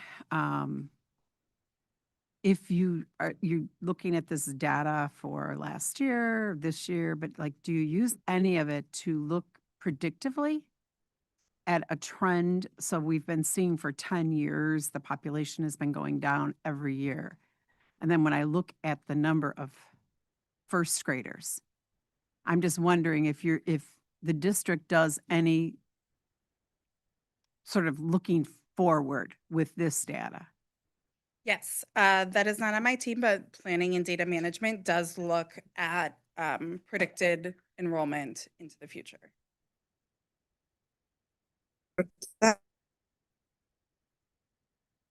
Member Smith. Yes, the students who are transferring out of Chicago Public Schools to choose other schools, do we have data on why they are electing not to go to Chicago Public Schools? Unfortunately, we don't have that more nuanced understanding of what is motivating them to make these changes. We're pretty limited to knowing, is this about leaving the Chicago area, is about choosing a private school, but that's the extent of the information. Would there be a way to do surveys of parents who are choosing to take their children out of Chicago Public Schools to try to understand, because that may allow us to fix processes that Chicago Public Schools may need to deal with to retain students? Mm-hmm. Certainly, we have surveyed our stakeholders and parent groups often. We do an annual survey of parents and their satisfaction with the schools in the spring around parent report card pickup. That is certainly something that we could look into. We might, in this particular situation, we might just get some extreme responses that, if I'm leaving, I may not want to take the time to fill out the survey if I'm leaving because I just need to move or whatnot. But if I have really strong feelings, like I feel that there was some significant problem that's driving out, we are more likely to get responses from them. So I would while that is an option, we just need to be careful in not over attributing some of the responses, the extreme responses we may get. Yeah, I guess, and when I hear that, I guess my reaction is maybe we need to hear extreme responses and not be Absolutely. afraid of that. Absolutely. All right, thank you. Yes. Member Pope. Yeah, so a lot of this data that you're presenting, I've seen presented elsewhere and is very in line with what's happening in major metropolitan areas throughout the country. It's pretty obvious why the decline in the Latinx population is occurring at this point, and certainly those are factors well beyond the control of any of us sitting here today. But one thing I was curious about is how, having worked in a high school and having been friends with several counselors and stuff, I did not find our exit codes to really be very meaningful and valid. And there were a variety of reasons for that, some of which is that kids sort of slipped away without a parent coming in and saying, I am withdrawing, Johnny, we're moving to, Texas next week or something like that. And that was particularly true in the Gage Park community. And I'm just wondering, do you really think that those are very meaningful?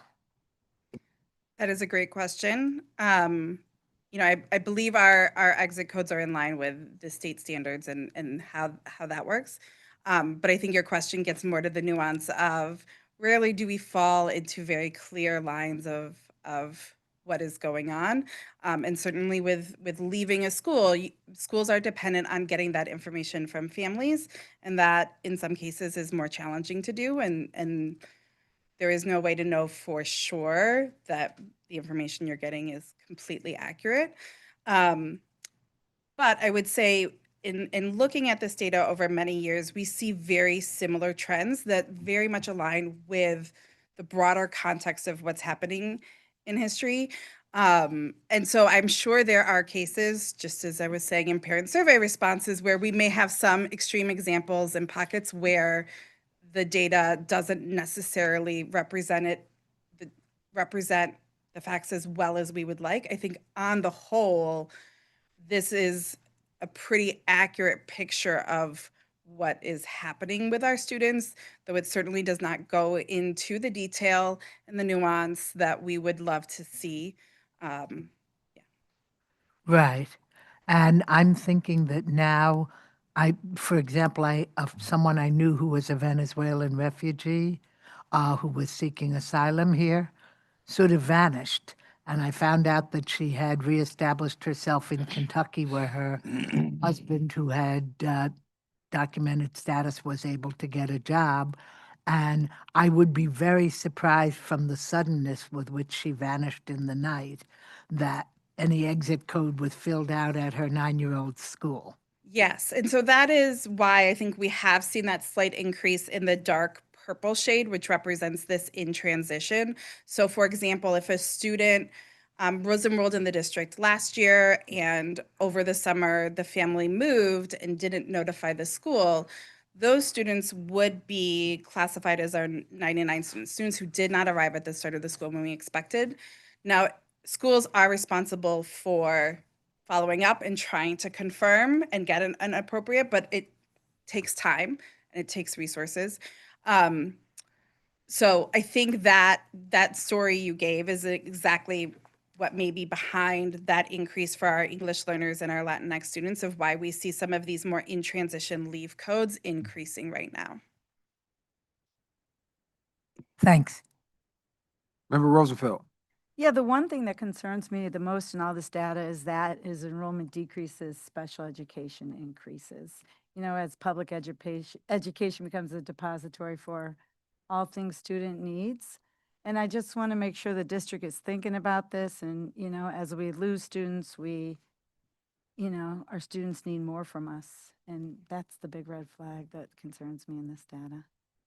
Thank you for calling that out. I think that was certainly the message I was trying to get across in that slide, is that the diversity and the needs of our students do not shift as much as our overall number, and particularly when we look at students with IEPs. Member Brown. I'm curious, the second highest cause of young people leaving the system is their families moving out of Chicago, right? Mhm. I'm wondering how long, is there a way to find out how long has that been the case?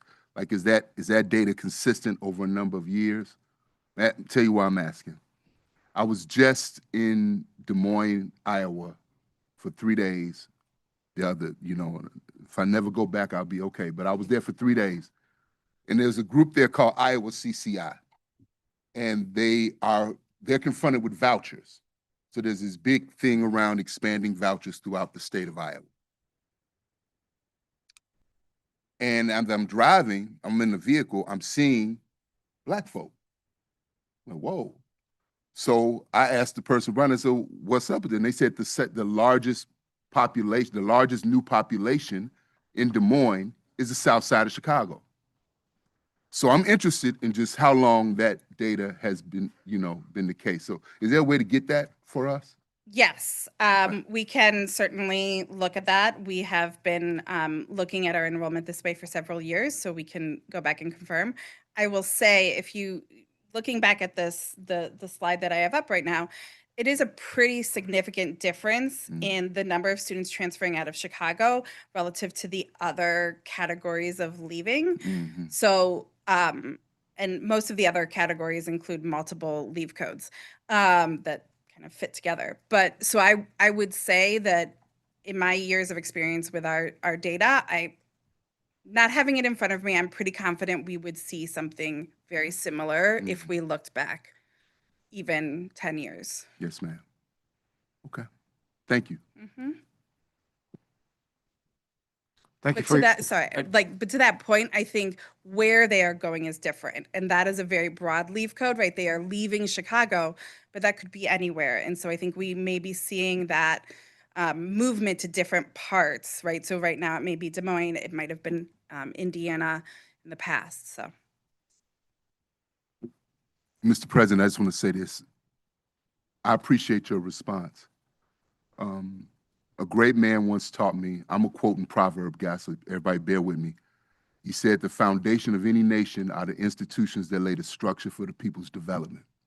The way you build community is you invest in the basic quality of life institutions. The way you destroy a community is you kill those institutions. So whether it's housing, education, food production and delivery systems. So that's the consciousness that I walk into this space with a commitment to actually build stability in Black and brown communities where our institutions do what's right.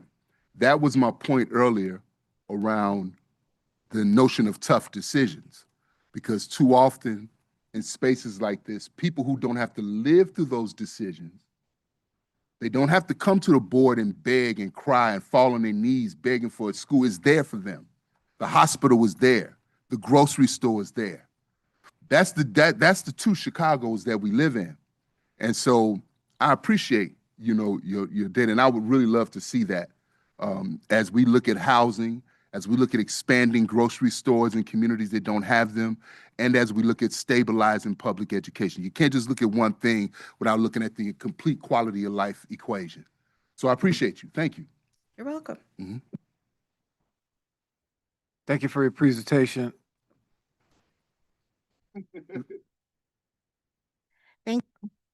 Am I on? Thank you for the presentation. I'm wondering if you can do something that is similar to this, but for over the last couple of months. I know that a lot of us are curious about kids not going to school every day, and in which schools and in what neighborhoods, and what we can do about that as individual leaders. And so I'm wondering, could you make a mini report, something like this, just based on attendance? I will certainly look into that. I think what you're asking is, are we seeing trends, particularly in the last 2 months, that are different than we have seen in prior years, especially when it comes to students attending school or even transferring out of our schools? Information in CPS is always in flux, and particularly within the school year, there are things that are changing.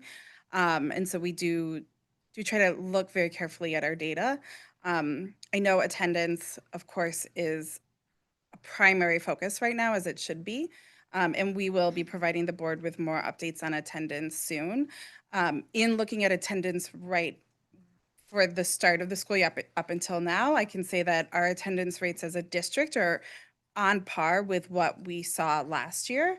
And there are some student groups that are seeing increases in attendance this year compared to last year. But if we look at our Latinx and English learner students, we do see some small decreases in attendance this year compared to last year of about 1 percentage point. Okay, thank you. That's helpful. I have one other point about early childhood learners. I'm just curious about, who puts a kid in school and then pulls them out that young, and how, how significant that time period is. I mean, I'm just curious about that. Yeah, and I think there are a lot of different reasons. Let me move to that slide. So the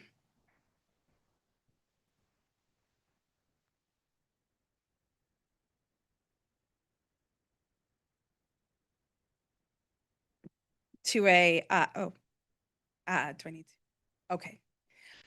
She will transition to our CPS neighborhood school, and so she will likely not show up in this graph unless the school decides to use a different leave code, like the 52 that represents ending your early childhood program, because preschool is separate from kindergarten in many instances. So I think what you're seeing there is similar to some of these other transition grades in that preschool is a pivotal time. Preschool and CPS is different than K-12 in some instances. And so you're going to see some of that, families moving out of the city, families electing to attend a private non-public school instead.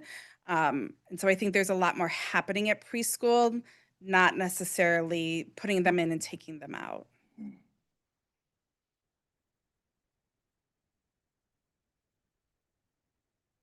I'll just encourage the board to, any further questions, just to share them with our chief of staff to allow Ms. Kempner to get the responses back to us. Thank you for your presentation.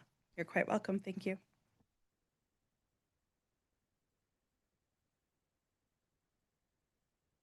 We'll move on and open the floor for questions or comments on public agenda items. A resolution on the protection of school-based custodial workers will be a separate vote taken after RS5, so you can provide your questions and comments for that item before we proceed with the separate vote.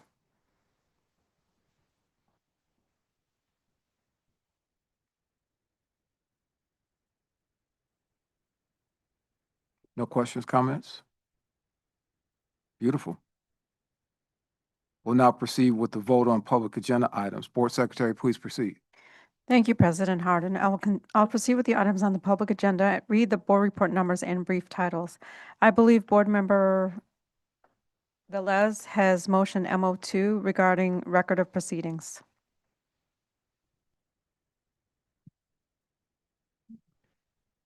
I move that the record of proceedings of the Agenda Review Committee meeting of September 10, 2025, and board meeting of September 25th, 2025, prepared by the board secretary, be approved, and that such records of proceedings be posted on the Chicago School Board of Education website in accordance with Section 2.06B of the Open Meeting Act.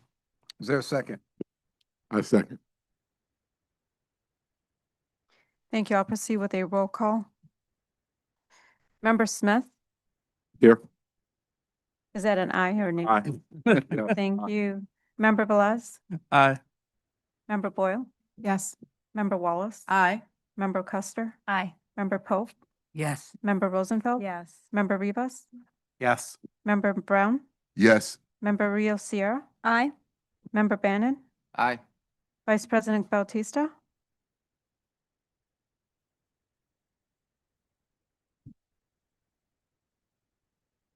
You say Bautista, I'm sorry, I was switching over. I'm a yes. thank you. Member Biggs, Yes. Member Thodokura, Yes. Member Blaze, Member Zakor, Yes. Member DeBerry, Aye. 16 ayes, 0 nays. This motion is adopted by the board. President Harden, I'll continue with items that do require a vote. RS2, resolution authorize appointment of members to LOCs to fill vacancies. PO1, amend ownership of intellectual property policy. President Harden, this amendment is necessary to align with Federal Copyright Act and to update language throughout the policy. I'll continue with PO2, amend student acceptable use policy. President Harden, this amendment is necessary to update language and address new technology. I'll continue with PO3, amend staff acceptable use policy. President Harden, this amendment is necessary to update language and processes. I'll continue with PO4, rescind internet safety. President Harden, this policy was no longer necessary. The content is duplicative of the student acceptable use policy. I'll continue with ED1, approve application for school code waiver regarding physical education. EX1, transfer of funds. OP1, permanent debarment of Brian Metcalf and Kimberly Maddox. OP2, permanent debarment of Nations Classroom. OP3, permanent debarment of Levon and Natasha Timms, Mind Over Matter Foundation, Inc., My Brothers and My Sisters Keeper, Inc., and Freedom Productions, Inc. OP4, permanent debarment of Joseph Samuels and Linda Hightower. PR1, authorize new agreements with BSN Sports LLC and School Health Corporation. PR2, authorize the second final renewal agreement with various vendors to provide out-of-school time and student health wellness products and services. President Harden, I'd also like to note an abstention for Board Member Gutierrez for the following vendor on PR2, Metropolitan Family Services, number 32, and an abstention for Board Member Lopez for the following vendor on PR2, SGA Youth and Family Services, number 45. I'll continue with PR3, amend a new agreement with various vendors for furniture, accessories, and related design, configuration, and repair services. President Harden, this amendment is necessary to add 5 additional vendors. I'll continue with PR4, authorize the first and second final renewal agreement with Train US, Inc. PR5, authorize the pre-qualification status of new agreements with various vendors to provide design, build, contracting services. President Harden, I would like to note an abstention for Board Member Gutierrez for the following vendors on PR5. Berling Builders, Inc., number 6, Toro Constructions Corp., number 15, and I'll continue with PR6. Authorize the second final renewal agreement with Sutton Ford, Inc., PR7, report on the award of construction contracts and changes to construction contracts for the board's capital improvement program. President Harden, these items do require a vote. Is there a motion? So moved. Is there a second? I second the motion. I'll proceed with the roll calls and noted abstentions. Member Smith, Aye. Member Velez, Aye. Member Boyle, Yes. Member Wallace, Aye. Member Custer, Aye. Member Pope, Yes. Member Rosenfeld, Yes. Member Rivas, Yes. Member Brown, Yes. Member Rio Sierra, Aye. Member Bannon, Aye. Vice President Bautista, Yes. Member Biggs, Yes. Member Thodakura, Yes. Member Zakor, Yes. Member DeBerry. Aye. 16 ayes, 0 nays, and noted abstentions from the vendors for Member Lopez and Member Gutierrez. President Harden, I'll continue with additional items on the public agenda that do not require a vote. PR8, Chief Procurement Officer Delegation of Authority Report for August 2025 and Chief Financial Officer Report for August 2025. EX2, Report on Principal Contracts New. EX3, Report on Principal Contracts Renewals. AR1, Report on Board Report Rescissions. President Harden, these items just need to be accepted by the board. Please mark received and filed. Thank you. I'll continue with items from the Acting General Counsel that do require a vote. AR2, transfer and appoint Senior Assistant General Counsel Carmen A. Cifuentes. AR3, amend continued retention of various outside counsel law firms. President Harden, this amendment is necessary to increase spending authority for one outside counsel law firm. And for the record, I'd like to note an abstention for Board Member Gutierrez for the following law firms on AR2: Burke, Warren, McKay, and Saratella PC, Mayor Brown LLP, and Greenberg Taurig LLP.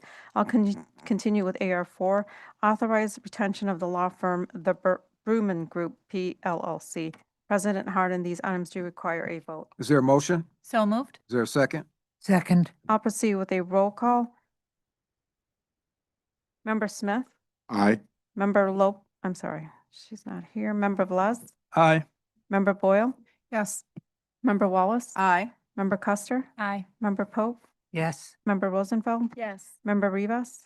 Yes. Member Brown? Yes. Member Rio Sierra? Aye. Member Bannon? Aye.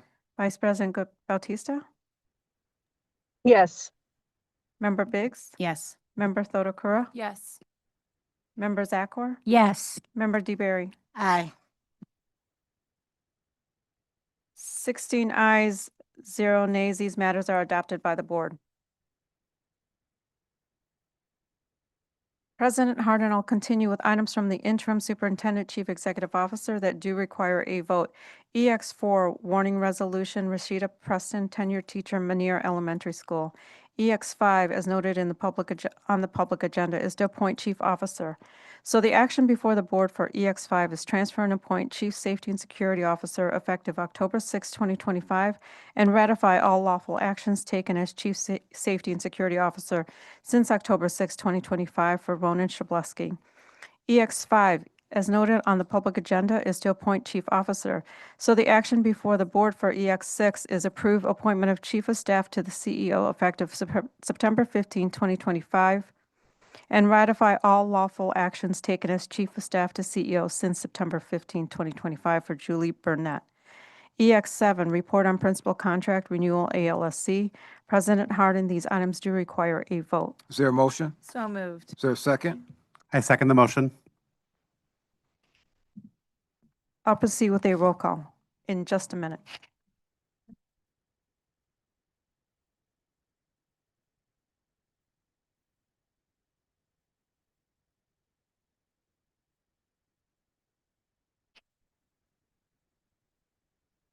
For the record, I do want to note for the court reporter, when I read EX6, it should have been noted as EX6. And EX6, as noted on the public agenda, is to appoint chief officer.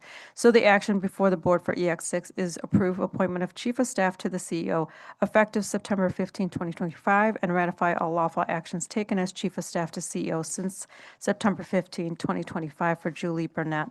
I'll proceed with the roll call on these items. Member Smith? Aye. Member Velez? Aye. Member Boyle? Yes. Member Wallace? Aye. Member Custer? Aye. Member Pope? Yes. Member Rosenfeld? Yes. Member Rivas? Yes. Member Brown? Yes. Member Rio Sierra? Aye. Member Bannon? Aye. Vice President Bautista? Yes. Member Biggs? Yes. Member Thodakura? Yes. Member Zakor? Yes. Member DeBerry? Aye. 16 ayes, 0 nays. These matters are adopted by the board. President Harden, I'll continue with items from the board that do require a vote. RS3, resolution by the Board of Education of the City of Chicago regarding the dismissal of Rashida Preston, tenured teacher assigned to George Manier Elementary School. President Harden, for the record, this resolution reflects that the Board of Education issues an opinion in order and accepts the hearing officer's recommendation to reinstate Rashida Preston. This resolution also includes additional conditions and reflects that a written warning will be issued. Rashida Preston is hereby reinstated. I'll continue with RS4, resolution by the Board of Education of the City of Chicago regarding the dismissal of Brian Dunn, tenured teacher assigned to James B. McPherson IB World School. President Harden, for the record, this resolution accepts the hearing officer's recommendation for dismissal. Brian Dunn is hereby dismissed. I'll continue with RS5, resolution approving interim superintendent chief executive officer's recommendation to dismiss educational support personnel. President Harden, these items do require a vote. Is there a motion? So moved. Is there a second? I second. I'll proceed with a roll call. Member Smith? Aye. Member Velez? Aye. Member Boyle? Yes. Member Wallace? Aye. Member Custer? Aye. Member Pope? Abstain. Member Rosenfeld? Yes. Are you abstaining? I'm sorry, Member Pope, are you abstaining on all 3 items from the board? No, only on the Brian Payne. Brian Dunn? Done, I'm so sorry. That's okay. You are abstaining on RS4. Are you, what's your vote on the other 2 items? Yes. Okay. Member Rosenfeld? Yes. Member Rivas? Yes. Member Brown? Yes. Member Rio Sierra? Aye. Member Bannon? Aye. Vice President Bautista? Yes, with no on Brian Dunn.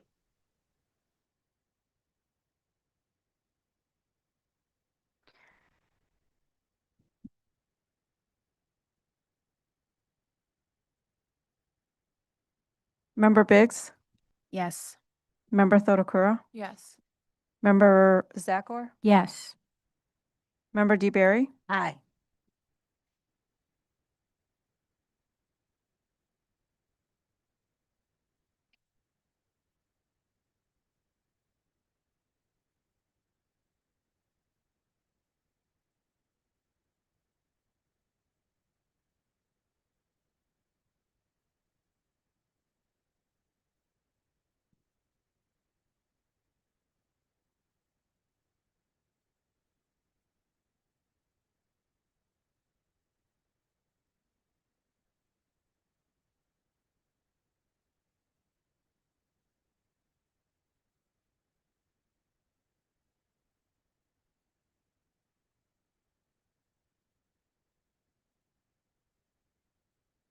Thank you for your patience.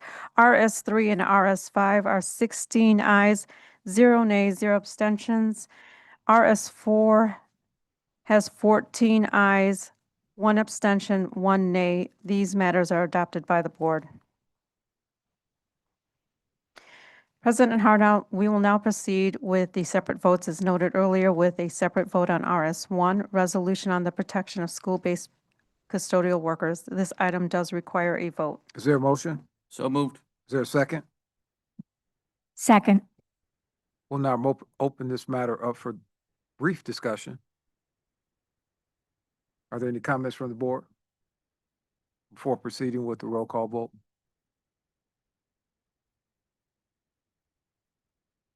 There being none, we'll proceed. I'll proceed with a roll call vote on RS1. Member Smith? Aye. Member Velez? Aye. Member Boyle? Yes. Member Wallace? Aye. Member Custer? Aye. Member Pope? Aye. Member Rosenfeld? Yes. Member Rivas? Yes. Member Brown? Yes. Member Rio Sierra? Aye. Member Bannon? Aye. Vice President Bautista? Yes. Member Biggs? Yes. Member Thodakura? Yes. Member Blaze? Aye. Member Zakor? Yes. Member DeBerry? Aye. 17 ayes, 0 nays. This matter is adopted by the board. President Hardow, I believe Board Member Bannon has motion M03. I move the board adopt the minutes of the closed session meetings of September 10th, 2025 and September 25th, 2025 pursuant to section 2.06 of the Open Meetings Act. Board members reviewed these minutes and determined that the need for confidentiality exists. Therefore, the minutes of the closed session meetings held September 10th, 2025 and September 25th, 2025 shall be maintained as confidential and not available for public inspection. Is there a second? I second the motion. Thank you. I'll proceed with a roll call. Member Smith? Aye. Member Velez? Aye. Member Boyle? Yes. Member Wallace? Aye. Member Custer? Aye. Member Pope? Yes. Member Rosenfeld? Yes. Member Rivas? Yes. Member Brown? Yes. Member Rio Sierra? Aye. Member Bannon? Aye. Vice President Bautista? Yes. Member Biggs? Yes. Member Thodakura? Yes. Member Blaze? Aye. Member Zakor? Yes. Member DeBerry? Aye. 17 ayes, 0 nays. This matter is adopted by the board. This motion is adopted by the board. President Harden, there are no further items on the public agenda. Thank you. Is there a motion to adjourn? So moved. Is there a second? A second. Second. You all want to stay, huh? All in favor, say aye. Aye. We are adjourned. Aye.